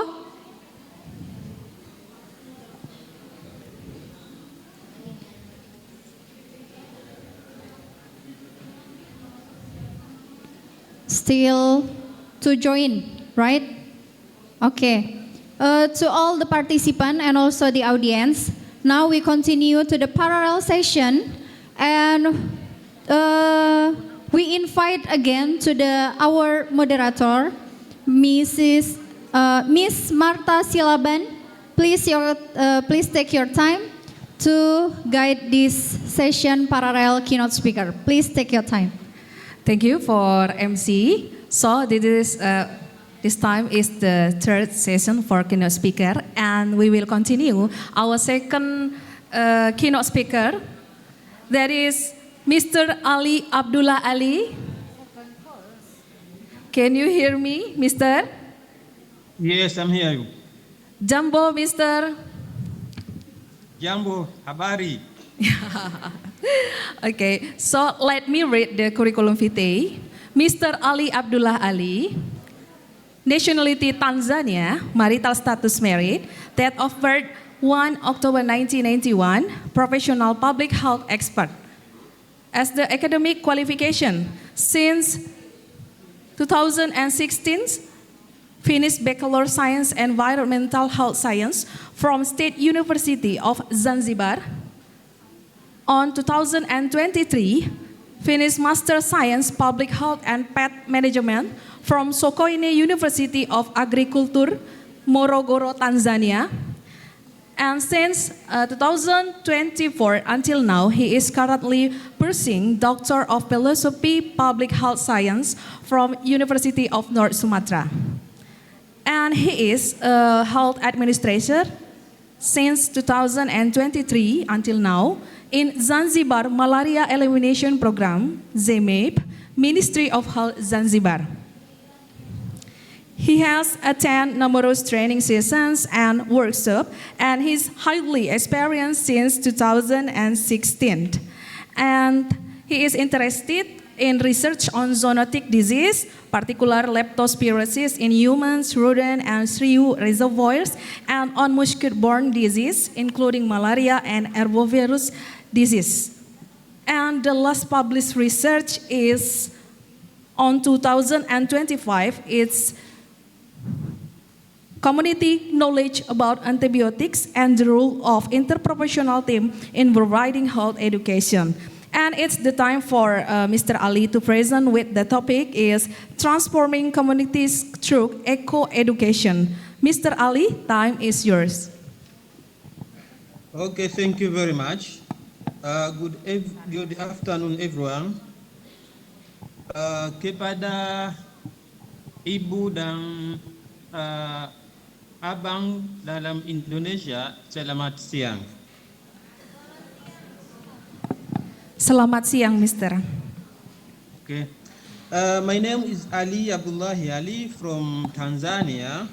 I'm very happy to be one among the speakers of this conference. The theme of this conference is eco-educational transformation, leading the way toward the global recovery and sustainability. My title today, I want to explain about the transforming community through eco-education, but I will focus on malaria, Zanzibar. In fact, that we can consider eco-education in high level of education, but I think it's not enough. We need to consider eco-education within community, because when we consider the disease, we need to have community. Without have community, it means that if we have get disease, the disease will be spread in different places. So we need to expand this knowledge of eco-education to community, to the community. So today I want to explain this issue of malaria history in Zanzibar. On this presentation, I will explain about the background, the malaria situation in Zanzibar, eco-education and the community transformation, challenge, and the conclusion. Next step, okay? In terms of malaria, World Health Organization, they say that malaria remains a global public health challenge. But most of these malaria cases occur in sub-Saharan Africa, including Tanzania. And according to WHO, it says that annually, mortality rate, or annual death rate is around 6,100,000 per year. It means that this disease is more burden in sub-Saharan Africa. And when you look this map of Tanzania, this map in Tanzania, but Tanzania, this is a country that have contained two countries. One country is Tanganyika, and one country is Zanzibar. This is a two country within one country. And within Tanzania, there is a two president. There is a president of Tanzania, and there is a president of Zanzibar. When you look at this map, on their right hand, there is an island here called Unguja. This is a part of Zanzibar. When you move to issue of malaria, the prevalence of malaria in whole Tanzania is around 8%. But when you focus on only Zanzibar, the prevalence of malaria now is less than 1. Now we have 0.05 prevalence. And according to WHO, the controlling and the prevention measure on area or on setting that have on pre-elimination phase and the controlling phase is different. So in Zanzibar, because of the prevalence of malaria now is less than 1, we are in pre-elimination phase. So now we implement the strategies called the Chinese approach. We call that Chinese approach. It means that 137, we need to make notification of cases within 24 hours in order to ensure that this case is well investigated and treated within 24 hours. When you look to the area like Tanganyika, the prevalence is higher. Their level now is still controlling, so the intervention is different. But, okay, malaria situation in Zanzibar.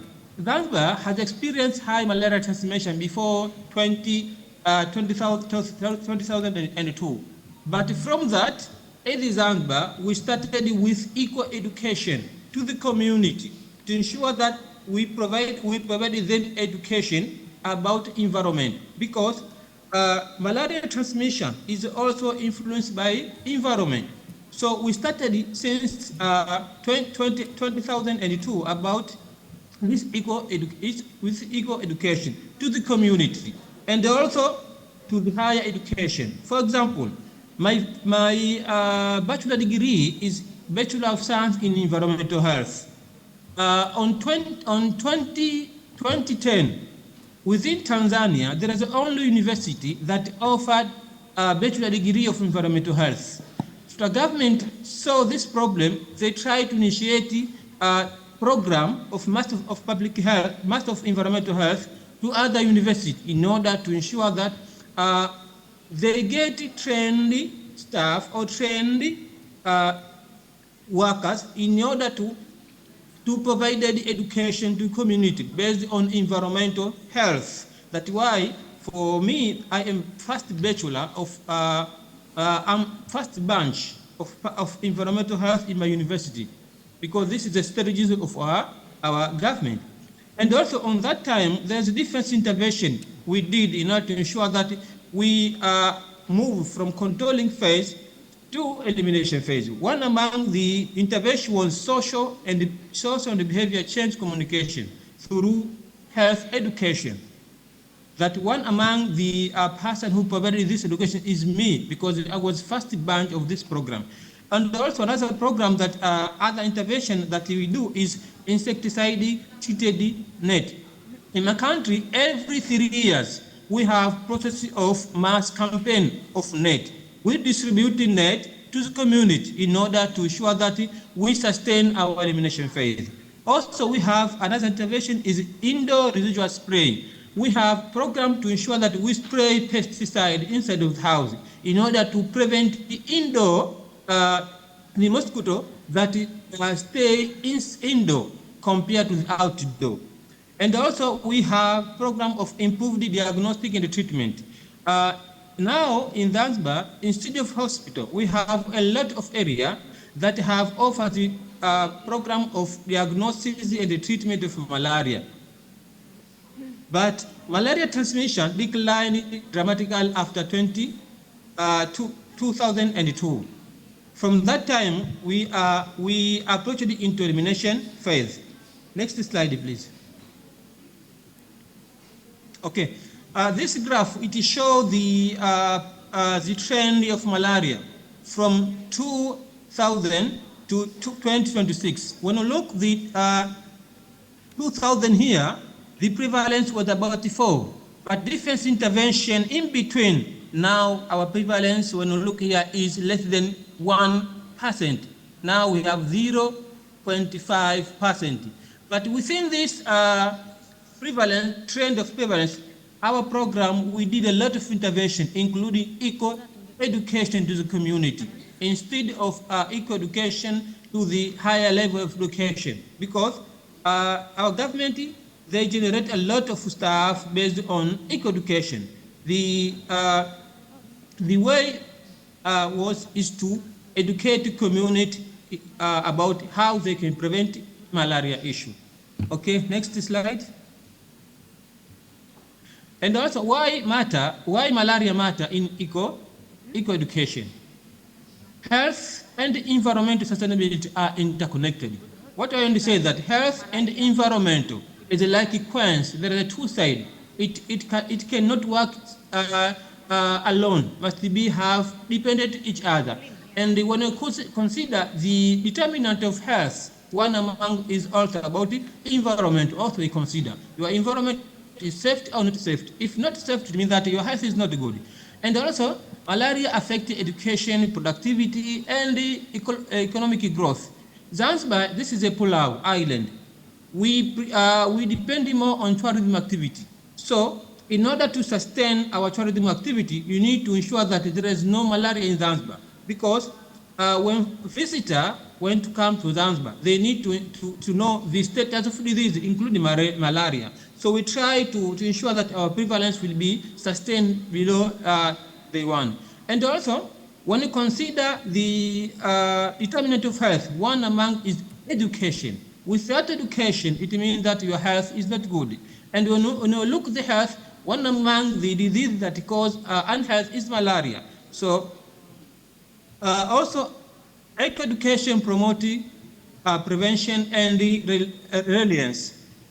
When we look at education to the higher level of education to community, we provided it in order to ensure that they get aware, knowledge in order to prevent disease. Because we know now the world, there is a lot of public health crises that affect our community. And we consider the Sustainable Development Goal goal number 3, good health and well-being, it emphasizes this one. Also, goal number 4, it emphasizes quality of education. It means that this quality of education and good health is work together. You cannot separate it. If you have no health, it means that you can get education. And also, if you have no education, you cannot maintain your health. It means that you work together. And also now we have issue of climate change. This is a big challenge now in the whole world, the climate change. And also we have clean water and sanitation. This clean water and sanitation is the one among the determinants of health. Without clean water, without sanitation, you will not be healthy. And especially this issue of clean water and sanitation, most of the problems occur in developing countries, including Tanzania and Asian countries. Okay, next slide, please. Okay, now I want to consider the environmental and malaria relationship. How environment influences malaria, or how malaria is caused by environment. One among the things that most of endemic area is stagnant water. Because if there is a stagnant water, what is consequence is mosquito bleeding. If there is a mosquito bleeding, it means that the transmission can be occur anytime because of increased number of mosquito. And also there is a poor waste management. When you look at this one, this is a lot of thing here. This is a tire and the other thing. Most of people, they are not good on waste management. That's why they can increase the number of tools that can increase the number of building sites. And also there is a land use change. You know that one among the issues that increase the number of our incidents of malaria is land use change. In my country, there's a land specific in agriculture because of existing water body. But some people, they're building there. Instead of stay there, now they act as a source of what? Of malaria transmission, because every time there is a stagnant water. And also issue of climate variability and rainfall pattern. This is also among the issue that this is environmental issue, but it calls malaria issue. That is the relationship. That's why if we try to train, to educate community, they will maintain the environment. If they will maintain the environment, it means that we can reduce malaria in larger percent. Next slide. Yeah, and now in Zanzibar we have we use drone because we have problem of breeding site. We have a lot of breeding site, and the sampling site is very like pond is big. We cannot use manual to go there to provide the larvicide. Now you have a drone. This drone helps us to spray larvicide. That's why now our prevalence of malaria is going down because we have a lot of intervention. And also when we move to community transformation, we cannot change community without have knowledge. We need to give them knowledge about ecology, environment. Also, to give them ecology, knowledge, it means that they will increase their attitude. Then move to practice and the sustainability based on their knowledge that again. And also based on eco-education, when you provide eco-education, it means that they will increase their awareness. When they increase their awareness, it means that they can change the behavior. If they change the behavior, it means that reduce malaria transmission. This is where how now eco-education is very important community, not only for students in high level of education. Next slide. Okay, now I want to discuss about importance of eco-education in maintaining the elimination phase in Zanzibar. Now we have this program. One, we have environmental awareness community. In Zanzibar, through Ministry of Health, we have a project based on community health worker. We train community, some people in community. This community, we train for 1 year about the issue of prevention.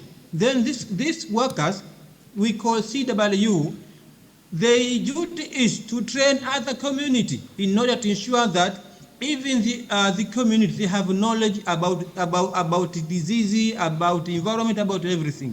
And also this community health worker, they trained about even to treat to treat or to diagnose malaria and the other diseases in order to ensure that we're fighting on communicable and non-communicable diseases.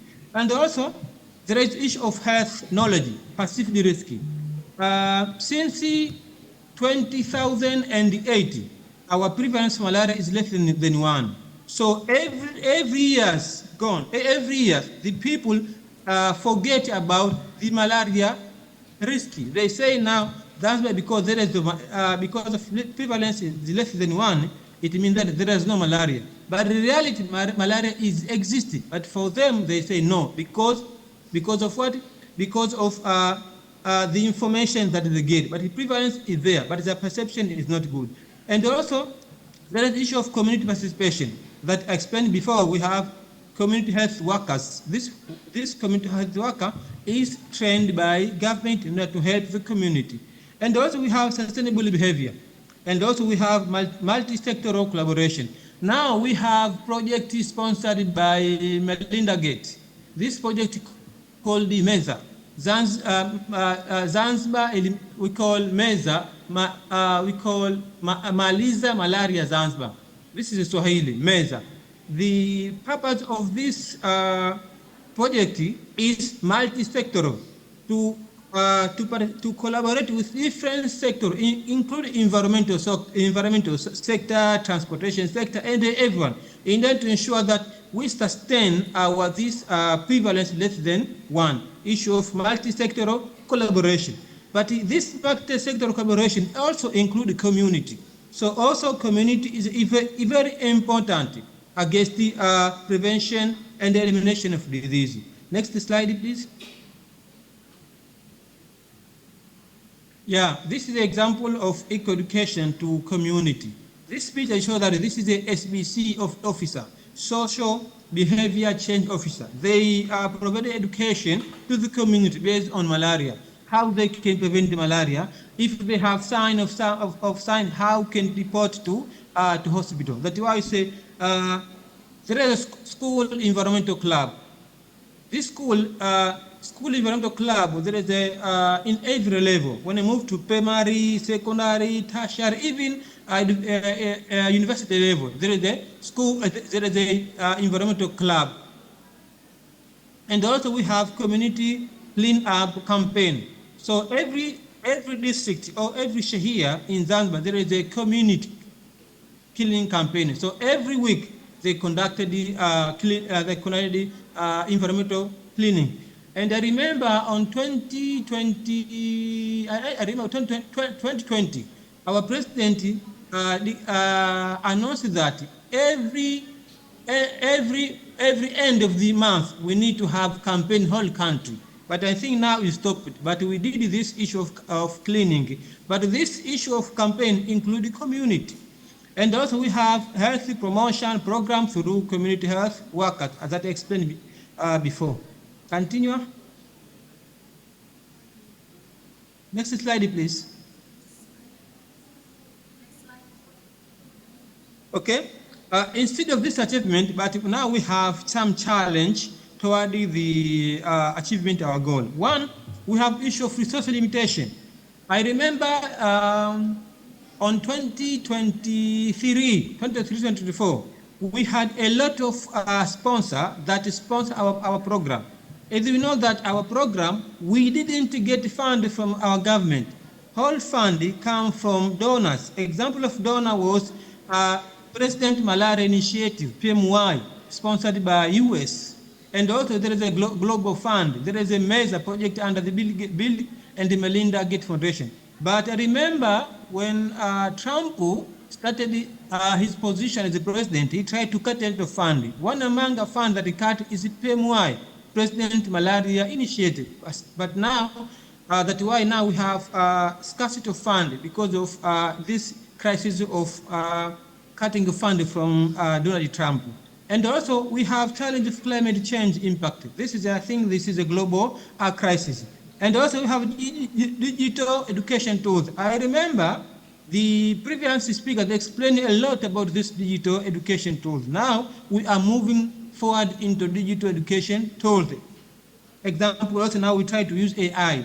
Because I remember our understanding, application of AI in African countries not much compared to Asian countries. Even me, when I arrived in Indonesia, I understand about the in AI. But when I was in my country on 2023, I didn't understand about the AI. But when I arrived here, now at least I understand the digital tools. And also we have international partnership like World Health Organization and the CDC. Let's move to, okay.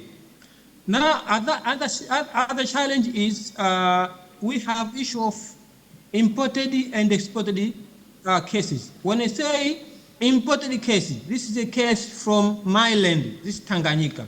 And when I say indigenous case, which we call is local case. According to WHO, in order to give you a certificate that your country is a free malaria, you need to ensure that there is no indigenous case. But don't look this graph now. The number of indigenous cases is higher compared to imported cases. That's why when you look our phase of elimination now, I think is not sustained because we move beyond the criteria of WHO to ensure that there is no indigenous case. But our country now, there is a lot of indigenous case compared to imported case. This is among of our challenge. Continue. Conclusion, eco-education can serve as a powerful catalyst for sustainable malaria prevention, health, community, and long-term resilience in Zanzibar. Thank you very much. Thank you, Mr., for the excellent presentation, and it's very insightful. And then we will give time for the MC for the next keynote speaker. I will give time.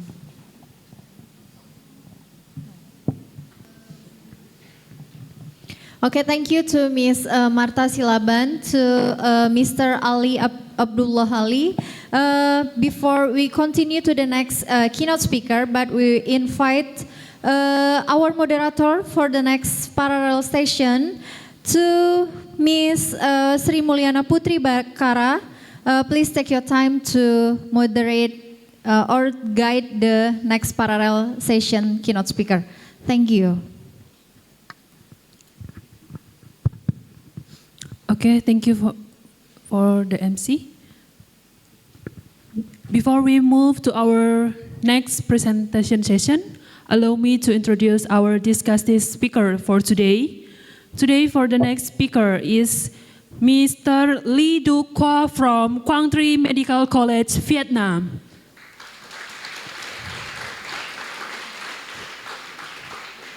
Good day, Mr. Lee Du Qua. Good afternoon. Thank you. Okay. Before your session, for your presentation, let me to introduce yourself by read your CV. Mr. Lee Du Qua is a student from the Education Bachelor of Rehabilitation and with a strong and passion of medical research and community service. And also he have a lot of extracurricular activities as a volunteer and community leaders, active participate in numerous university-led social and health programs, and also have a soft skill in teamwork, leadership, communication, presentation, problem solving, and adaptability in clinical setting.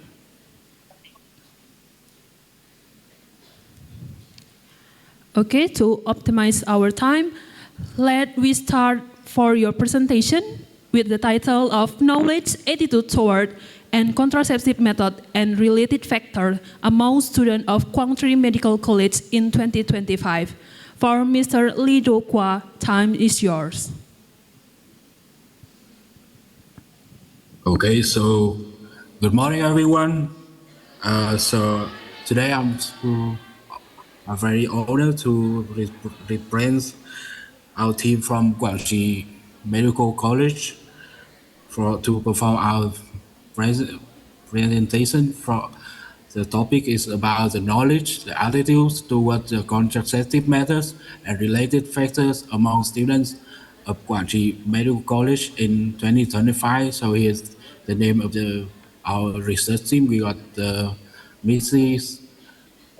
Science Nursing Cung Thị Bin, Mrs. Science Nursing Lê Thị Phương, and the Master of the Doctor is Nguyễn Thị Xuân Nhan, and my name is Lê Đức Khoa. Today I'm here to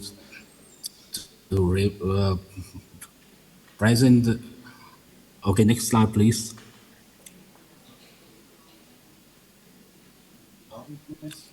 Next slide, please. Next slide. Next slide, please. Okay, why? Can you guys hear me clearly, or I have to talk louder?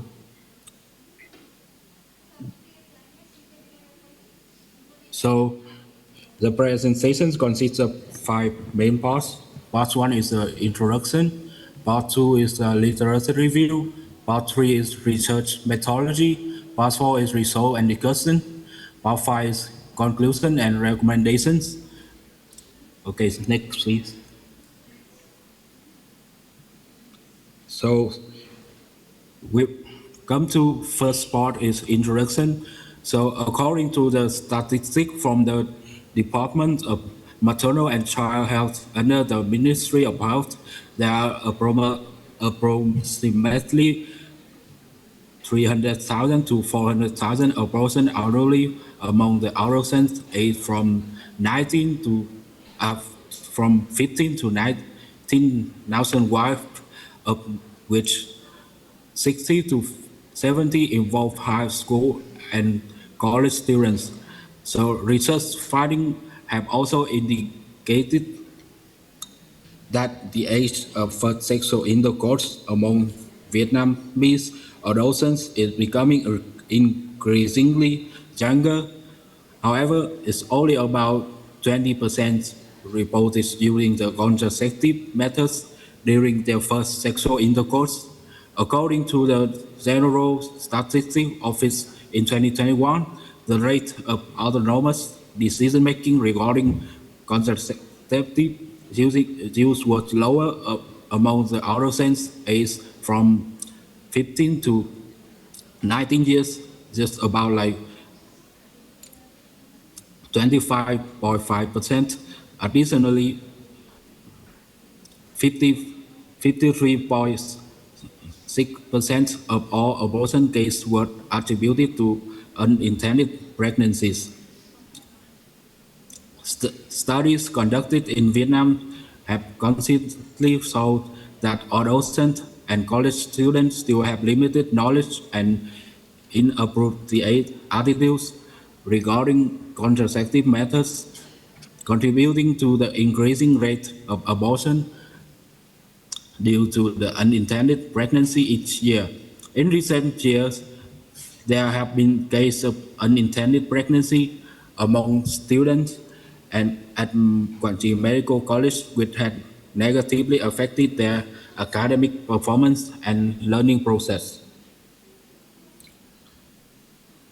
So, therefore, we conduct the study title like to address to the main questions is what are the current level of the knowledge and attitude of students toward the contraceptive methods, and 2 is what factors are related to the students' knowledge and attitudes toward the contraceptive methods.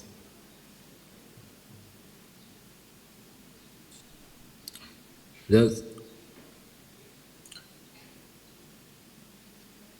study was conducted with 2 specific objectives: to describe the current status and to identify the several factors associated with the knowledge and the attitudes toward the contraceptive methods among the students at Quảng Trị Medical College in 2025. Next, please.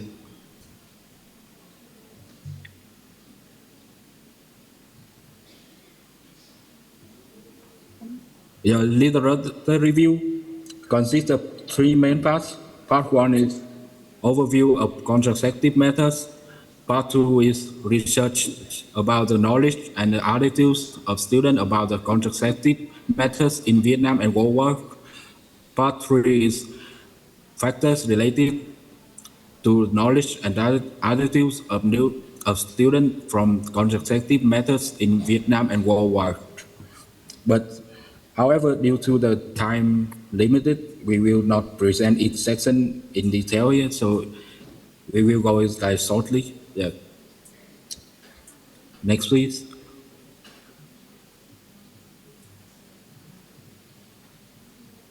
The research methodology is all the, and the research object is all the full-time students currently studying at Quảng Trị Medical College who meet the study inclusion criteria. So the sampling criteria include inclusion and exclusion criteria. Next, please. The research method, we have three research methods. So we have the study design, the sampling method, and the sample size. Next, please. So the research variables are classified into three contents like backgrounds, age, genders, year of study, academic year, major, and 2 is knowledge variable regarding contraceptive methods, and 3 is attitude variable toward the contraceptive methods.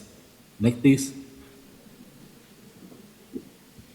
So all the data collected using the self-administered questionnaire prepared in advance with an estimate completion time of about 20 to 25 minutes. And the data collection tool consists of 4 parts. Part 1 is including 9 questions on participants' general information, and part 2 is including 36 questions about contraceptive methods knowledge. Part 3 is including 23 questions about attitudes toward the contraceptive methods, and part 4 is include 2 questions on the sources of the information. Next, please. So the knowledge classification. So based on 36 knowledge related questions, so good knowledge is defined as score as 54 or higher, and poor knowledge is defined as less than 54 points. So about the attitude assessment, we use the Likert scale questionnaire with 4 levels, ranging from the totally disagree to the totally agree.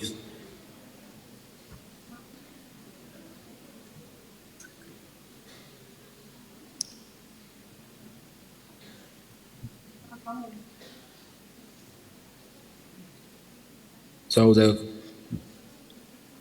the same as the assessment from the attitudes. So good attitude is defined as more 69 points or higher, and the poor attitude is like less than 69 points. Next, please. So the research process consists of 5 steps. Step 1 is contacted the Department of Training, Testing, and Basic Science to obtain the list of students and review their class schedules. Step 2 is selected students who met the inclusion criteria for participation in the research. Step 3 is explain and encourage students to participate. Students agree to enroll the research. Step 4 is send the question decided by Google Form, and step 5 is data entry and processing and analysis. The study was conducted from January to 20 and 25 to October 20 and 25 at Quảng Trị Medical College.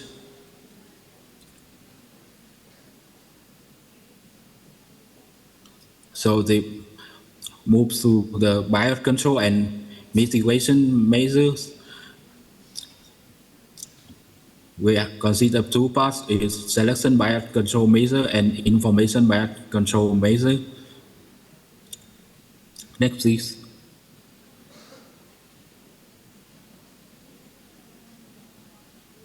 The data was encoded by the processor using the SPSS 20.0 software. Descriptive statistics using the frequency and percentage were employed and analyzed and present the categorical variables, the mean and the standard deviation we use to analyze and present the quantity variables. We use the t-test, the ANOVA, and the linear regression test was used to. Next, please. The study was conducted after the approval by the School Scientific Research and the Technology Council, and the participants in the study were clearly expanded by the purpose of the research. The study was only carried out by the consent of the student, and all the collected data were kept in the confidential, used solely for the research purpose and not published without the student consent.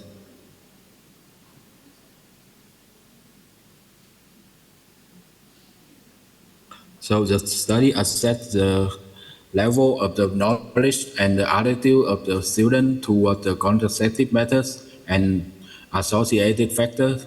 Based on finding, its proposed more appropriate training, extracurricular, and the reproductive health education programs for students. We aiming to improve student knowledge and attitudes regarding contraceptive methods, prevent the consequences of the unintended pregnancies, and protect student reproductive health.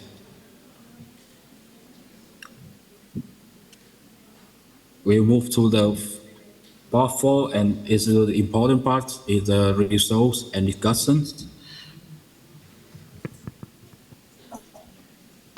And the results show that the mean age as a student was about like from 18 to 22 years. Among them, females accounted for 85%. This result is similar to the finding of the Hoang Thi Mi. Next, please. So out of 150 students, 68 resided in the dormitory, representing in the highest rate at like 45%. There was 94 students with no releases. Next, please.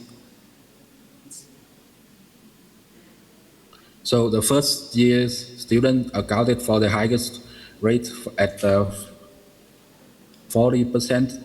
There was like 80 and 78 students majoring in nursing. Next, please. So the King ethnicity students were accounted the most, with like 59.3%. Next, please. So there were 59 out of 150 students holding in Lao nationality.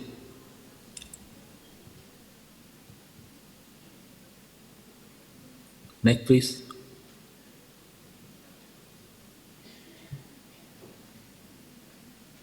The result indicated that the, the, pro, the number of students who knew at least one contraceptive method was like about 90.3%. This rate was lower than the study by Nguyễn Thanh Phong. Next, please. The results show that condoms was the most widely known and is the most popular method, reaching the highest rate of 90%.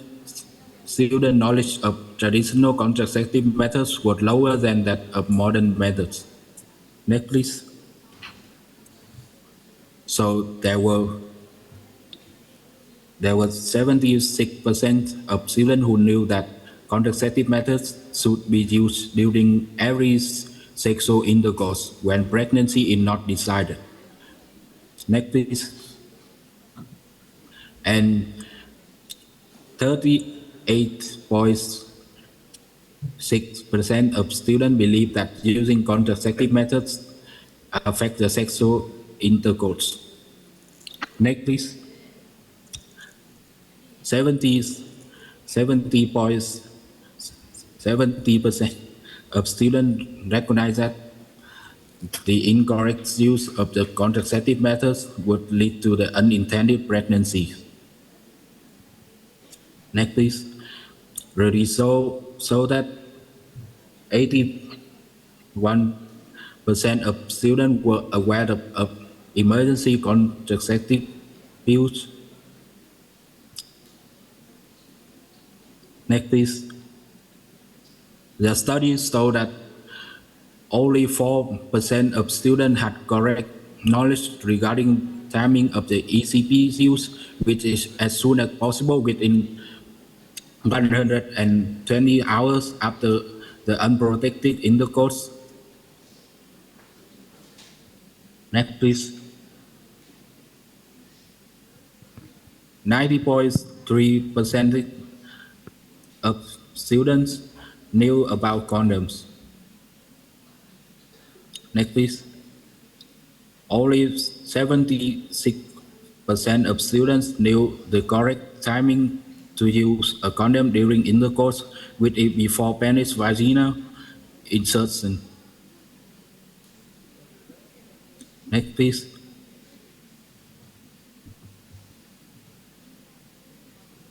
Next, please. And 46.6% of students have incorrect knowledge regarding condom usage, believing that they should unroll or stretch the condom before putting it on the penis. Next, please. The results show that only 66.6% of students were aware of daily oral contraceptive pills. Next, please. Only 80% of students agree about the statement, "It's a bad thing for an adolescent to carry contraceptive methods with them." This mindset may prevent students from using the contraception during the sexual, thereby is increasing the risk of the unintended pregnancy and sexually transmitted infections. Next, please.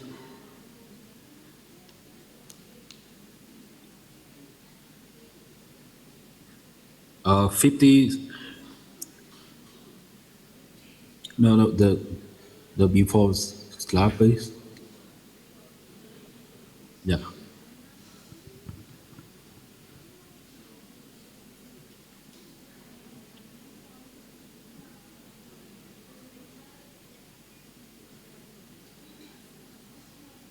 So here the result of the female student attitude towards the condom, like only like 57% agree about the if an adolescent or those carry a condom, they might be considered indecent. Next, please.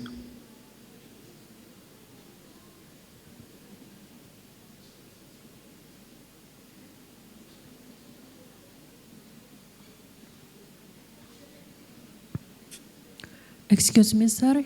You have 3 minutes more time.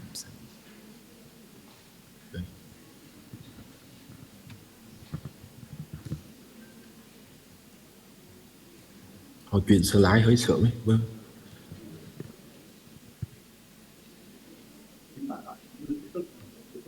Dạ, dạ.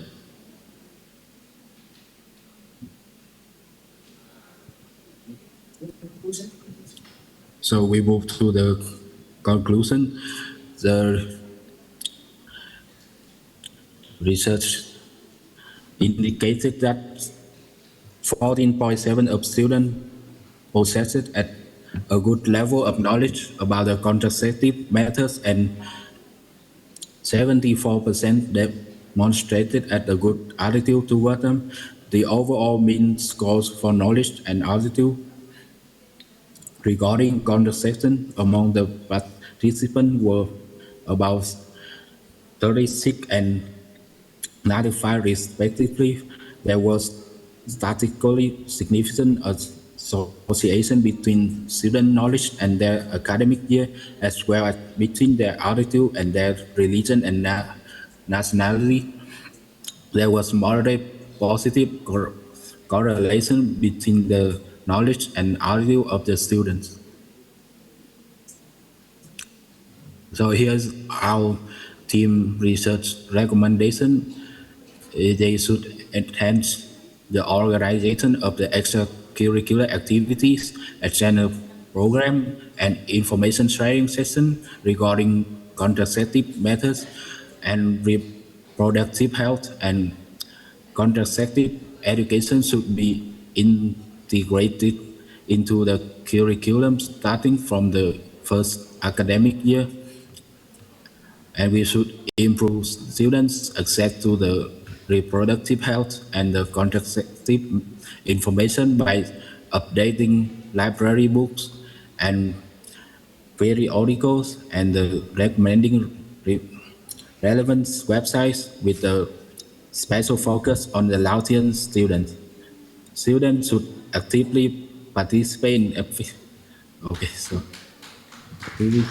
okay. Okay, thank you for Mr. Please, audience, give a big applause.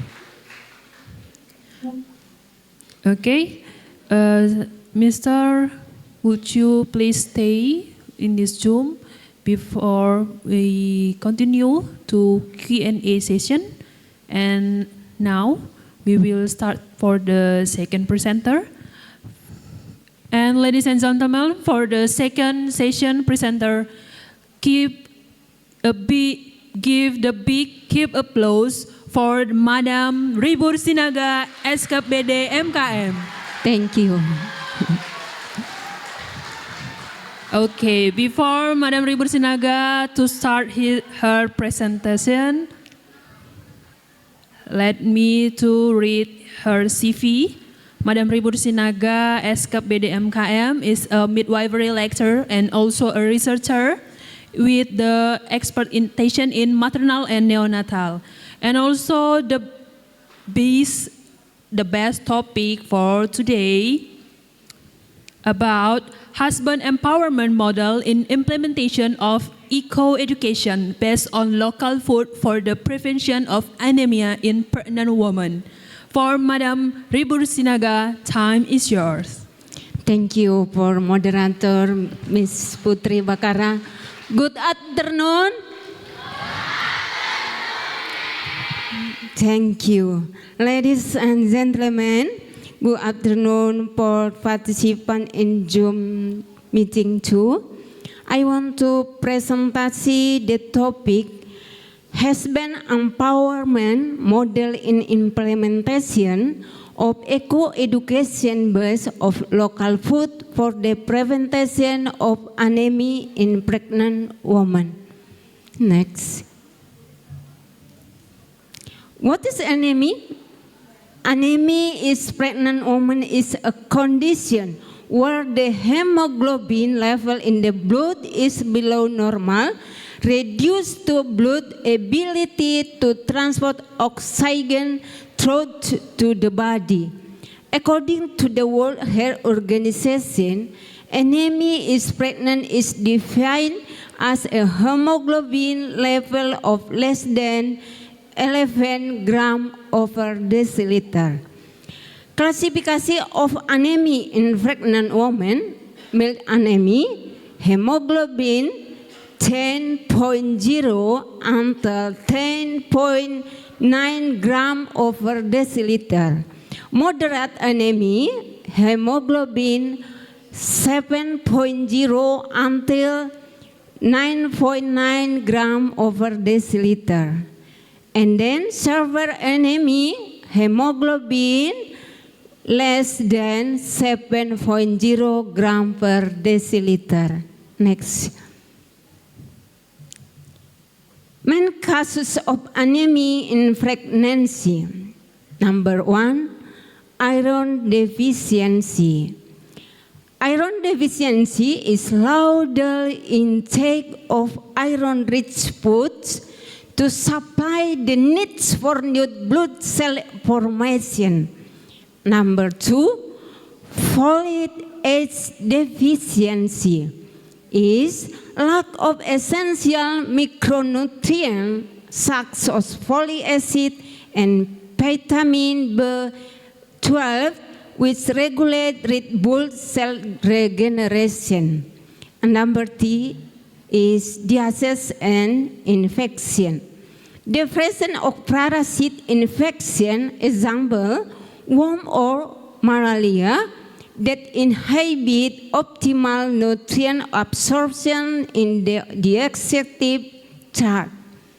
Next, risk factor for anemia, risk age less than 20 or more than 35 years, to cause pregnancies, high parity, poor nutritional status, low compliance with iron supplementation tablets, infection disease, low education and economy levels, lack of husband support. Consumption of the food low in iron and habits that inhibit iron absorption, such as drinking tea or coffee after eating. Signs and symptoms of anemia. Number 1, we can see easily tight and white, and then diastasis or headache, and then pale face, and then out of breath, head folding, and diastasis concentration. The impact of anemia of maternal and fetal health. For mother, number 1, increases risk as bleeding during labor and prone to infection and excessive fatigue, increased risk of maternal death in severe anemia. Number 2, for the fetus, low birth weight, premature birth, impaired fetal growth and development, and increased risk of perinatal death. And next, anemia prevalency. Developing countries, anemia during pregnancy increases the risk of premature birth, low birth weight, bleeding, and maternal and infant death. Anemia is not just an individual health issue, but has become a serious public health problem. Even globally, WHO data indicates that approximately 40 50% of children aged 6 until 59 months, 30% for adults, girls and women on childbearing age until 49 years, and 37% pregnant women worldwide suffer from anemia. The global WHO approximately 35.5% on pregnant women aged 10 until 49 years suffer from anemia globally. Africa and Asia have the highest prevalence rate. Indonesia, based on data from the Basic Health Research and Indonesian Health Survey, the prevalence anemia in pregnant women in Indonesia is recorded at around 27.7% to 48.9%, depending on the survey period and region. Next. Prevalence of anemia in developing countries, key facts. Number 1, anemia remains major public health problem in developing countries, especially among women of reproductive age and pregnant women. Number 2, around 36 until 40% of pregnant women worldwide experience anemia, with the highest prevalence in Saharan Africa and South Asia. Key fact 3, iron deficiency is major cause exacerbated by malnutrition, infection, poverty, and limited access to health care. Number 4, in many developing countries, the prevalence of anemia in pregnant women can reach more than 40%. This being categorized as serious public health problem. Anemia during pregnancy increases the risk of premature birth, low birth weight, bleeding, and maternal and infant death. We can see Asia Selatan 48.7%, Afrika Sub-Sahara 46.3%, Asia Tenggara 38.9%, Amerika Latin 25.8%. The concept husband empowerment in maternal health. Definition of husband empowerment.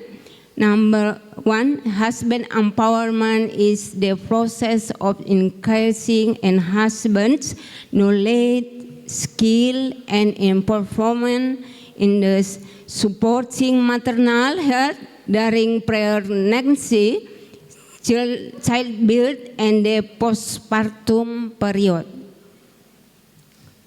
Number 2, the importance of husband involvement during pregnancy involves maternal and fetal health.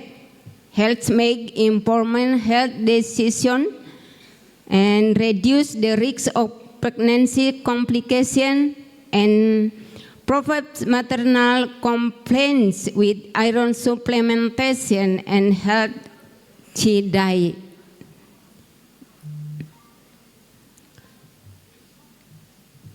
Family-centered care approach is normally pregnancy is shared responsibility of the family The husband is main companion in maintaining the mother health. Emotional, social, and economic support influence the well-being of pregnant woman. The husband's role in supporting maternal nutrition and health is normally remains you to take iron tablet, providing nutrition local food, and accompanying ANC examination, and provide psychological support and motivation. Principle of sustainable nutrition involving your husband is not just about aiding health, but also building and deficit for health, for the reproductive health of the mother and the future of children. Thank you. Empowering husband. What is an husband empowering? One innovative approach to enemy prevention in empowering husbands to support the health of pregnant women, particularly through local food-based ecological education.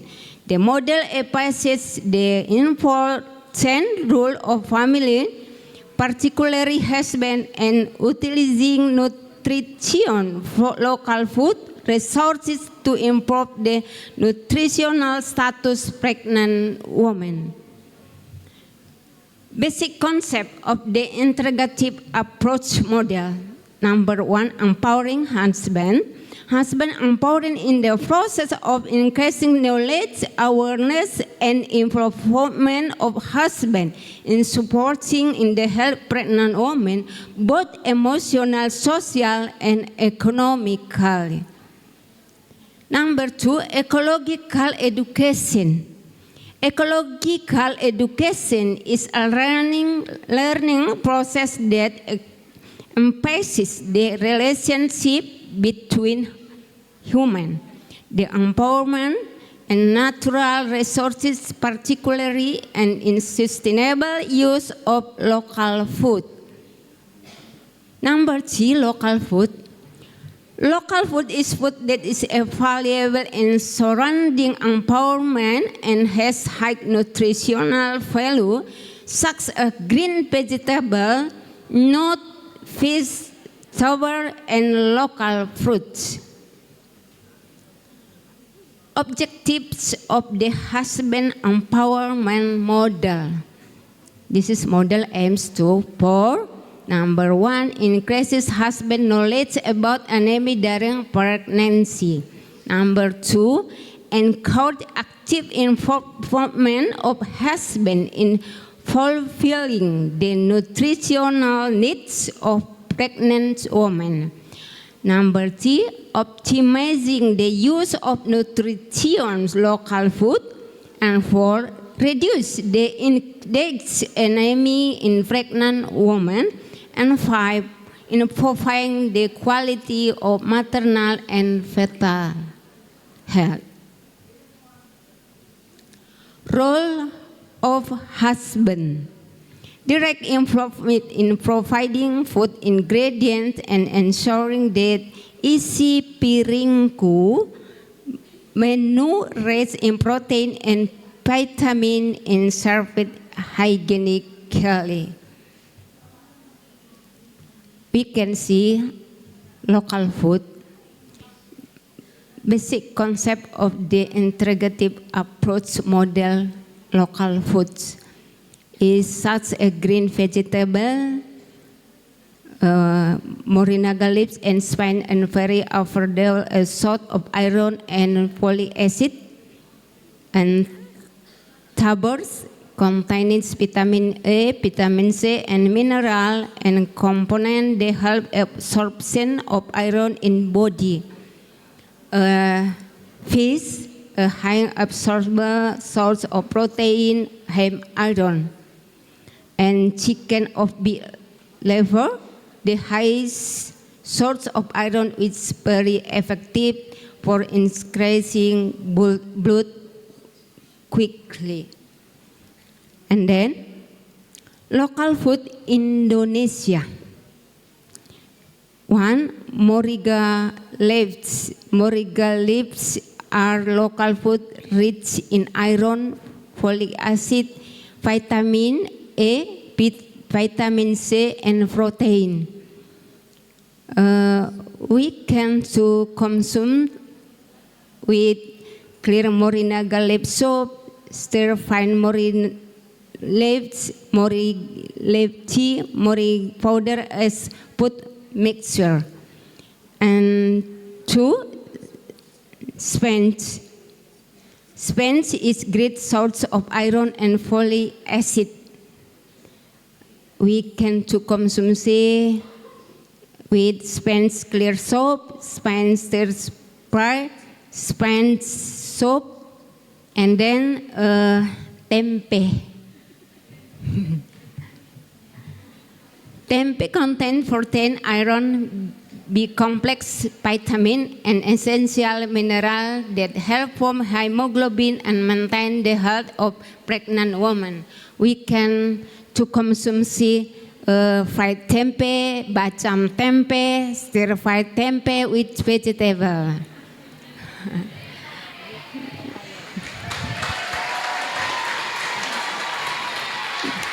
Thank you. Number 4, red papaya. Red papaya is rich in vitamin C, which increase the absorption of the other foods, helping prevent anemia in pregnant women. We can to consume it directly, papaya juice, fruit salad. This is local food in North Sumatra. Number 1, Medan and cowpeas. Medan and cowpeas are sources of protein, iron, calcium, and omega-3 fatty acid, which support red blood cell formation and fetal brain development. We can to consumption balado, capotes, peanut capotes, mixed vegetable and rice. Number 2, cassava leaves. Cassava leaves are rich in iron, vitamin A, vitamin C, and fiber, which help form hemoglobin and maintains digestive health for pregnant women. We can to consume Batak style made cassava leaves, cassava leaf curry, cassava leaf vegetable. Number 3, andaliman. Andaliman and crab arsik.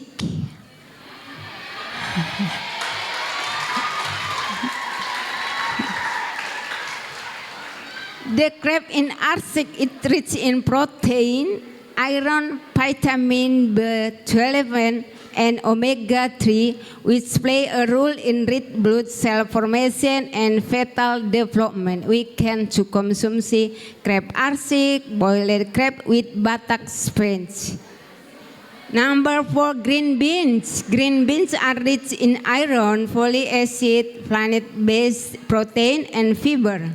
We help prevent anemia and support fetal growth.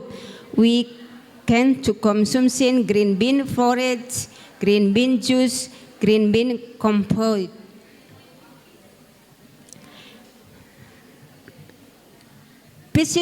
Psychosocial and emotional support.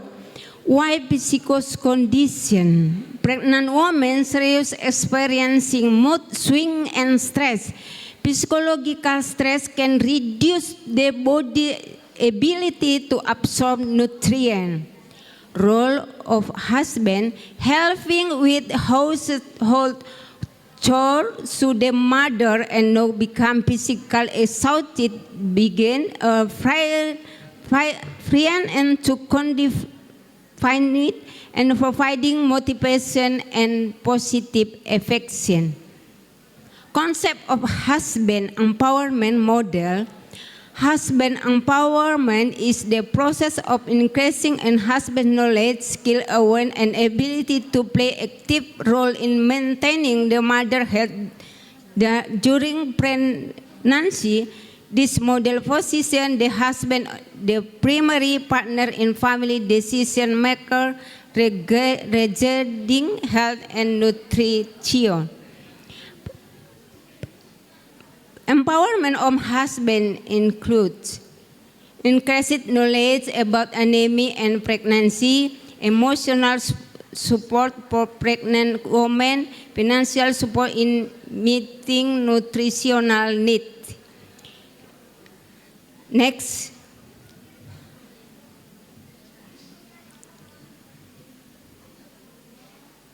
Next.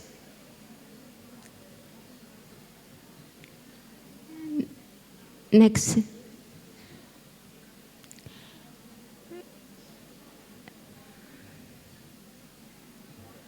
Next. The relationship between husband and preventing anemia in pregnant women. Husband have a significant influence of pregnant women health behavior. The support can increase a mother's motivation to maintain her health and meet nutritional needs. The role of husband in parenting anemia include as educator, remind us of the importance of consuming nutrient food. As educator, husband play a role providing information, reminding and raise awareness among pregnant women about importance and maintenance good health during pregnancy. One of the most important forms of education in reminding pregnant women to consume nutrient foods to meet the nutritional needs for both mother, fetus, and parent anemia. Looking for information about anemia and pregnancy. Knowledge is foundation for behavior change. The better a husband understanding of anemia and pregnancy, the greater his ability to provide support to pregnant women. Next. As motivator, provide psychological support.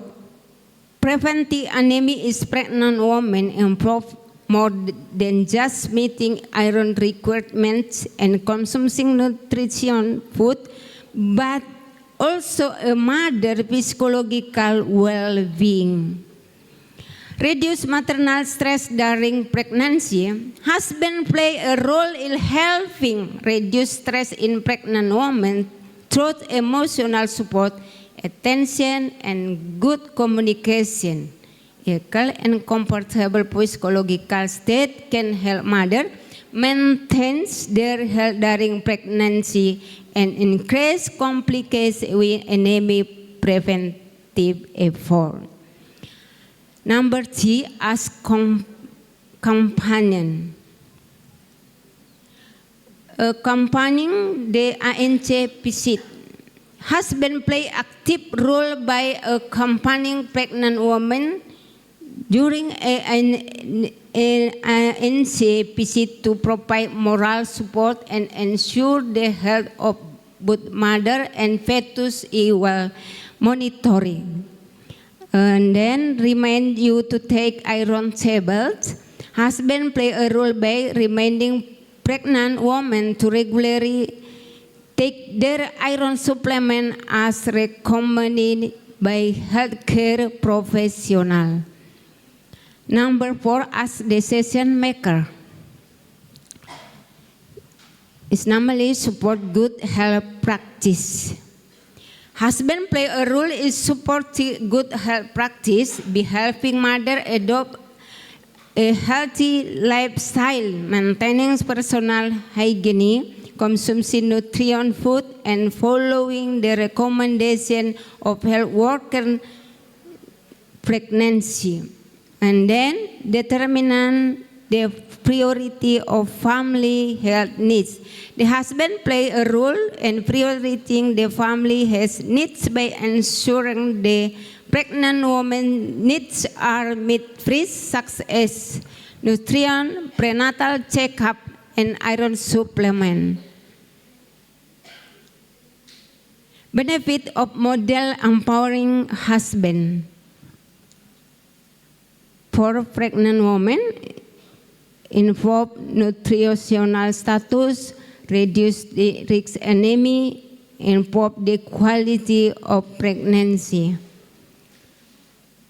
Number 2, for husband, improving family health knowledge, increase involvement in pregnancy.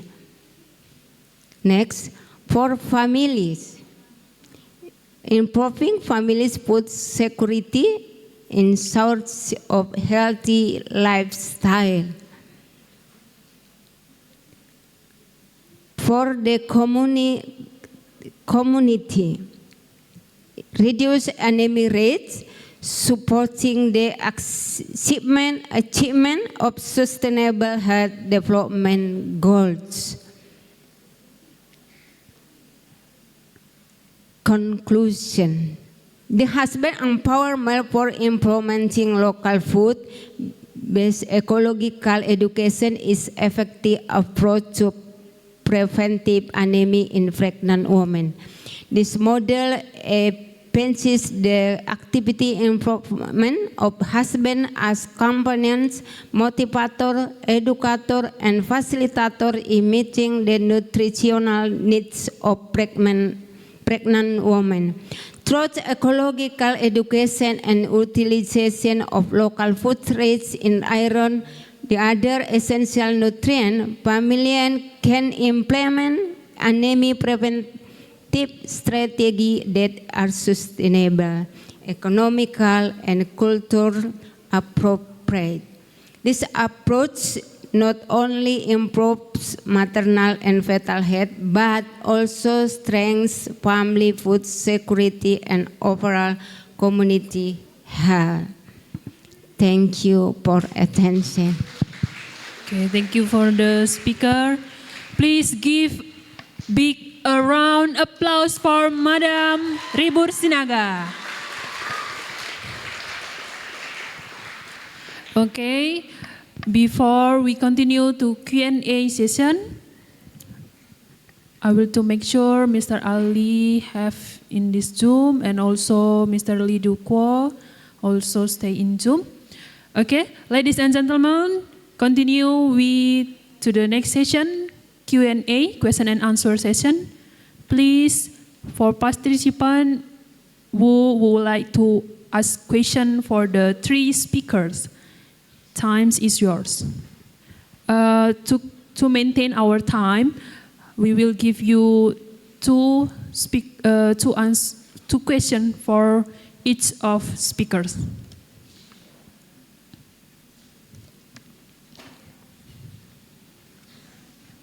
Good afternoon, everyone. Thank you for the opportunity given to me. Let me introduce myself. My name is Ananda Jessica Butar-Butar, nursing student at Stikes MITRA HUSADA Medan. I want to ask Mrs. Ribur Sinaga a question.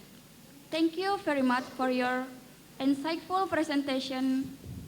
I find your topic highly relevant to current maternal health issue. My question is, why did you choose husband empowerment as the central component of this model? Thank you, ma'am. Good afternoon, everyone. Thank you for moderator.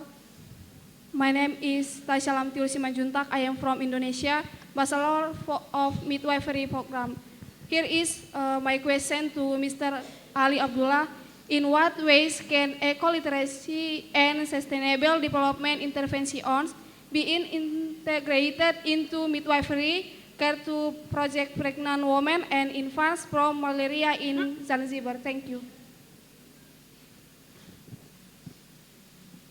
Okay, good afternoon, all participants. Thank you for the opportunity that has given to me. Let me introduce myself. My name is Marnata Fanaam.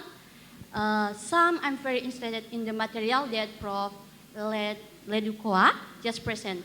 So I'm going to ask about if students have good knowledge of contraceptive method but still demonstrate attitude or behavior that do not support their ask, what factors are most likely responsible for this gap? Thank you. Good afternoon, everyone. I'm here. I have a question for Madam Ribur. Hello, Madam. My name is Vidya Poldriana Brubarus. I'm from Bachelor Nursing, Stikes MITRA HUSADA Medan. Thank you for your excellent presentation. I appreciate the comprehensive explanation provided. The question, could you explain why local food utilization is efficient in this model? Thank you, Madam. Good afternoon, Prof. Abdullah. Good afternoon, everyone. Let me introduce myself. My name is Destri, and I am from the Bachelor of Midwifery program from Stikes MITRA HUSADA Medan, Indonesia. I want to ask the Prof. Abdullah. Excuse me, Prof. I would like to ask about how can students take a strategic role in eco-education to create a system in society, especially regarding malaria cases? Thank you, Prof. Good afternoon, all. Thank you for the opportunity to speak. Let me introduce myself. I am Efrata Shestio, a student in the Diploma 3 Midwifery program, Stikes MITRA HUSADA Medan, Indonesia. My question is Madam Ribur Sinaga. The material you presented is certainly valuable as it highlights the role of husband in preventing anemia among pregnant women. My question, ma'am, how do you ensure that the local food recommendation provided genuinely meet the iron requirements of pregnant women, offer good absorption rates, and can be consistently adopted by families across diverse socio-economic backgrounds? Thank you, ma'am. Good day, Sir Dr. Ali Abdullah Ali. Good day, everyone. I would like to introduce myself. My name is Kamila Arsati from Faculty of Midwifery. Thank you very much for your excellent presentation. I found the section on the community transformation model particularly interesting, especially the process of changing community before through eco-education to active, sustainable malaria prevention. Based on your presentation, I would like to ask, what are the cultural challenges that educators face in changing the behavior of the Zanzibar community? Thank you. Okay, thank you for the question. And also, I would ask to the participant from Zoom, did you have any question for the speakers?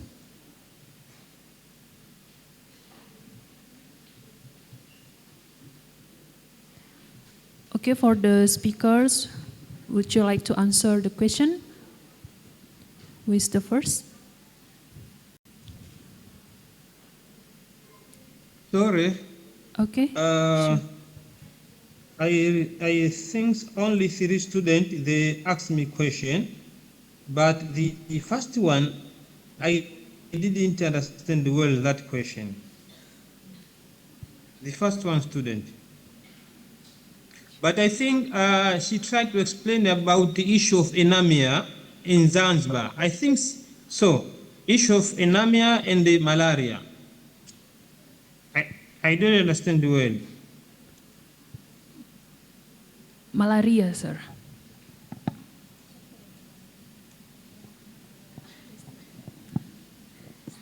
Okay, Sir, Mr. Ali. So I will repeat the question. The first is from Ms. Destri. That is, how can students take a strategic role in eco-education to create a system in society, especially regarding malaria case?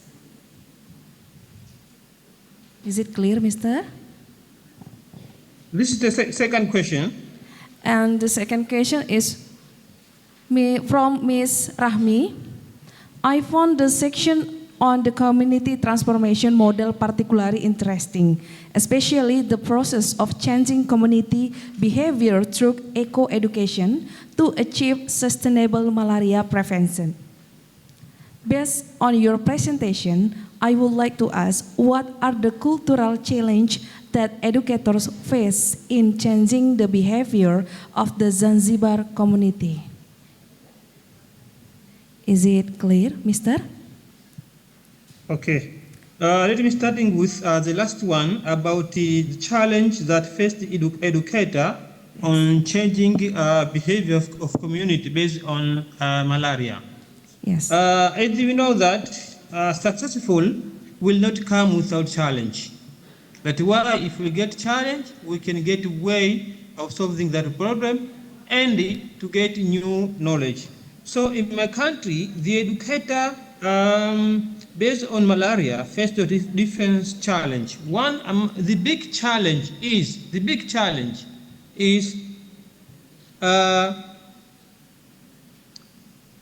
willingness of community. There are some community when educator want to educate them or to educate them to change their behavior, they are not willing to participate. That is a big challenge. That's why now, in order to overcome this challenge, our government train some portion of community based on areas. So that people we call community health workers. The duty of these people is to train their community in their area. That's why for this approach, we overcome a lot of challenge because of this intervention to train some portion of community about the health issue, environmental issue. So after training them, they move direct to the community to train them. That's why now it is the challenge we overcome through this intervention. This is my answer. Okay, thank you, Mr. Is it clear, Ms. Rahmi, to answer? Okay, thank you. So for the next question, Mr. There's a question about integration of students in eco-education to create what to say? Yes, the strategy of students in eco-education. Okay. I said before that the issue of eco-education is not only for higher education or for students, and also is important for community. And I told you before that in 2010, in whole country, there is only one university that offered degree program of public health. Other university deliver only diploma of environmental health.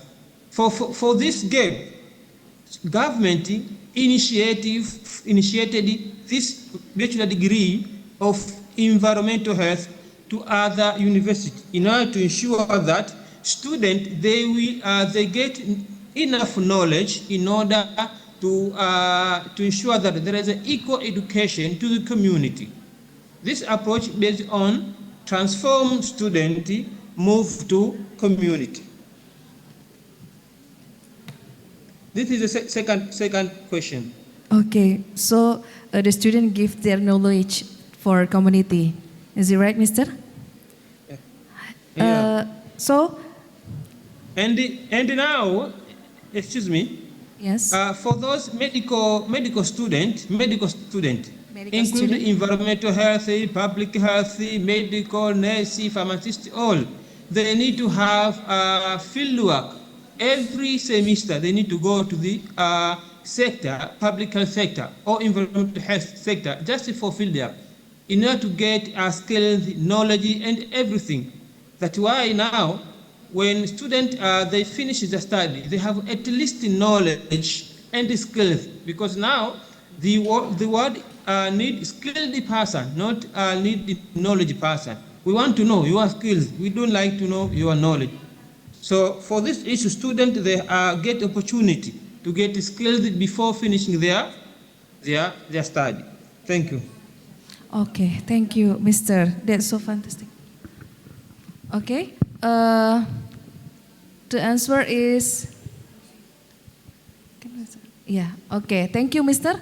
And for the next answer, I give time for Miss Putri. Okay. Thank you, Mr. Ali. Okay, thank you for the speaker. I'm so sorry because we have the overtime for decision. Now, for the answer of your question for the participant, you can give us a question by email, and also presenter from the Quang Tri Medical College has informed that for us that he will answer our question by email. So you can give him question by sending email. Okay, thank you for all the presenter for today, for all the keynote speaker, Mr. Ali Abdullah Ali, also Madam Ribur Sinaga, and also Mr. Lee Do Kwok from Quang Tri Medical College. And good day. Well, thank you so much to the moderator and also the keynote speaker. Now we're going to giving the certificate. Okay, please give applause. Asante sana, Mr.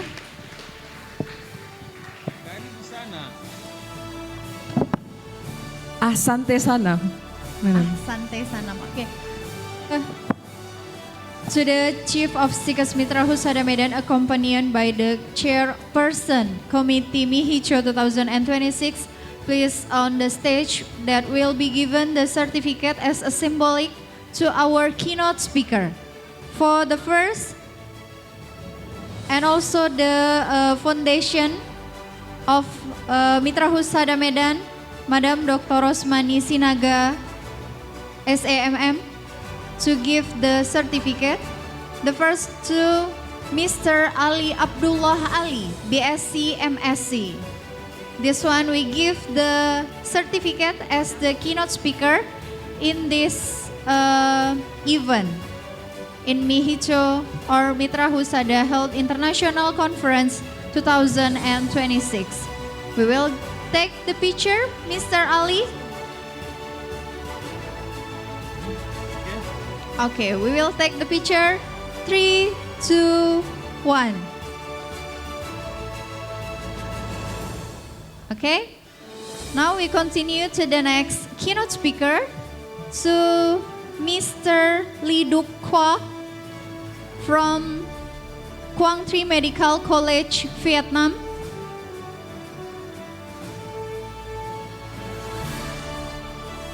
Wait a minute. Still no change in the screen. It's still certificate to Mr. Ali. Okay, we will take the picture. 3, 2, 1. Okay, thank you so much.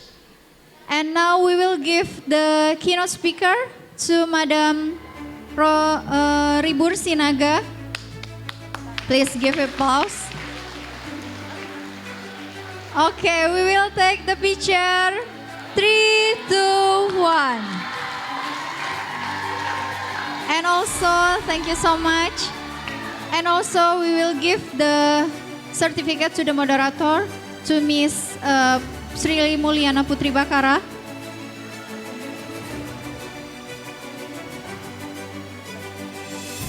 Okay, we will take the picture to Miss Sri Mulyana Putri Bakara. Okay. Okay, 3, 2, 1. Okay, thank you so much to the moderator and also the keynote speaker. What? Buribur. Okay, I'm sorry to Madam Ribur Sinaga. We will take the picture again, the documentation, I mean.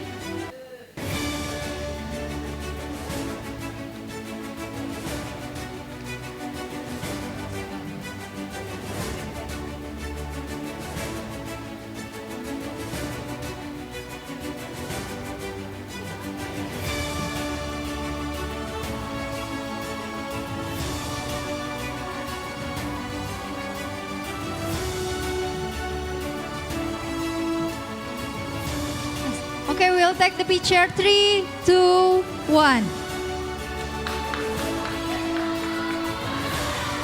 Okay, thank you to the moderator and also the keynote speaker.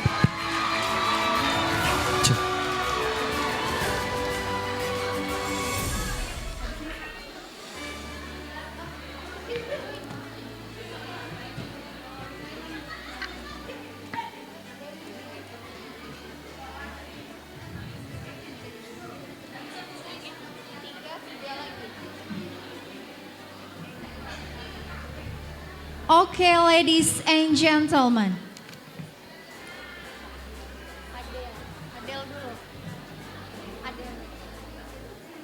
Okay, to the audience and all participants. Now we're going to the next, our keynote speakers. We invite the moderator, Mrs. Dewi Sartika Huta Barat, and the next keynote speaker. There are Miss Adelina Sembiring and also Mrs. Lisa Putri Utami Damanik. And also,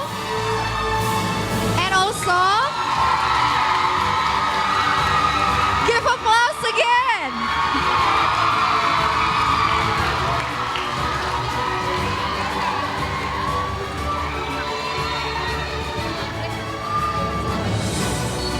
Okay, and the other keynote speaker from the Thailand, Mr. Sukit Paran Prasit. Mr. Sukit Porn Prasit. Mr. Porn Prasit from Raja Manggala University of Technology, Krung Thep, Thailand. Okay, to Mrs. Dewi Sartika Huta Barat. Please take your time to the moderator. Okay, thank you for Master of Ceremony. Okay, hello everyone. Okay, once again, hello everyone.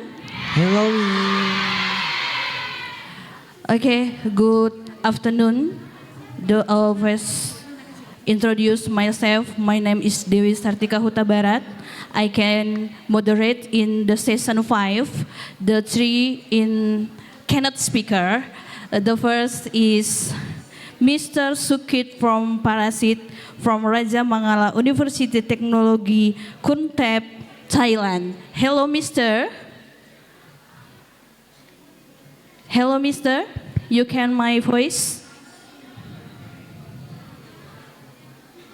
Okay. Your open microphone. Hello, Mr.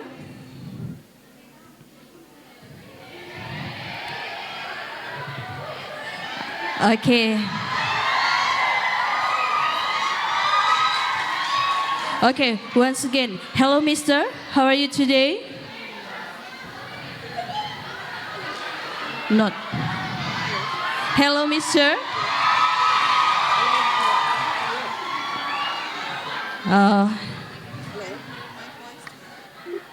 Hello, Mr. Hello, yes. Can you hear me? Your voice is no in her, Mr. I don't know, but I can hear you properly. Can you hear me? Yeah. Hello? Okay, Mr. Okay, Mr. How are you? And you ready in your presentation in material? Okay. Okay, thank you. So I read your CV. The Mr. Sukit, PhD in as academic in research and high degree of Jakarta State University, Indonesia, had an extension from record scientific publication, the rank in topic and management, humas region original, culture, service quality, marketing, education law, and development. Okay, Mr. Take your in time. This is Mr. Kuntep, Thailand. Your speak in topic and environmental ethics. Please go ahead, Mr. Okay, thank you. Okay. Sorry, 1 minute. Student. Okay, I want to share my, sorry, 1 minute. Okay, Mister, please. Yeah. Can you see my slide now? Can you see? Okay. Can you see my? Yes, I see. Oh, yeah. Okay.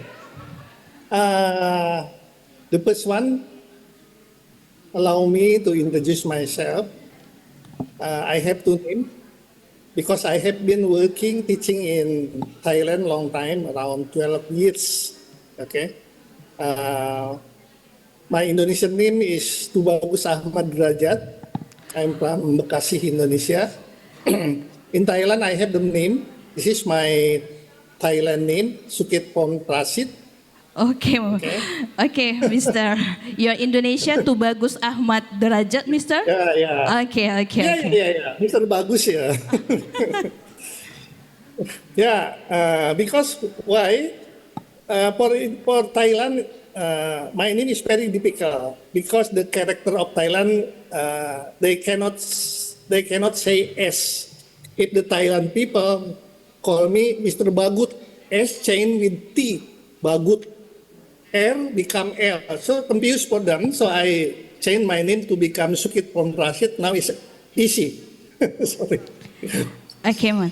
Okay, by the way, all the participants, the student from, what is the name? Is this one? Sekolah Tinggi Medan. Okay. So it's better. I think I must speak in the bilingual. It's better. Okay. What do you think? We combine English and Indonesia. Okay, to make easy for you. Okay, I'm sorry, Mister. You can correction your camera because your face in setengah. Okay.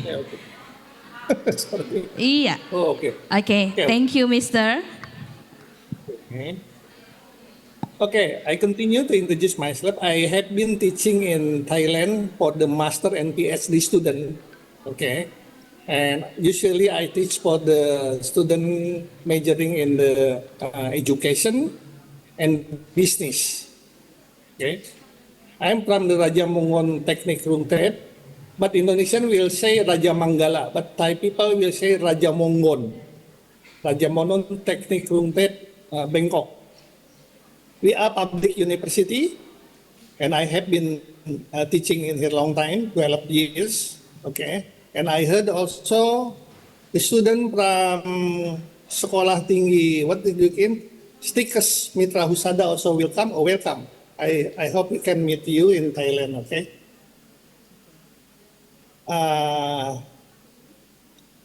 Okay. I translate also. This is my topic: sustainable reliance of ESG in Thailand. Okay, in bahasa ketahanan berkelanjutan ESG in Thailand. I already present this one in many university. The last in the University of Malang and University of Negeri Surabaya. Okay, because we inform you about the culture or anything Thailand, and I do hope the benefit you can take, you can copy, you can imitate, and you can implement in your country. If it is good, if not good, I think reject is no problem. This sad, okay? So, the first one, I would like to inform that we are not talking about politics, okay? If I'm talking about Thailand, Indonesia, and anything, doesn't mean I'm talking about politics, because in the university, in the education, we are not talking about politics. We don't provoke you. I don't both mouth on gossip anyone. No, all in only the scientific reason only. Hanya untuk kepentingan scientific. No talking politics, no provoke, no anything. Okay, agreed? Do you agree, student? Setuju ya? Yes, Hello? agree. Okay. Okay, this is, student, I read in the Compass, don't hesitate to learn from the success of Thailand. Yeah. Jangan ragu-ragu untuk belajar yang baik, gitu, yang berhasil di Thailand. I read this one from the Compass newspaper. because Thailand has successful to become the middle income country. Thailand dengan Indonesia the same. We are developing country, but Thailand more better than Indonesia about the income. Thailand lebih maju sedikit daripada Indonesia. And the most important, the advantage of Thai culture. Yeah. Ini senjata utamanya. Culture in Thailand menurut saya sangat excellent dan kita sebaiknya meniru. Kita lihat nanti semua paparannya ini. Jadi culture is the major economic driver. Jadi akibat culture-nya yang baik, ya Thailand ini bisa hidup gitu ya, bisa hidup baik gitu. Sekarang gimana kalau di Indonesia? Saya tidak pesimis, tetap optimis, tapi bagaimana kita bisa maju ya kalau sebentar-sebentar demo, sebentar-bentar ribut, demonstrasi. Jadi, sorry, I don't want to comment about this one, but we can discuss about our condition. Padahal kita perlu kepercayaan orang untuk bisa besar. Yeah. Trust is very important. Trust is the gate, this high pride. Yeah. We have to protect the trust from the other people. Ini nomor satu. Kepercayaan itu nomor satu. Orang bisa hebat karena dipercaya. Okay. Okay, now introduction. Now we are still talking about culture, but finally we will discuss about the public health. This is linear and you're majoring. Okay. Okay, next I will, sorry. This one. The government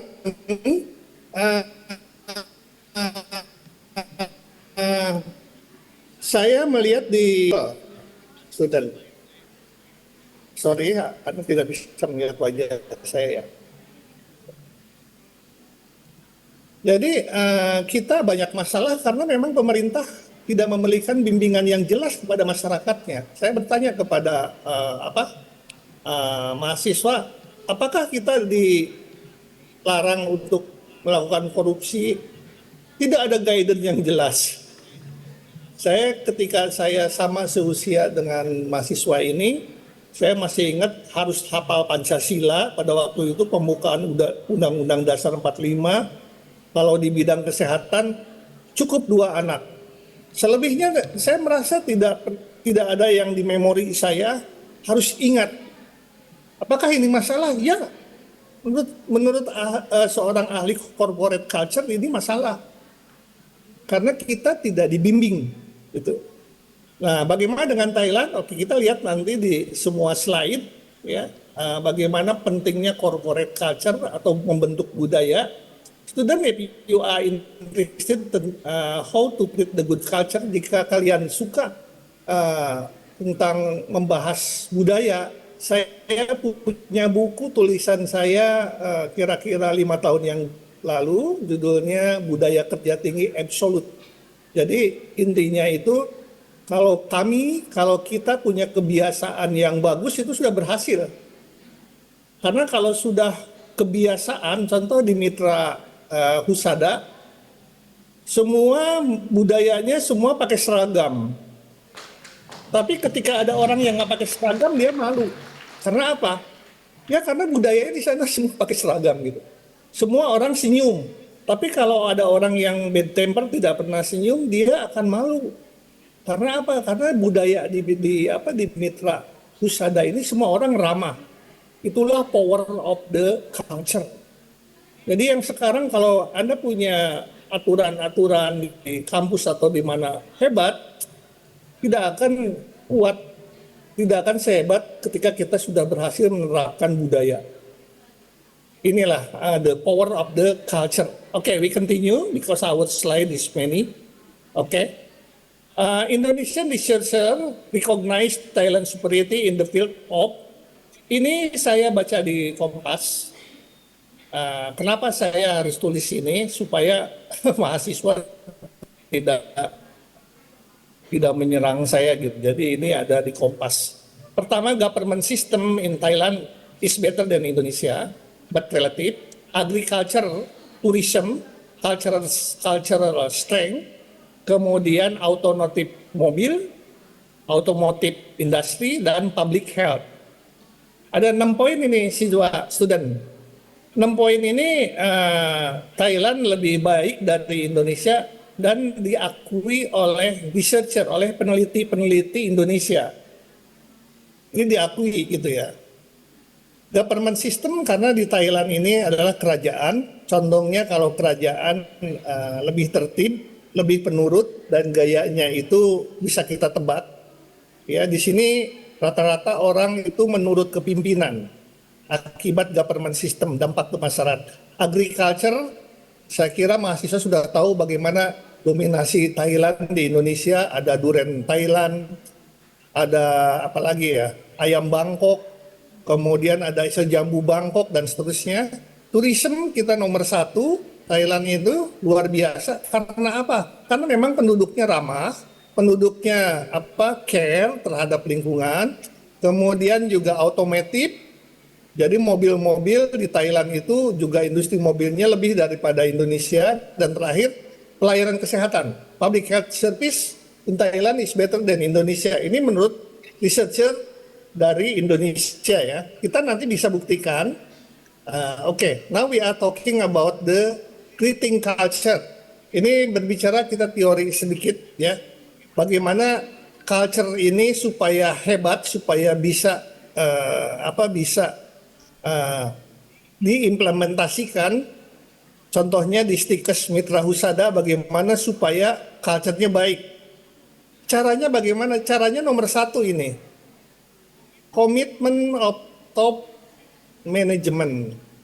Jadi yang paling pertamanya itu kalau pimpinannya komit itu mudah-mudahan berhasil, insya Allah berhasil. Ya. Misalkan ada instruksi semua mahasiswa harus disiplin. Berangkat pagi, pimpinannya tidak disiplin tidak bisa. Gitu. Jadi komitmen itu untuk menerapkan budaya itu harus diberi contoh yang pertama oleh komitmen of top management. Oke, ini yang paling pertama. Bagaimana kita harus membudayakan di Mitra Husada bersih lingkungan. Tapi pimpinannya sendiri tidak komit serius, tidak bisa. Ya, tidak bisa. Jadi yang nomor pertama itu adalah komitmen top manajemen. Kalau di skala politik, orang menyuruh tidak boleh korupsi, dirinya sendiri korupsi tidak bisa. Kalau kucing-kucingan tidak bisa bertahan lama ya. Pasti suatu saat akan terbongkar. Nah ini ya, ini di bidang politik ya. Kemudian setelah itu, continual education, di training, disebabkan kita mau membentuk budaya baru harus begini, adakan training gitu. Training ke mahasiswa, berikan penyuluhan terus, komunikasi terus juga perlu ada reward yang tidak suka dengan aturan kampus, dengan budaya ini, maka dia tidak memenuhi syarat ada di Stikes, for example, seperti itu. Ada orang misalkan disuruh selalu tepat waktu, selalu harus bersih, harus rapih, dia tidak bisa, ya berarti dia tidak bisa mengikuti budaya, they must be sent out. Dia harus dikeluarkan dari universitas itu. Ini memang begitu teorinya. Okay, this is the creating a culture. Okay, next, because we are many slide. Okay, for example, I have the title King Love Farmer. Okay, you can see it in her. The King Bhumibol in Thailand, mereka itu sangat suka sekali ke pertanian. Oke, sangat suka sekali. Malah kata orang Jawa itu, kalau ada buah-buahan bagus itu berkah dari rajanya suka. Saya pikir ini mengandung banyak kebenaran juga ya. Kita lihat nih ya, sorry ya, nah ini saya loncat. Can you see my slide? Nah, ini Raja Thailand ini senang sekali ke pertanian. Dia lihat-lihat sawah, oke. Ini lihat sawah, lihat tanaman, padi. Lihat, pokoknya senang culture, senang agriculture. Apa dampaknya? Dampaknya Thailand agriculture-nya hebat, maju. Karena apa? Karena pimpinannya memang suka pertanian gitu. Luar biasa ya. Jadi praktis kalau pimpinannya suka, jenderal-jenderalnya ikut. Kemudian juga menterinya ikut. Anggarannya banyak dan seterusnya, sehingga singkatnya Thailand berhasil agriculture. Ada mahasiswa dari Universitas Malang bertanya, kenapa di Thailand begitu berhasil itunya agriculture-nya? Saya jawab sederhana, sebelum berbicara kemana-mana, rajanya suka, saya bilang gitu aja. Rajanya suka sekali. Apalagi kalau udah raja suka, di bawahnya sudah pasti ngikutin. Jadi inilah headline King Lap. Nah, King Lap Former. Ya, sehingga ya sudah pertaniannya maju. Oke, dah ini contoh. Oke, kita ambil perumpamaan. Jika pimpinannya senang agriculture, berkebun, pasti rakyatnya juga senang berkebun. Kira-kira begitu. Kalau pimpinannya senang olahraga, biasanya rakyatnya juga disuruh olahraga. Kalau pimpinannya senang kerja keras, ya rakyatnya juga disuruh kerja keras. Tapi kalau pimpinannya senang korupsi, ya rakyatnya korupsi juga gitu. Kalau pimpinannya sedang konflik, ya rakyatnya sedang konflik juga. Jadi untuk itu pilihlah pimpinan yang baik ya. Baca dulu CV-nya ya. Jadi kalau pimpinan itu, kalau Anda memilih pimpinan di Lampung, dibaca dulu isi misinya, apakah cocok, karena menentukan sekali ya. Oke, next. MC, please remind me if the time will be over. I'm sorry, sir. Your time in 2 minutes again. Oh my God, 2 minutes? Yes, this is your presentation material in 10 minutes. I'm sorry, sir. Oh, how I can explain? This is very big. Because I saw that in the schedule, my time 30 minutes. Okay, no problem. I must follow you. Oke, kita percepat karena memang dia irigasi dananya besar. Orang takut deh kalau rajanya suka, pimpinannya suka ini, menteri-menterinya takut, itu hal biasa. Sehingga dampaknya lihat produksi agriculture Thailand hebat. Ini saya bawakan data, oke. Ternyata, di Indonesia juga pernah kejadian, ini saya ambil perumpamaan. Tahun 1984 itu kita punya presiden namanya Pak Harto. Ternyata Pak Harto itu senang banget loh itu sama yang namanya sawah. Apa dampaknya? Tahun 1984 kita mandiri, kita berhasil swasembada. Karena memang saya punya bukti. Ini saya menguatkan teori saya. Kalau pimpinannya suka, ke bawahnya juga akan suka. Ini kita tahun 1984 itu nggak pernah impor beras. Malah kita membantu 100 ton ke Afrika memberikan sumbangan. Di zamannya kepemimpinan Pak Harto. Waktu itu Pak Harto suka sekali pertanian. Ini, oke, next kita percepat waktunya. Government system. Ini di Thailand ini kingdom, kerajaan. Jadi mahasiswa juga sekaligus saya mengingatkan kalau ke Thailand, Anda harus mengikuti budaya. Di sini itu tunduk sekali sama raja. Ini yang duduk-duduk tuh jenderal-jenderal gitu ya. Itu harus seperti itu, raja. Beda dengan di kita, dia banyak sekali di Thailand ini terpampang raja-raja gini. Saya punya driver saya, itu kalau lewat foto mobilnya direm dulu, dia hormat dulu. Kita nanti mahasiswanya yang mau sama Thailand mungkin bisa, kalau lihat spanduk ini kita memberikan juga salam. Oke. Nah ini keluarga kerajaan, ini Bhumibol sudah meninggal dan sekarang putranya itu Vajiralongkorn sebagai raja. Oke. Nah ini keluarga kerajaan. Oke. Nah di sini ada undang-undang lese majeste. Jadi kalau ada masyarakat menjelek-jelekan raja itu bisa dihukum sampai 15 tahun. Ya. Berbeda di Indonesia ya, kita punya pimpinan luar biasa, dihujatnya, di Thailand tidak bisa. Juga saya menghimbau ke Indonesia, kalau ke Thailand tidak boleh gosip-gosip, di WA ke sana kemari bisa jadi barang bukti gitu. Jadi di sini pimpinan itu betul-betul dihormati. Oke, para wisata Thailand itu luar biasa nyaman. Oke, ini malah bisa hidup dari para wisata. Buktinya apa? Ketika COVID Thailand itu lumpuh sekali ya, lumpuh sekali karena memang masyarakat punya uang dari para tamu gitu.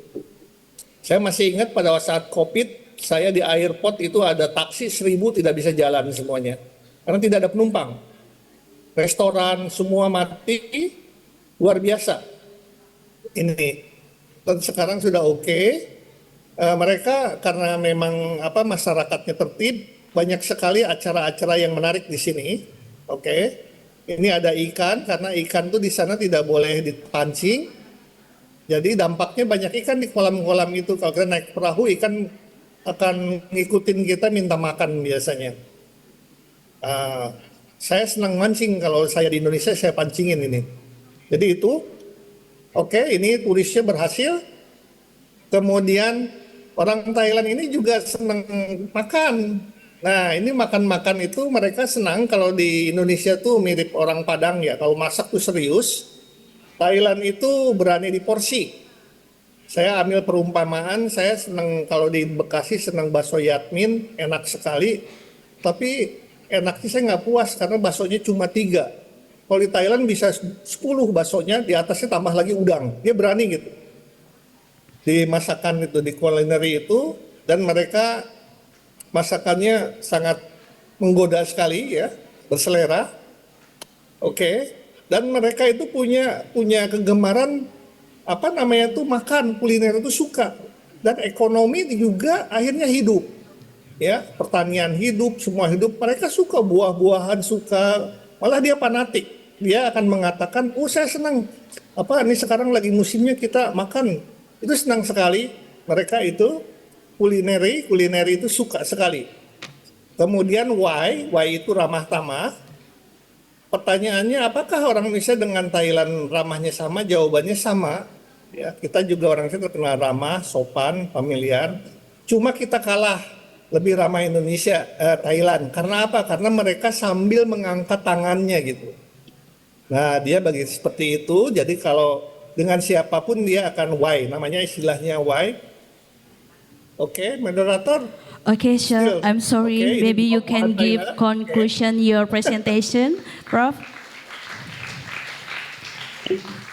Yes. 5 minutes? Okay. Maybe you Now we are conclusion. Continue. Conclusion. Okay. Now the finally public health also in Thailand is better than Indonesia. Researchers opinion, not me. Okay. Kenapa? Karena memang di Thailand yang seperti saya tadi sampaikan banyak sekali program-programnya ya. Program-programnya banyak. Ini ada village health volunteer, dia mengambil sukarelawan kesehatan. Kemudian juga ada jaringan kota sehat. Dia sekarang sangat kreatif.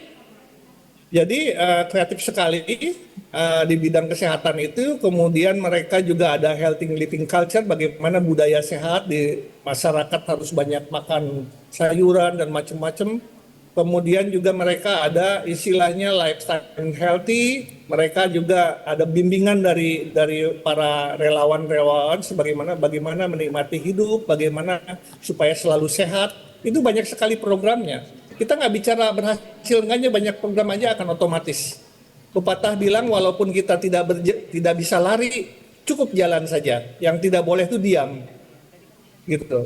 Kayak dulu kan kita saya bangga banget dengan program keluarga berencana 2 anak cukup. Ketika itu ditinggalkan, sekarang itu dulu masih di bawah 2%, sekarang sudah di atas 5%, karena memang itu sekarang sudah tidak dikonsep. Kemudian di research, if you are success to create the good culture, you will be success also. Itu. Jadi the moral message in this case di Mitra Husada juga bisa kita membentuk budaya untuk mahasiswanya seperti apa Misalkan budaya cari yang simpel 10 poin yang harus diterapkan. Biasanya kalau Indonesia, kalau untuk mahasiswa yang banyak itu tiru Thailand ya. Thailand itu ada 4 budaya yang paling kuat. Pertama adalah tidak boleh konflik, tidak boleh ikut urusan orang, tidak boleh membahas orang, dan harus hormat sama pimpinan. Ini saya sudah bicarakan dengan dosennya, dan itu sangat kuat sekali. Jadi yang namanya tawuran-tawuran tidak ada. Yang namanya perkelahian antar siswa tidak ada. Karena memang itu dilatih ya. Okay, I think, so I cannot focus because the time will be over. Slogan, ini banyak slogan-slogan, oke saya bacakan. Less salt, less disease. Kurangi makan garam, akan mengurangi juga penyakit. Choose wisely, eat safely, makanlah yang kira-kira aman. Care for your health, peduli kesehatanmu. Ini banyak sekali slogan-slogan. Simply eat seasonable vegetable, makanlah banyak sayuran. Kemudian ada lagi Thai health Thai, artinya kita harus toleransi sama orang banyak gitu. Stronger together, karena kita bahu membahu kita jadi kuat. Ini banyak sekali dari program kementerian yang memberikan slogan-slogan kepada masyarakat gitu ya. Good manner, mutual respect, dan seterusnya. Ini semua related to public health ya. Kita percepat. Nah ini kunci keberhasilan public health di Thailand itu karena memang mereka punya program yang luar biasa, kemudian juga excellent medical, kemudian juga ini satu lagi yang bikin kita bisa terberengai. Di Thailand ini biaya kesehatan lebih murah dari Indonesia menurut saya ya. Karena apa? Saya sering sekali masuk rumah sakit di Indonesia dan Thailand. Kalau ke rupiah kan sama, jatuhnya antara 300.000, 350. Tapi kalau kita komparatif, 350.000 untuk ukuran Thailand itu sangat rendah gitu ya. Ini murah sekali dan mereka lebih modern. Kenapa? Karena memang budget dari pemerintah tinggi sendiri dan raja memberikan bantuan luar biasa besarnya. Saya kalau diperiksa di Thailand luar biasa, peralatannya cukup modern ya. Saya kan sering masuk THT 6 bulan sekali. Ketika masuk rumah sakit Indonesia dan rumah sakit Thailand berbeda sekali treatmentnya dan cara penanganannya, tetapi biayanya sama. Mahalnya sama, sehingga kesimpulan Thailand lebih murah karena apa? Ya termasuk kategori negaranya lebih besar gitu ya. Itu Thailand Public Service itu terkenal. Nah ini bagaimana raja sering mengunjungi rumah sakit ini lagi kunjungan. Nah ini juga dia bawa uang tuh 100 million baht. Kalau ke rupiah kan dia mengunjungi sekalian ngasih uang 50 miliar. Ya kalau ke rupiah kan dengan kurs 15.000. Nah ini dia fanatik kalau ke ini karena memang budayanya ini ya raja mengunjungi ke orang sakit dibesuk gitu ya. Kemudian juga ininya lihat rapi bersih gitu ya. Kalau siswa bertanya why they are very clean, memang di sana itu saya juga ada yang aneh loh moderator. Di sana itu banyak sekali petugas kebersihan. Contoh di kampus kami ini banyak banget satu toilet petugasnya bisa 2 orang tiap hari. Itu budaya, bukan saja di situ di airport juga mereka biasanya sangat care terhadap toilet ya. Toilet tuh rata-rata bersih gitu ya, bersih kering gitu ya. Petugas itu terus gitu. Jadi itu bukan di satu lokasi, hampir rata-rata ya itu. Jadi mereka cleaning service itu luar biasa ya. Itu bukan karena program dari lembaganya, karena memang sudah membudaya. Nah ini rapi, bersih, oke, ini rumah sakitnya, teknologinya juga lumayan. Oke, oh ini informasi ya kemarin kita meninggal itu putrinya raja, masih muda pada 43 tahun. Jadi Thailand sekarang lagi bela sungkawa. Biasanya kalau bela sungkawanya Thailand, we use the uniform black ya. Itu biasanya berpakaiannya hitam-hitam petanda. Nah ini ya mereka kalau hormat seperti ini. Oke, ini puskesmas. Kalau di Indonesia puskesmas dari jam 8:30 sampai 4:30 ya, sama ya. Tapi in Thailand untuk kota-kota besar sampai jam 8 malam. Jadi puskesmasnya di malam kan. There are many things in this street, but the time will be limited, so I cannot explain you more detail. Di sini kalau misalkan ada penyakit-penyakit yang memalukan atau kita konsultasi yang sifatnya tabu, boleh memakai topeng ya, gitu ya. Nah ini seperti ini pasien mungkin dia supaya nggak malu. Nah ini gini. Misalkan mau konsultasi yang hal-hal sensitif, dia takut malu, boleh pakai ini, disiapkan nanti oleh ini. Kemudian masalah hidung, Thailand ini sudah populer, nanti mahasiswa kalau mau ke Thailand yang hidungnya tidak mancung, sekalian bisa itu moderator. Jadi pas pulang sudah mancung, di sini nggak usah malu. Gitu. Saya punya tetangga itu hidungnya pesek, saya bawa ke Thailand, sekarang sudah cantik. Ini sedekah saya. Okay, public health service. Okay, healthy cities. Many something that very unique, very program is very excellent. So we have to imitate this program. Okay. Jadi jadikan filosofi. Kamu tidak bisa berlari, jalan pun oke. Yang jangan tuh diam gitu ya. More do, more opportunity. Oke, itu kan menjadikan prinsip. Oke, public health. Ini banyak sekali donated dari government karena memang our king, raja kami ini memang sangat mencintai kesehatan. Jadi di Indonesia juga kalau presidennya suka terhadap kesehatan pasti diperhatikan. Oke. Ini sama kayak di Indonesia kita punya puskesmas keliling, jadi mobil-mobil seperti sama saya kira di Indonesia juga sama seperti ini. Bedanya memang komitmen mereka lebih konsisten ya itu. Okay, happy and healthy citizen. Okay, you can discuss in the other time because the time will be over. MC, the time over for me. Okay, time is over, Mr. Hello? Time over. Okay.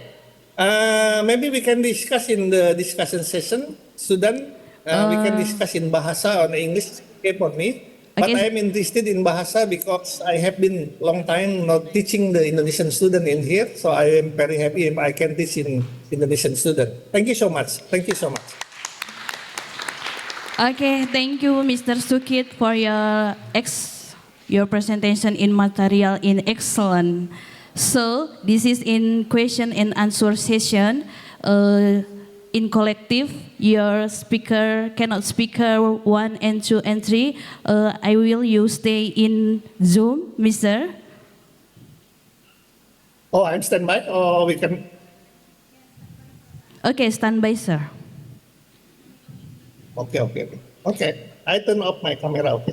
Okay. Okay, the second cannot speaker.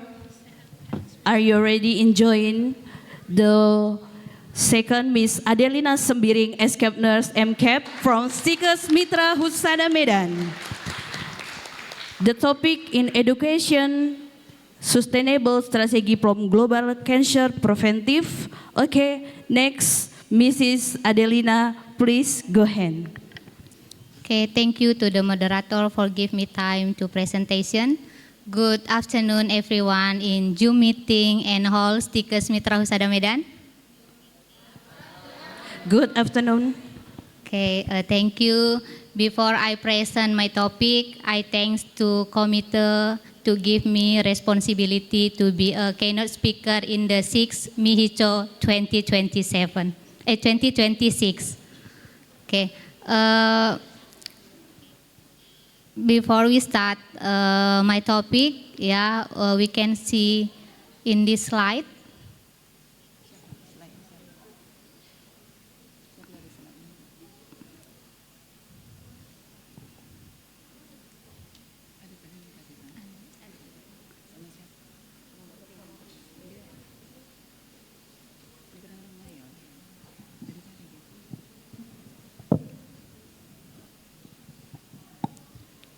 Okay, I continue.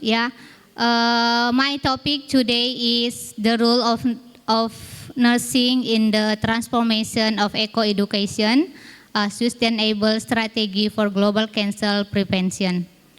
Okay, we know cancer is remain one of the leading cause of death worldwide. Therefore, nurse play a crucial role not only in the patient care but also in prevention and then education and community improvement.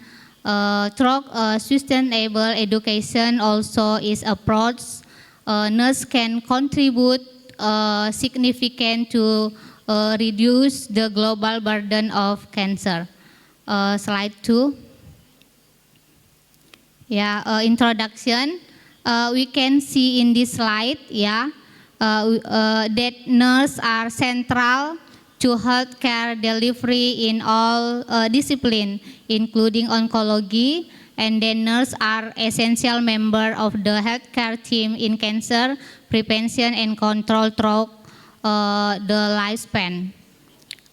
To fulfill this important responsibility, educational program on cancer program and early detection should be integrated into nursing education for all of nurses.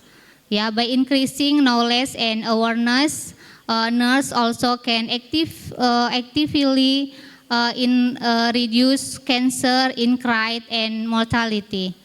Slide 3. We can see in this slide is about goal of cancer prevention and control. Yeah, we see the primary goals of cancer prevention and control are to reduce the incidence of cancer and then to decrease cancer-related mortality and then to improve the quality of life of cancer patient and their family. Yeah, a well-designed national cancer control program is one of the most effective strategy to bridge the gap between knowledge and practice and to achieve these goals. Next slide, about cancer control knowledge into action. Cancer control requires transforming knowledge into practice action. Yeah, there are 4 key components on cancer control. Yeah, the one is prevention, and then early detection, and then treatment, and then palliative care. Yeah, these components work together to provide comprehensive cancer care and improve patient outcome. Next slide, about role of the nurse. Yeah, nurse have several important responsibility in cancer, yeah, prevention and control. Yeah, first is nurse should focus on identified cancer risk factor. The second is they should conduct health history assessment and screening using simple and effective question. The third is nurse should emphasize health education, yeah, through lecture, leaflet, and then poster and other education materials. Yeah, in addition, nurse should work collaborative with multidiscipline team and enhance great community involvement in cancer prevention activities. Next slide. What can you do? As healthcare professional and educator, yeah, there are several actions we can take. Yeah, build partnership with the National Cancer Control Program, and then exchange the knowledge of nursing students and healthcare work regarding cancer preventing and control, and then priorities field, yeah, visit and community-based learning experience, and develop clinical pathway that allow knowledge to be translated into practice, and then strike the nursing work and agent of cancer prevention. This action can help create strong and more proactive healthcare and a system. Next slide. What can you recommend it? Yeah, several recommended can support the advice of cancer nursing. Yeah, elevate cancer nursing standard to a high level and provide sound education and develop nurse knowledge, skill, and attitudes toward cancer prevention and control. Provide English, language learning, and internet-based to access about information. And then consider specialists in oncology nursing through to development. Yeah, this is in this will prepare nurse to meet future healthcare to challenge. Next slide. Yeah, additional recommendation. Yeah, there are 4 recommendations include entrench the Ministry of Health of strike community of health nursing practice, expanding palliative care service, and then addressing the strike of nurse and reduce exercise work lengths, and then promoting further nursing research and cancer prevention and control. Yeah, research and innovation are essential to developing evidence-based strike that improve cancer outcomes. Next slide. As a nursing teacher, as a nursing educator, we should ask ourselves several important questions. Where are we now? Where should we go in the future? What are the global trends in cancer prevention and control? And then what is our goal as nursing professional? By the reflective on this question, we can better prepare future nurse and contribute to cancer prevention and control effort in Indonesia and around the world. Next slide. Thank you. Thank you for attention. That's all my presentation. I back to the moderator. Okay, thank you for Miss Adelina Sembiring. Okay, give applause for your keynote speaker, Miss Adelina Sembiring. Now, let's move the 3 keynote speaker. Are you ready, Miss Lisa? Mrs. Lisa? I'm ready. Okay. The keynote speaker, the 3 in Mrs. Lisa Putri Utami Damani, Magister Midwifery, and the topic Education Transformation, Interesting Evidence-Based Midwifery and Sustainable Postpartum Care Practice. Okay, Mr. Lisa, go ahead. Okay, baik. Thank you for moderator and given time to me. I'm very excited for this afternoon presentation because our participants come from 11 countries and 20 universities. The honorable guest, estimate college and fellow healthcare professional, and all audience, good afternoon all. Once again more, good afternoon all. Good afternoon, Mrs. Okay, thank you. Today, we will explore the critical interaction of clinical evidence, cultural tradition, and environmental sustainability in modern midwifery, and I will presentation with the title Eco-Education Transformation, Integrating Evidence-Based Midwifery and Sustainable Postpartum Care Practice. Next slide. Next slide, okay, thank you.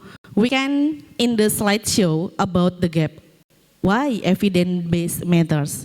It's matter because reduce unwarranted practice variant in a fundamental ethical imperative Every mother has the fundamental right to receive the highest standard of care. We must transition our clinical culture from the historical complacency of this is how it has always been done toward a paradigm grounded in empirical reproducible health outcomes. Next slide.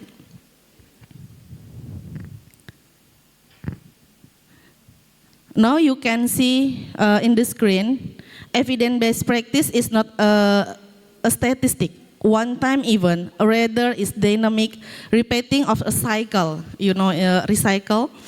As illustrated by this infinity framework, it requires us to continuously ask relevant critical questions, acquire the guidelines, appraise the validity of the evidence, and apply it seamlessly into bedside care.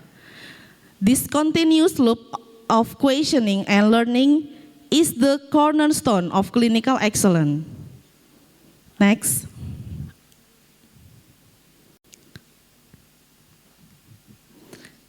At the heart of our profession lies the midwifery model of care, which recognize and honor the female body innate physiological capacity to birth and recovery. By minimizing unnecessary clinical intervention, we cultivate an environment where mother can genuinely thrive. This approach aims to transform institutional clinical culture to relationship-based, evidence-informed participant. Next.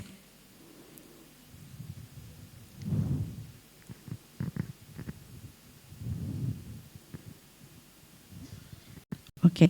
Comprehensive postpartum recovery is built upon and robust psychological foundation in compressing three vital pillars. Rigorous maternal mourning, which includes systematic wound care and effective pain management. Evidence-based lactation support, which is critical for both infant nutrition and maternal-infant bonding. Finally, proactive mental health screen utilizing validated psychometric tools that ensure the early detection and management of postpartum depression. Next.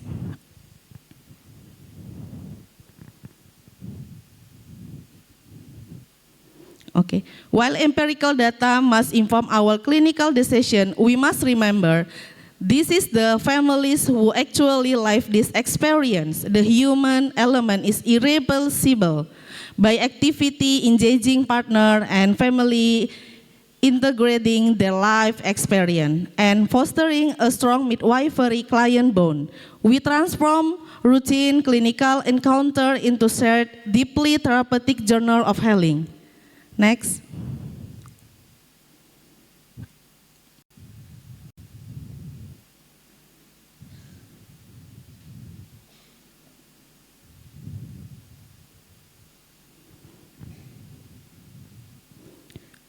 Okay. The outcome were defined. We observe higher patient satisfaction metric, accelerated psychological tissue healing, and marked reduce in unnecessary secondary intervention. Next.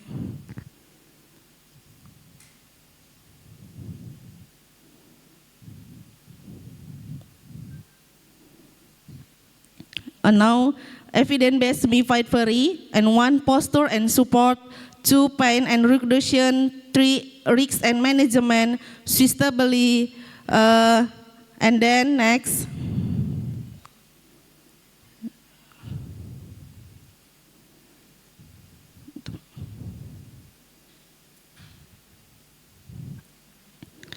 Through the lens of evidence-based midwifery, we do not merely discard traditional.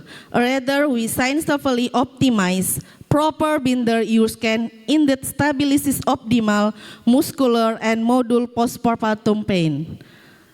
Crucially, we introduce risk management to prevent pelvic floor dysfunction caused by overtraining. Furthermore, advocating for usable clothes binder strongly align with the ethos of green midwifery promoting improvement sustainably. Next.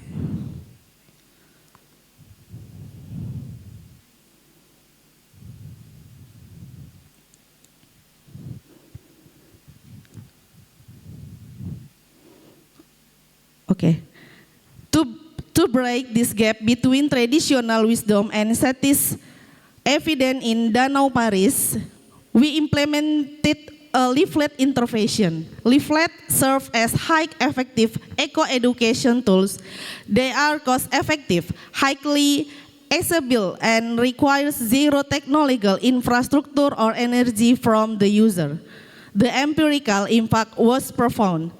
Result in 76%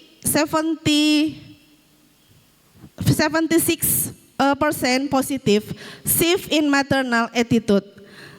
Duraby advice acknowledge equality, eco-friendly care, and robust global recovery outcome.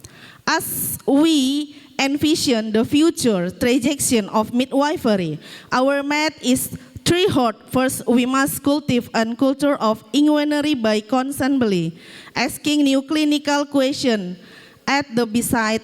And the second, we must actively grow and mentor clinical research by providing institutional support. Finally, we must commit to scaling what work, dissemination sustainable evidence-based care model across global healthcare system. Next.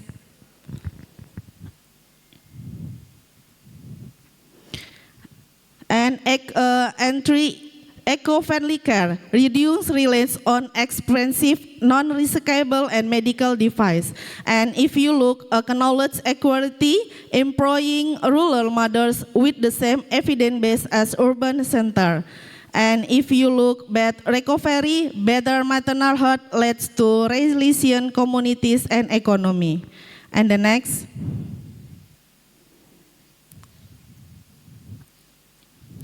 To contextual eco-education, we can examine it at a deeply rooted Aceh traditional and with gurita or traditional abdominal binder.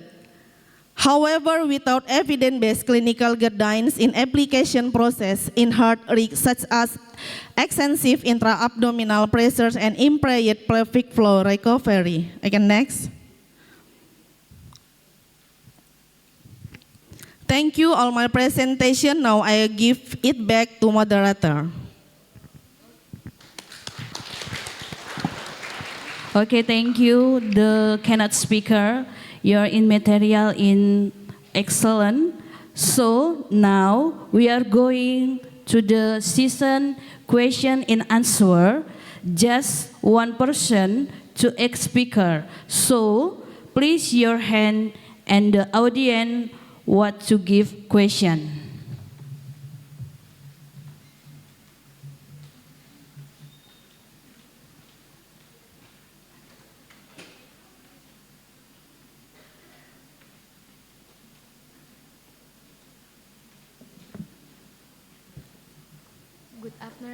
Good afternoon, everyone. Thanks for the moderator. Let me introduce myself. My name is Angel Sasapatricia Girsang, and I'm from the Bachelor of Nursing program from Stikas MITRA HUSADA Medan. I would like to ask Ms. Adelina Sembiring question. What is the role of nurses in cancer prevention and control, and what strategies and nursing education research community involvement and collaboration with the National Cancer Control Program implement to improve cancer prevention, early detection, treatment, and palliative care at both national and global level? Thank you.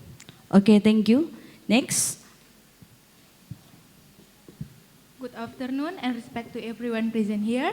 My name is Ade Ramadhani Harahap and I am from Bachelor of Midwife. Here my question to direct to Ma'am Lisa with the question: an educational intervention using leaflet in the Danau Paris area as a form of low research, high impact eco-education compared to forced digitalization in promoting knowledge justice from remote community SDG stand, and an analysis of how restable traditional fabric in green midwife support responsible consumption and production by reducing medical waste through sustainable practice. Okay, thank you, ma'am. Okay, thank you. Next question. Okay, good afternoon all. I'm Jenny Vaneda Manik. I'm from Diplomatry Nursing. I would like to ask from material topic Mrs. Adelina Sembiring, SCAP Nurse MCAP. That is, in Indonesia, many cancer patients come to the hospital at a late stage. So the chance of successful treatment is lower. Cancer is a life-threatening disease, and SDG 3 focuses on prevention and early detection. In your opinion, can eco-education be an effective long-term way to change people's behavior, or do we still need other approaches to make cancer control more successful? Thank you, Ms. Okay, thank you for audience your question. Okay, next, the keynote speaker, your answer. The question in Angel from the Miss Adele.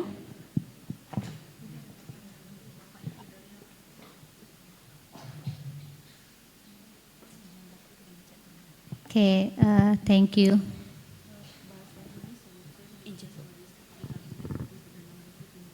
Langsung aja, Bu Adel. Okay, thank you for Angel for your question, and then Jane, yeah, maybe I will answer for two questions. Yeah, what is the role of nurse in cancer prevention and control? Yeah, we know nurse is play a vital role in cancer prevention and control by educating community.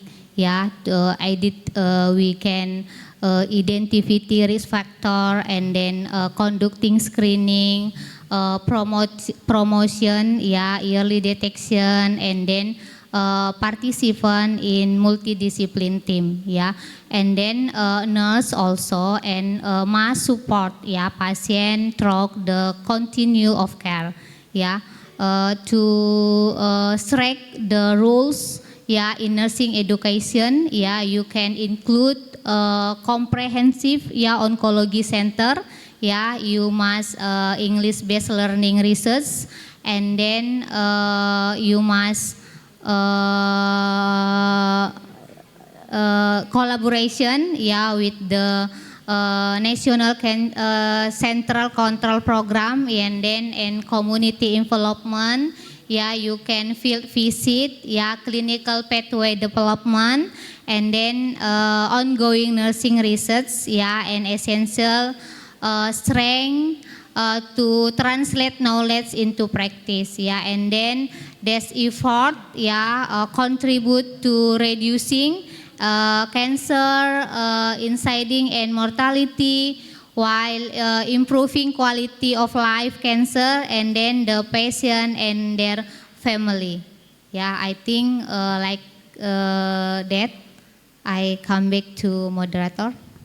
Okay, thank you, Miss Adele.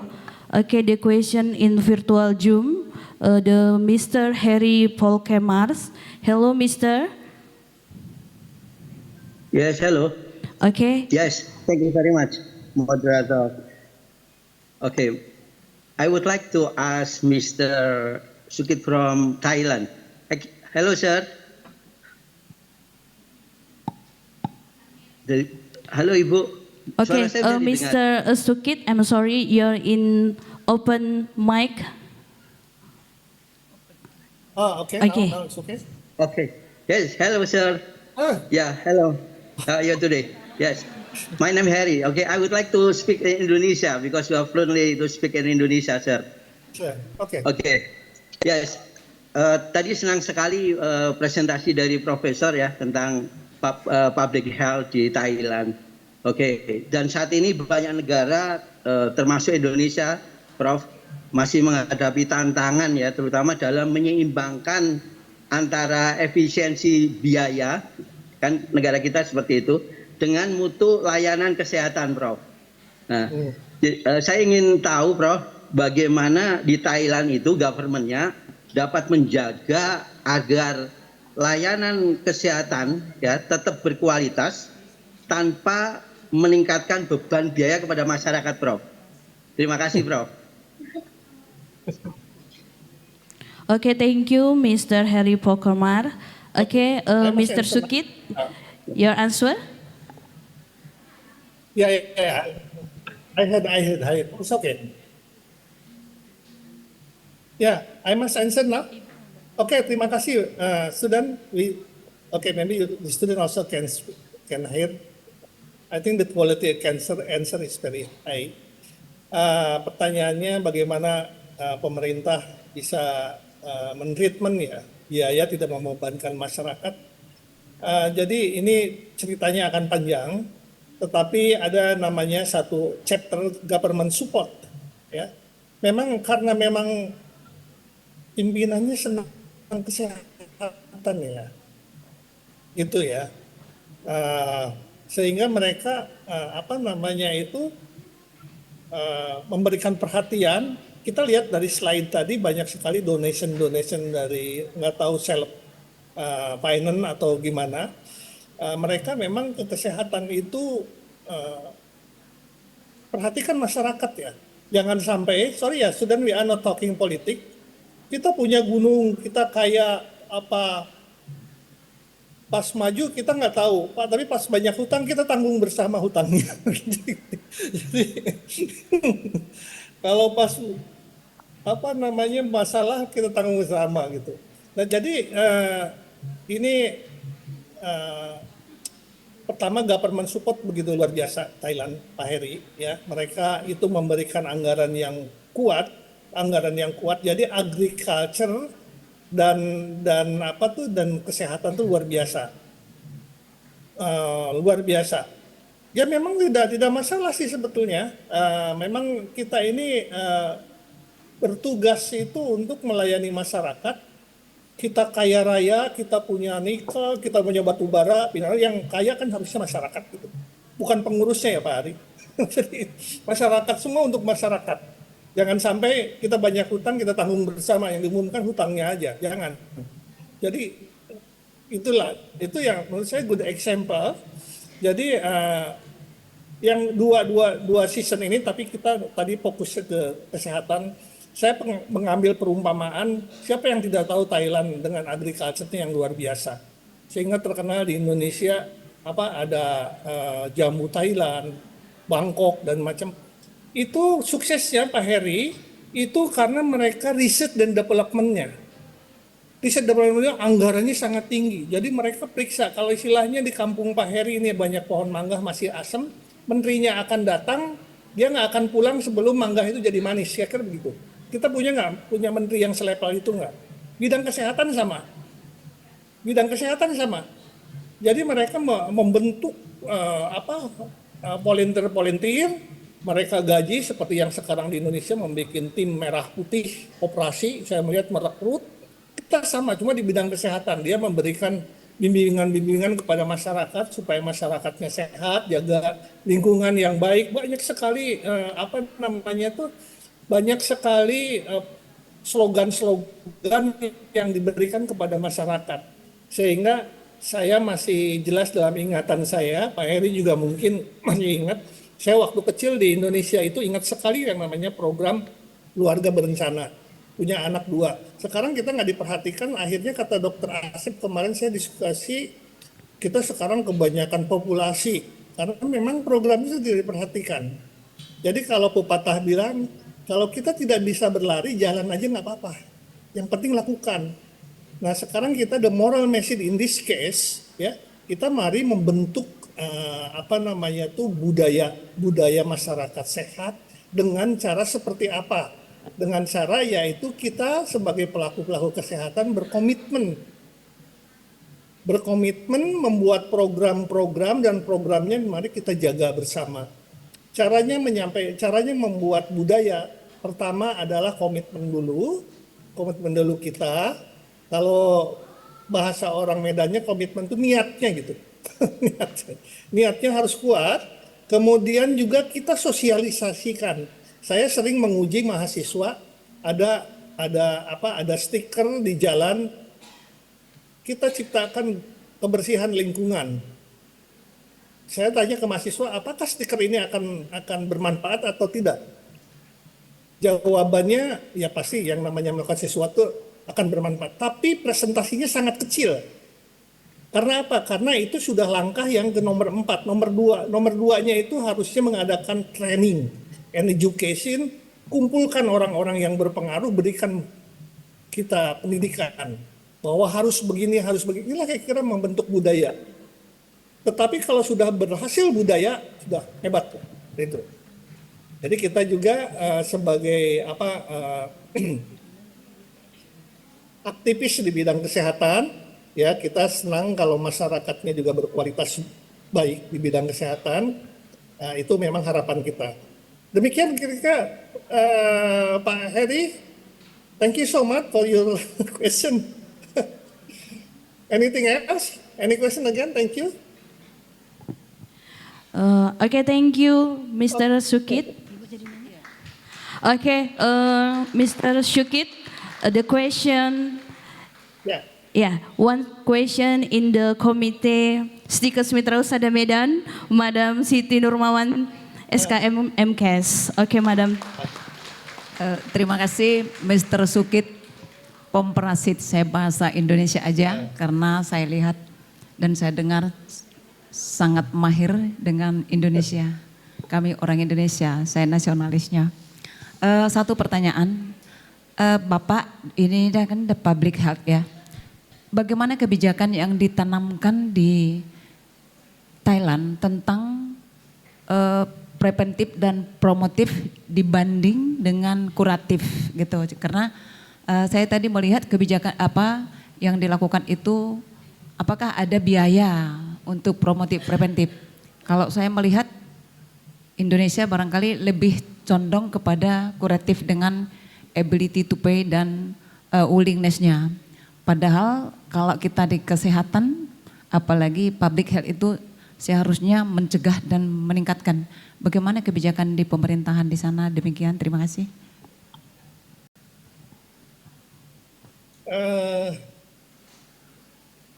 Ini saya akan jawab yang sifatnya narasi. Kemudian jawaban yang sesungguhnya saya mengundang STIMIC untuk datang ke Thailand melakukan research. Ya, saya mau datang memang. Jadi, bulan Agustus. Bulan Agustus saya sudah rencana mau datang ke sana. Ya Bu Eka ya, dengan mahasiswa, magister dan juga ada profesi kebidanan.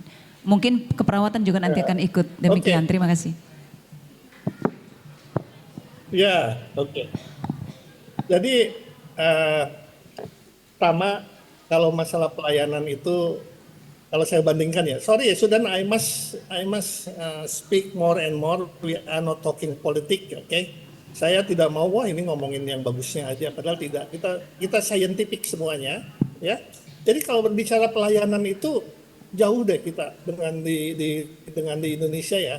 Saya ini ibu rumah di Indonesia itu kalau ibu bilang saya kampungan, saya masih bersyukur dibilang kampungan karena saya dari kampung masih masuk lagi Bu.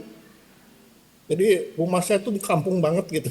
Jadi di sana itu ada istilah Bu, saya hari Jumat sakit datang ke puskesmas, dokternya sudah pulang, disuruh Senin Bu. Masa orang sakit Jumat disuruh Senin saya datang. Jadi logikanya seperti apa gitu ya. Kalau di di Thailand ini Bu, sampai untuk daerah-daerah yang memang banyak penduduknya itu ditingkatkan jamnya sampai jam 8 malam. Jadi mereka dan tidak bayar. Bayarnya hanya cukup registrasi, kalau ke rupiah 30 baht, nanti setelah itu yang bayarnya pemerintah. Ya, yang bayarnya pemerintah. Jadi kita hanya registrasi ya untuk namanya panangan itu kalau di kita tuh staf-staf yang mereka bekerja ya bayar gitu ya. Kalau 30 baht itu kalau ke rupiah kan 10 ribuan, 15 ribuan. Tapi besoknya pemerintah yang bayar gitu. Itu kalau masalah pelayanan, kenapa bisa seperti itu? Karena memang budgetnya besar Bu. Jadi kalau untuk masyarakat kita jangan sayang ya Bu, karena memang kita punya kekayaan itu untuk masyarakat Bu. Jadi kita ini punya banyak sumber alam itu semuanya untuk kesejahteraan masyarakat, terutama yang paling pamer itu kan semua politisi biasanya yang dikedepankan adalah pendidikan dan kesehatan gitu ya. Jadi itu dan yang paling penting itu Bu, komitmennya Bu. Komitmennya yang paling penting. Ya. Paling penting itu komitmennya. Jadi komitmennya jangan double stand ya, artinya double stand itu merasa dirinya sudah hebat padahal belum gitu, belum hebat gitu. Ini yang sering terjadi, merasa dirinya pahlawan padahal bukan pahlawan dia. Bukti gitu kan, yang seperti ini. Jadi yang pertama adalah budget juga mereka sangat serius, Bu. Kemudian teknologi kesehatan mereka sangat luar biasa. Saya membandingkan ada dua komparasi. Saya masuk rumah sakit di Indonesia yang cukup lumayan, kemudian masuk rumah sakit di Thailand, Ibu. Harganya hampir sama, Bu. Hampir sama. Malah lebih murah Thailand, Bu. Yang saya tidak mengerti itu satu ya, gigi. Kalau gigi itu memang di semua negara yang paling murah di Indonesia, Bu. Kalau di semua negara gigi itu rata-rata kalau sakit gigi mau dioperasi di apa minimal 12 juta, 20 juta. Makanya saya kalau pulang ke Indonesia pasti ke dokter gigi. Karena kalau di luar negeri mahal, Bu, gigi itu. Jadi namanya gigi itu nggak ada yang namanya bayar gigi itu 1 juta atau 700 atau 500, minimal 15 juta. Mungkin karena masuknya kesehatan ya, gigi apa tuh make up ya, masuknya itu make up. Jadi pertanyaan itu kenapa bisa murah itu karena memang subsidi dari pemerintahnya tinggi, Bu. Gitu. Kita sekarang ini di Indonesia yang tinggi subsidi itu ke minyak aja ya, Bu ya. Ke minyak tinggi ya. Ibu beli bensin harganya 18. Tapi cukup bayar 13.000, 5.000-nya dibayar oleh pemerintah subsidi. Nah di Thailand mungkin bisa juga perumpamaan seperti itu.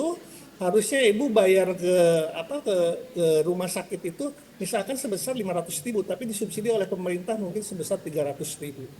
Nah pertama budgetnya ada. Kira-kira itu, Bu, nanti ibu melakukan riset ya di Thailand. Jadi omongan saya dibuktikan dengan mengambil sampel, tapi di sini isu lah, Bu, masalah kesehatan itu. Oke? Okay, thank you for Mr. Sukit. Your answer in excellent. Okay, the next, the last to answer to speaker, Mrs. Lisa. Okay, thank you for moderator. Okay, thank you for your question, saudara Ade ya, mohon maaf. So based on your question, two key point that we connect to SDGs, and one SDG stand for digitalization often leave remote as behind. Using low-cost zero energy tools like leaflet ensure rules model receive the exact same clinical knowledge as urban population, bridging the knowledge gap and reducing inequality. And two, for SDGs 12, using the traditional Aceh with gurita is clinical effective for postpartum recovery as reachable to its significant minimize medical woes and reduce reliance and non-recyclable device promoting environment and sustainability. Thank you. Okay, thank you for the Mrs. Lisa. Okay, give applause to the keynote speaker, Mr. Sukit, Mrs. Lisa, and Miss Adelina. Recording in progress. Okay, I'm come to all the participants. This is yell. Okay, stand up please. Okay, ready? Okay, I'm speak in Stikers MITRA HUSADA Medan. Inovatif, integritas, service excellent, unggul. Okay, thank you. I'm come back to Mr. of Ceremony.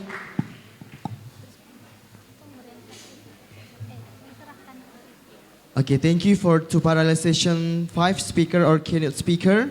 Before we continue, we'll give certificate as keynote speaker for Mr. Sukit Pon Prasit, Miss Adilana Sembiring, SCAP and SMCAP, and also Mrs. Lisa Putri Utami Damanik, SCAP BDN, MCAP. We invite to chair Dr. Siti Nurmawan Sinaga, Secretaries Foundation, to give the certificate, Madam Ribur Sinaga, and also Recording stop. Mr. Putra Sinaga, M. Home. Please take your time.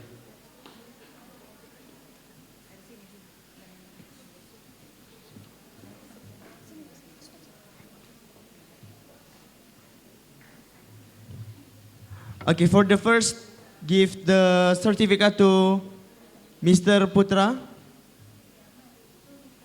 to Mr. Sukit. Sorry. Okay, take the photo. 1, 3, 2, 1. Okay, thank you. We continue to the next for the gift certificate. To Miss Adelina Sembiring, SCAP and SMCAP. Please take the photo. Okay. 3, 2, 1. Okay. Once again, 3, 2, 1. Okay. We continue to give certificate to keynote speaker for Mrs. Lisa Putri Utami Damanik, SCAP, BDN, MCAP. Please take your photo. 3, 2, 1. Okay, once again, 3, 2, 1. Okay. We say thank you for keynote speaker. Again, please give applause to Parallel Station 5. Okay, thank you. Okay.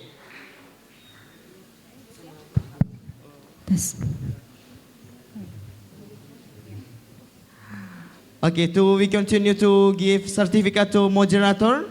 Miss Dewi Sartika Huta Barat, STRK BDM Kam. Okay, 3, 2, 1. Okay. Thank you.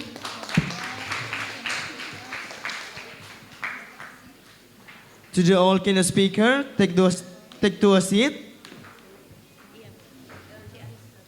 Okay, well, ladies and gentlemen, before we going to the last hour session parallel to keynote speaker, I think we need a little bit movement, right?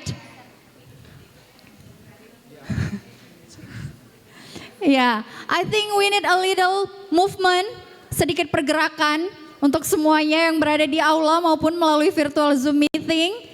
I think we need a little movement, pergerakan. Maybe to the host, can you share the video? Please to the all audience in this hall to stand up, please. And also in the virtual Zoom meeting, if you can follow the video. To the committee, maybe in front of here. Come on, Joe. Salju. Yeah. And also all the moderator and keynote speaker, please have to the stage. Okay. The moderator will be led by Miss Ariska Fauzianti, and then the keynote speaker, Mrs. Camelia Sinaga, Mrs. Astaria Ginting, and also Mr. Tahan, SCAP Nurse MCAP. Okay, before going to the next keynote speakers, let's we move together. Please play the video.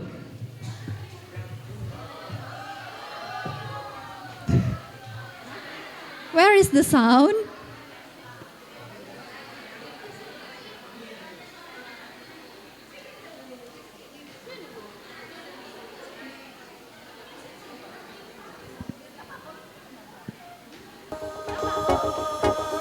Okay. Dance Macarena.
Okay, thank you so much, the audience.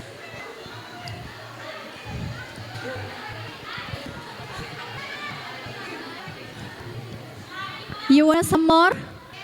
Wanna again? Wait a minute. Still, there are the last session to cannot parallel session. After this, it's okay if you want to move again, right? Okay, to the moderator, Miss Ariska Fauzianti, please take your time. Well, thank you for MC. My pleasure to be here. Assalamualaikum warahmatullahi wabarakatuh. Assalamualaikum warahmatullahi wabarakatuh. Waalaikumsalam warahmatullahi wabarakatuh. Good afternoon, everyone. Distinguished participants in the hall and joining us via Zoom meeting. Welcome to the last plenary session in the 6th MITRA HUSADA International Conference. Woo! Okay, I'm Ariska Fauzianti as your moderator in the last plenary session, and we have three insightful keynote speakers. Good afternoon, Madam and Mrs. Good afternoon. Okay, well, let me introduce our keynote speakers. The first we have Mrs. Kamalia Sinaga Eskap BD MKM, and the second speaker we have Ibu Astaria Ginting Asterkap BD MKM, and our awesome keynote speaker, the last is Setahan Eskap Nurse MKM. Okay, give it an applause for the keynote speakers.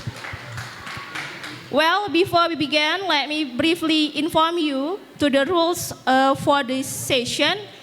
Each speaker will have 5 minutes to presentation your materials, and then we have Q&A for the two questions. And without further ado, let me welcome you, our first presenter, Madam Camelia Sinaga Eskap BD MKM. Okay. She will be sharing her research and insightful topic titled Zero Waste Maternity Care, the role of midwives in reducing medical waste in the era of climate changes. Mrs. Camelia, the floor is yours. Thank you to moderator. Good afternoon, everyone. Okay, I'm very happy to keynote speaker MIHHICo to 2025 seat. I will present the result, hasil penelitian saya, mohon maaf, of my research with the title Zero Waste Maternity Care, the role of midwife in reducing medical waste in the era of climate change. Climate change is a major global health challenge with direct and indirect impact on maternal and neonatal health. According to the World Health Organization, climate change is projected to cause approximately 252,000 deaths annually. Recording in progress. Between 2030 and 25. To do malnutrition, malaria, diarrhea, and euthanasia. Maternity and neonatal healthcare service of product including infection wards, sub, chemical, and single-use plastic.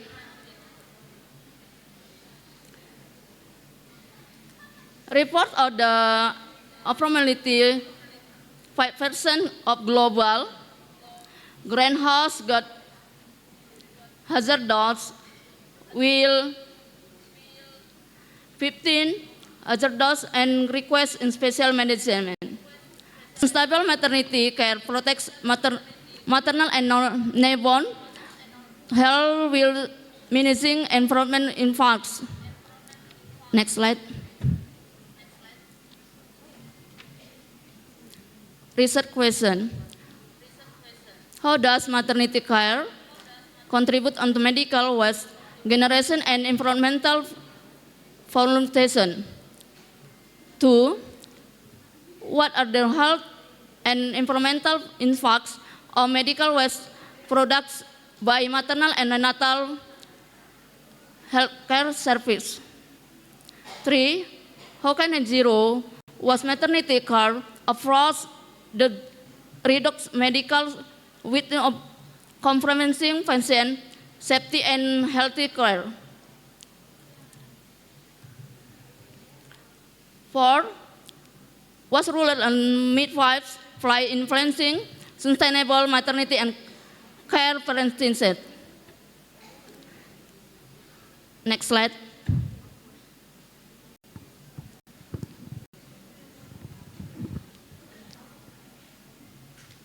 Next slide. Purpose, general objective.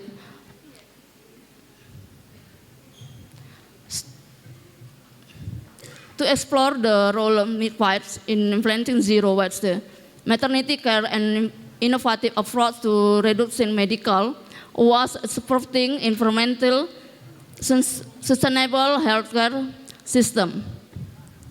Benefit for healthy care facilities, 2 for midwives, 3 for communities, 5 for policymakers. Next slide.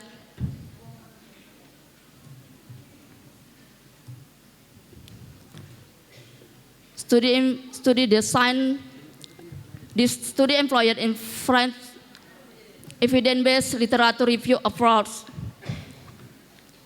Source and evidence dari WHO, World Health Organization, kemudian 2 yang United Nations Environment UNEP, yang 3 healthcare without harm, 4 United Nations Population 6 Sustainable Development Goals ataupun SDGs.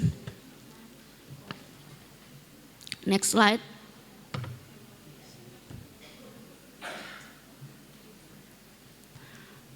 Kemudian, mohon maaf, source of medical western maternal and neonatal service, yang antenatal care, 1 sharing globus diagnostic kits, 2 labor and delivery, 3 cesarean section, 4 postpartum care, 5 neonatal care. Next slide.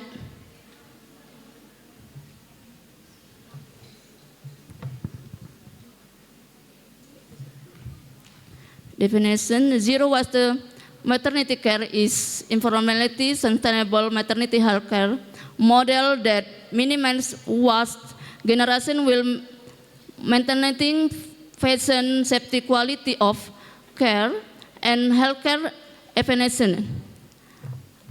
The 5R principle: 1. Efforts to reduce 3. Results 5. Results recovery. Next slide.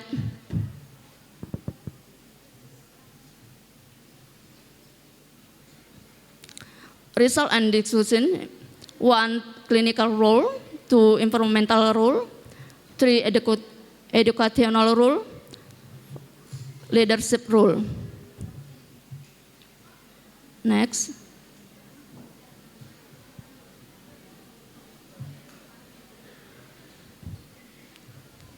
Conclusion: medical waste from maternity and neonatal service poses significant environmental challenges. Improper waste management increases risks for healthcare, patient communities, and recruitment. Recommendation for midwife, 2. For health facilities, 3. For policy makers. Next.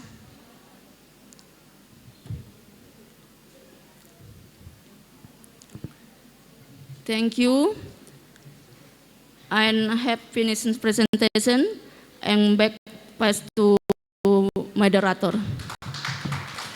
Thank you for Mrs. Camelia for a wonderful presentation.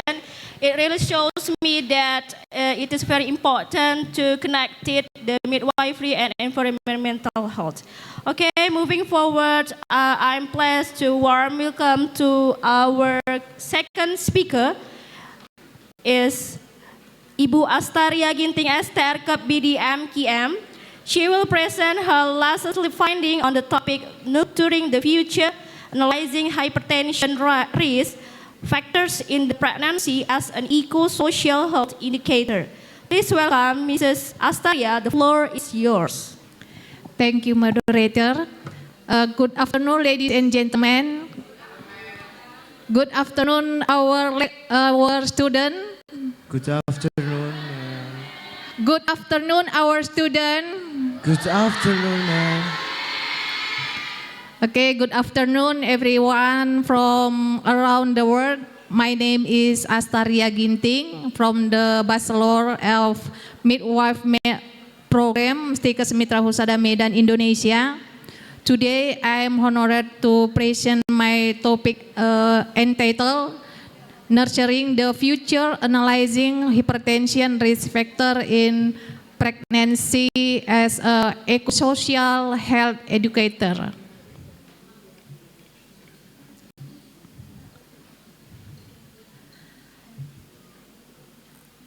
Let us begin with the definition.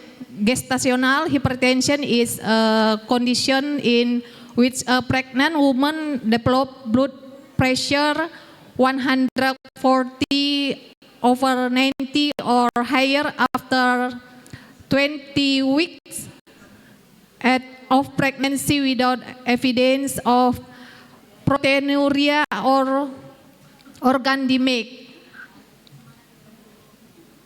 Although blood pressure after return to normal after childbirth, this condition requires close monitoring because it may progress into preeclampsia and other complications.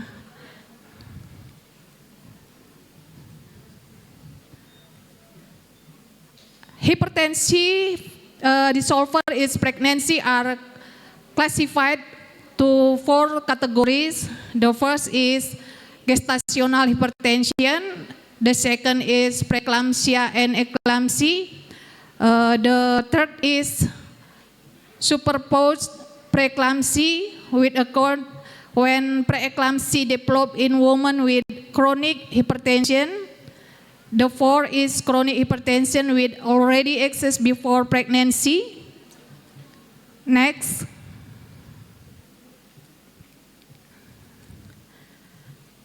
Gestational hypertension is diagnosed when blood pressure reaches 140/90 for the first time during pregnancy without proteinuria.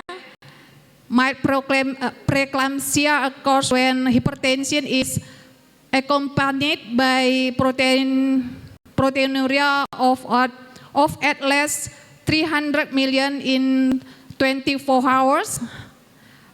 At this stage, mother may not experience certain symptoms. However, continuous monitoring is necessary because disease progression may occur rapidly. Next.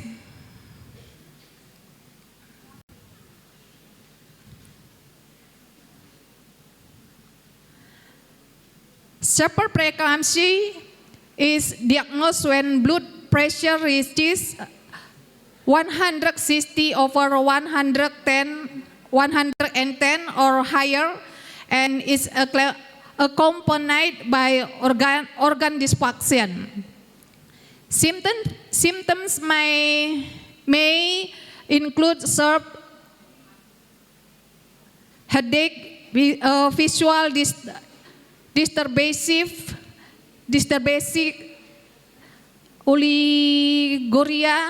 oliguria, and elevated liver enzyme. Eclampsia is characterized by seizures occurring in women with preeclampsia and condition on obstetric emergency. Next.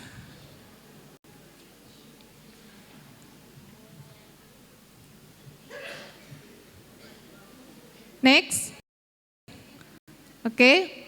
Women with chronic hypertension are greater risk of developing superposed preeclampsia.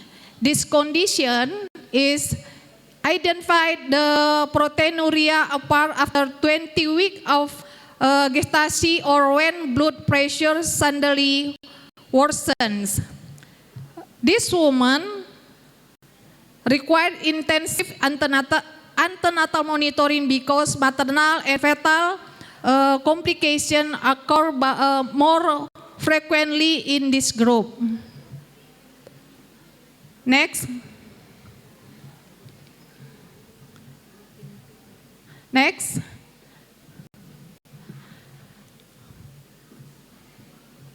Maternal monitoring is essential for early detection of disease progression. Healthcare providers should assess blood pressure and sign of impending eclampsia and edema and daily weight gain. Early recognition of warning sign can significantly reduce maternal morbidity and mortality. Next.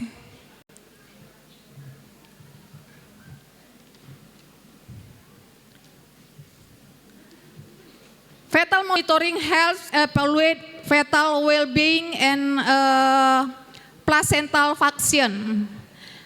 Method include Doppler ultrasound and non-stress testing, biophysical profile assessment, and fetal growth monitoring. The ultrasound image demonstrate how clinicians access blood flow and fetal condition to prevent adverse outcomes. Next.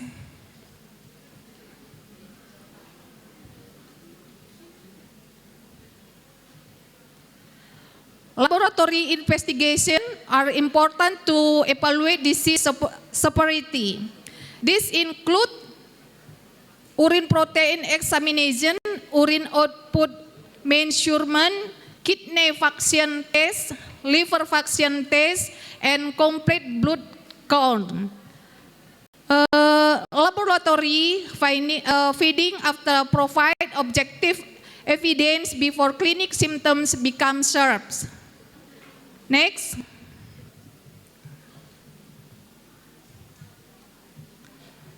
Search preeclampsia request immediate treatment. Management begins with stabilization using the ABC approach: airway, breathing, and circulation.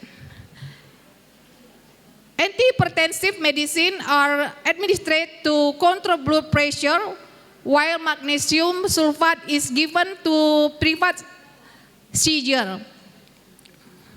The definitive treatment for preeclampsia and eclampsia is delivery of the fetus and placenta. Next.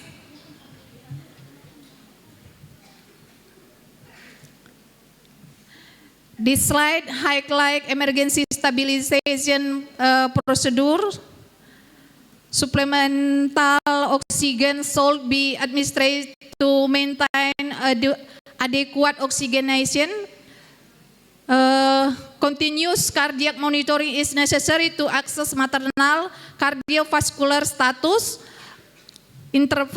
Intravenous access must be established to facilitate medication and fluid administration. These interventions are essential for reduce maternal complication. Next. Thank you very much for your attention. Thank you, Mrs. Astaria, for a insightful presentation. It really opens our eyes that how pregnancy risk factors are connected to social and environmental health. Well, our final speakers for this final section is Setahan Eskep Nurse MKEP. Okay, please give it an applause for Mr. Tahan Eskep Nurse MKEP.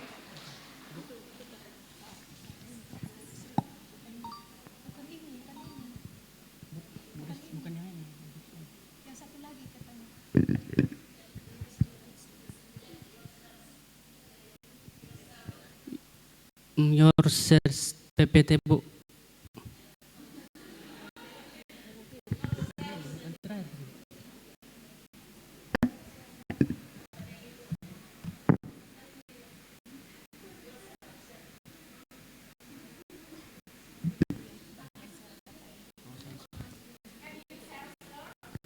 Thank you, Bu.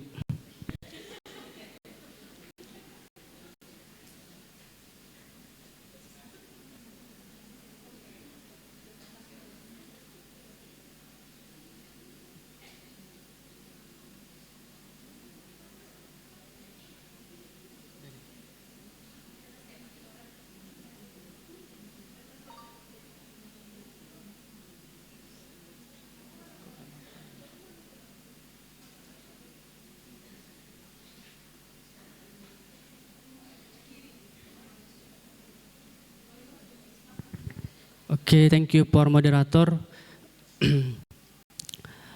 I'm so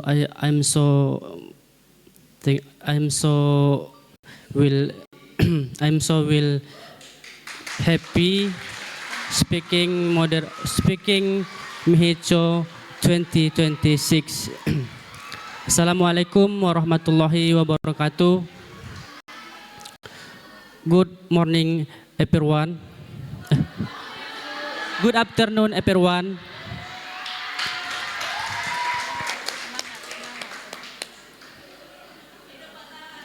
Kok nggak bisa?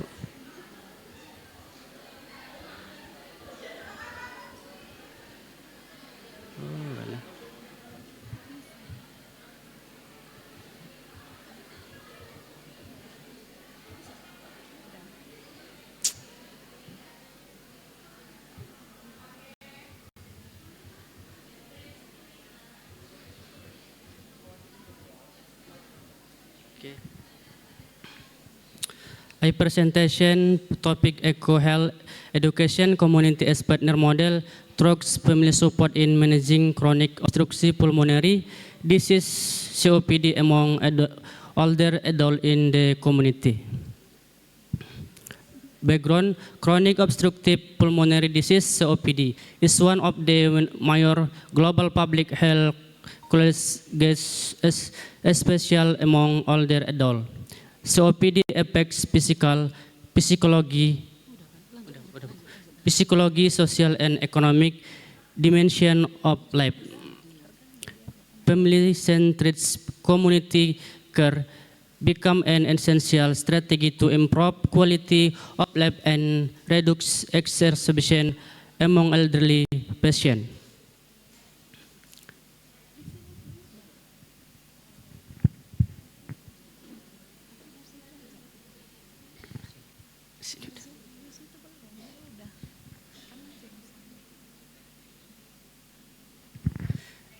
According to World Health Organization (WHO), COPD is the fourth leading cause of death worldwide, approximately 3.5 million deaths occurred in 2021 due to COPD. More than 390 million people global lives with COPD. Nearly 90% of deaths under age 70 occurred in low and middle income countries. Smoking in the population and BMS exposure remain major risk factors. COPD prevalence in adults plus minus 70 years continues to increase global. In 2021, approximately 90.7 million elderly people were living with COPD worldwide. Key issue in Indonesia.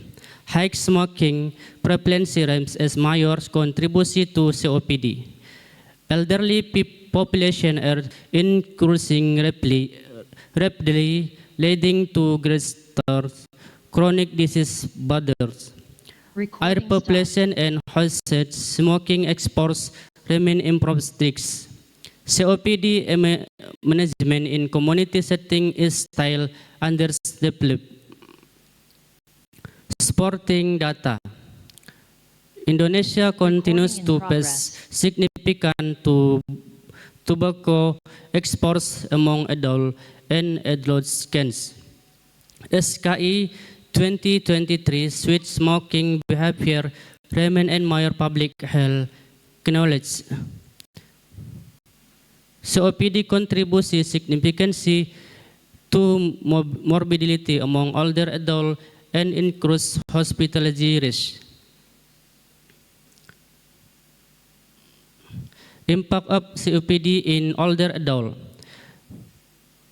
Physical impact, result in lungs function, activity intolerance, frequent hospitality, sleep distribution. Physiological impact, initiates depression for hybridization. Social impact, social isolation, dependence of caregiver, the reduced quality of life.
Next slide. Next. Next. Okay. Impact of COPD in older adult. COPD in elder adult. Physical impact, reduce lungs function, activity intolerance, frequent hospitalization, sleep distribution. Psychology impact, anxiety, depression, fear of brilliance. Social impact, social isolation, dependent of caregiver. Next slide. Type of family support. 1. Emotional support, motivation, empathy, psychological equipment. 2. Informational support, health education, medicines, reminders, lifestyle guidelines.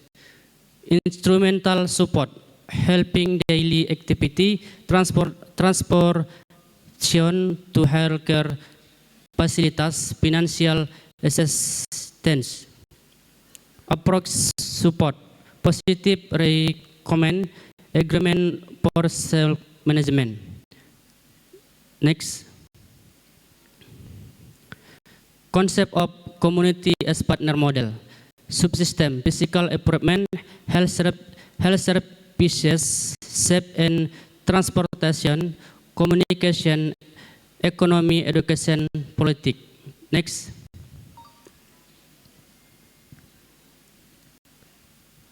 Next. Application of community as partner model in COPD management. Assessment, identify community intervention strategi individu, breathing exercise in health education, family improvement, caregiver education, community health promotion super group, healthy system, collaboration with primary health care. Next.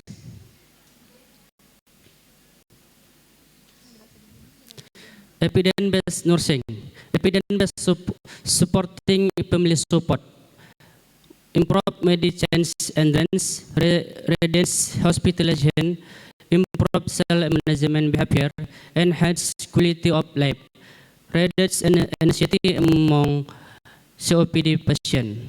Evidence-based support community as partner model, enhance community participation, improve preventive behavior, strategi interprofessional collaboration, support sustainably chronic disease management. The next.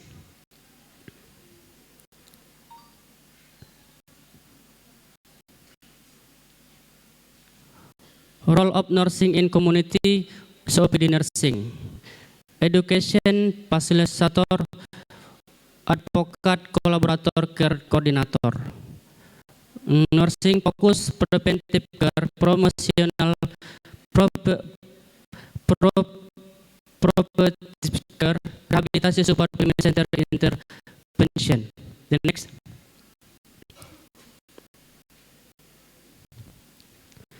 Expected outcome for patient, improves respiratory function, better self-management, reduce exacerbation. For family, increase caregiver conditions, better coping ability. For community, increases health awards for participant. The next.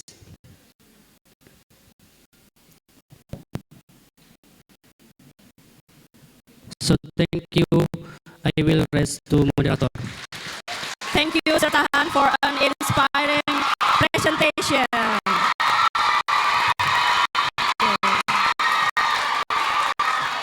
You clearly show us how important family support and community teamwork are in caring for our elderly. Well, ladies and gentlemen, we have here three outstanding and deeply keynote speakers speakers, and because our limited is time is limited, we open 3 questions, and please step forward to the microphone. And for our participant on Zoom, may you type your question in the chat box at any time, please.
Good afternoon, ma'am. Good afternoon, sir. Good afternoon, everyone. Thank you for the opportunity to me and for your insightful presentation.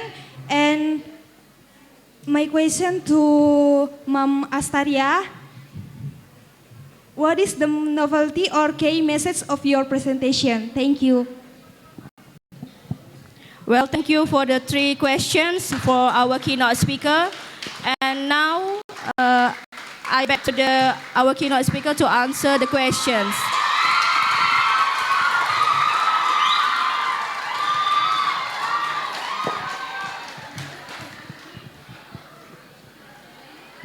Thank you to moderator. Thanks for the question. I'm answer Aprianis. Midwives support zero waste maternity care by probability managing medical waste, preventing infection, using resources and education families on safe management to public health and environment. Thank you. I'm back to moderator.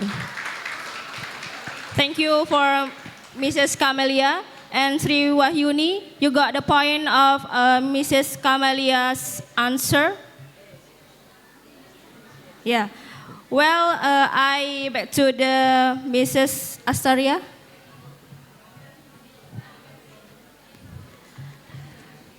Thank you for the excellent question, Ocha. The key message of the presentation is the hypertension during pregnancy should not be viewed solely as a clinical condition. It should also be understood as a eco-social health indicator because it's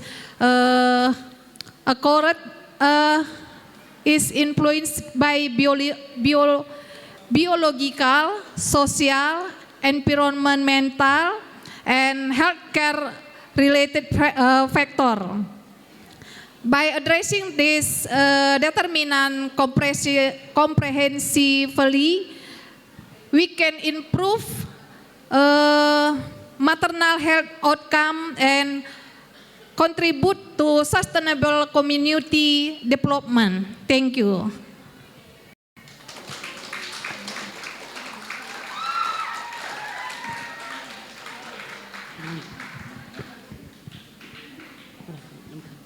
Okay, thank you for the Mrs. Astaria. And the next is Setahan. Thank you for moderator. Thank you for question AP Simbolon. The most influential for family support in managing COPD, support and emotional support. Instrumental support, helping the elderly takes medicines regularly, check-ups at health facilities, monitoring health condition, and helping with the activity when the elderly experience shortness of breath. Emotional support, providing attention, motivation, and encouragement to help older adult and go treatment and reduce anxiety caused by this chronic disease. Thank you. Okay, thank you, Setahan, for the incredible answer. And our time is limited. And to conclude our session, here are the key takeaways. Takeaways. Okay, first, that sustainable health relies heavily on local cadres and digital innovation. And the second is a strong support system within the nuclear family is essential for long-term health. Okay, once again, let's give a massive round of applause to our 3 outstanding keynote speakers. Okay, thank you for our incredible enthusiasm for our keynote speakers. And I'm Ariska Fauzianti, and it has been absolute honor to moderate the last plenary session. And thank you, see you on the MIHHICo 7 2027. Assalamualaikum warahmatullahi wabarakatuh.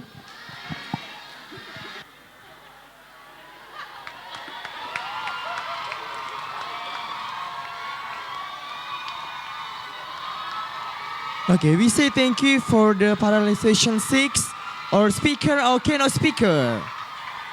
For the next, we will give certificate as keynote speaker for Mrs. Camelia Sinaga SCAP BD MKM, Mrs. Astaria Ginting SRCAP BD MKM, and also Sir Tahan SCAP Nurse MCAP. For the first gift to certificate, for Mrs. Camelia Sinaga, SKBD MKM. Please take your photo. 3, 2, 1. Once again, 3, 2, 1. Okay, thank you.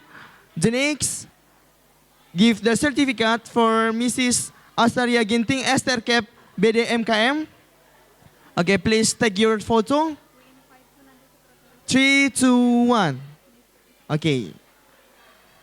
Okay, we say thank you. Okay, the next, for keynote speaker, for Sir Tahan SCAP Nurse MCAP. Yeah. Okay, please take your photo. 3, 2, 1. Once again, 3, 2, 1. Okay, we say thank you for all keynote speaker. And the last, for the moderator gift certificate for Miss Ariska Fauzianti SRCAP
attendees in this hall, Stikers MITRA HUSADA Medan, please stand up. We will take the picture together and also in the virtual Zoom meeting. To the UNIF student, please stand up in there.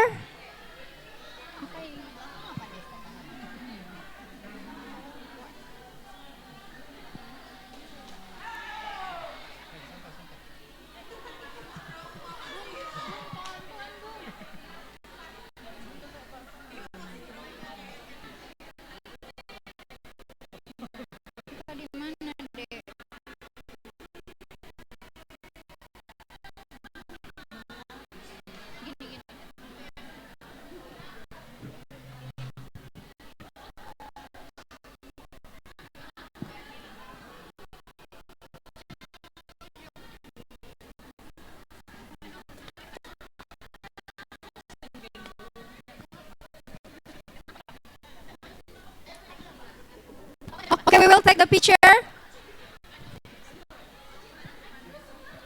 Okay, position unggul. Okay. In the virtual Zoom meeting and also the UNIF students in behind, please stand up. We will take the picture. Unggul. 3, 2, 1. Okay. Once again, yell. Yel. MIHHICo inspiring apa tadi? Bu Eka, Miss Eka. Innovate, inspiring, and impact. Yes. Innovate, inspiring, impact. Yes. After that, yell MITRA HUSADA, right?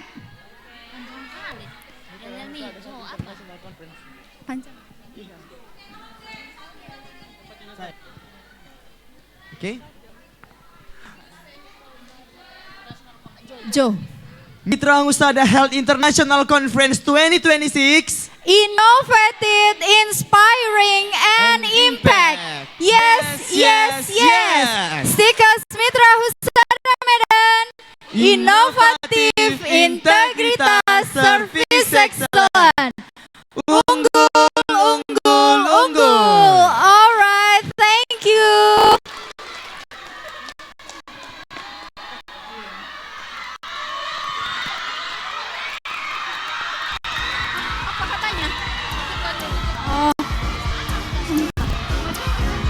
Mau joget?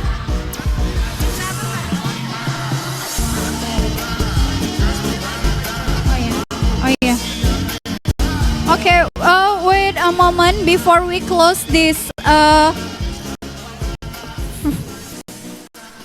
Before we close. Tes. Saya info untuk pelataran 1 sehat dulu. Oke, kalau yang belum makan bisa GoFood.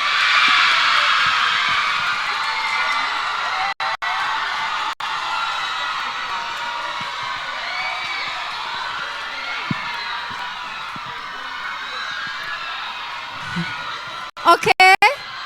Wait a moment.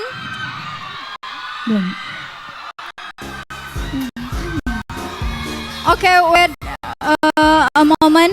To all the UNIF students, please keep quiet 1 minute. Okay. To all attendees in virtual Zoom meeting, we want to tell you about our activities for tomorrow. There is a parallel competition. Parallel competition for scientific article and also poster scientific, right? And we remind again to all attendees who have requested access in the Satu Sehat to allow the learn and also complete the post test until limited tomorrow until 11:59 p.m. And after that, the certificate will be access in the Satu Sehat, your account Satu Sehat. And before we closing, we will take the documentation in the virtual Zoom meeting. Please open the camera in the virtual Zoom meeting to the attendees.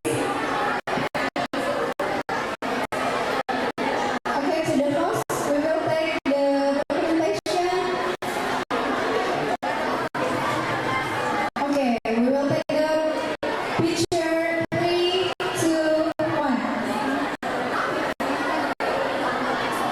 Okay, to all participants in virtual Zoom, please open camera because to take a photo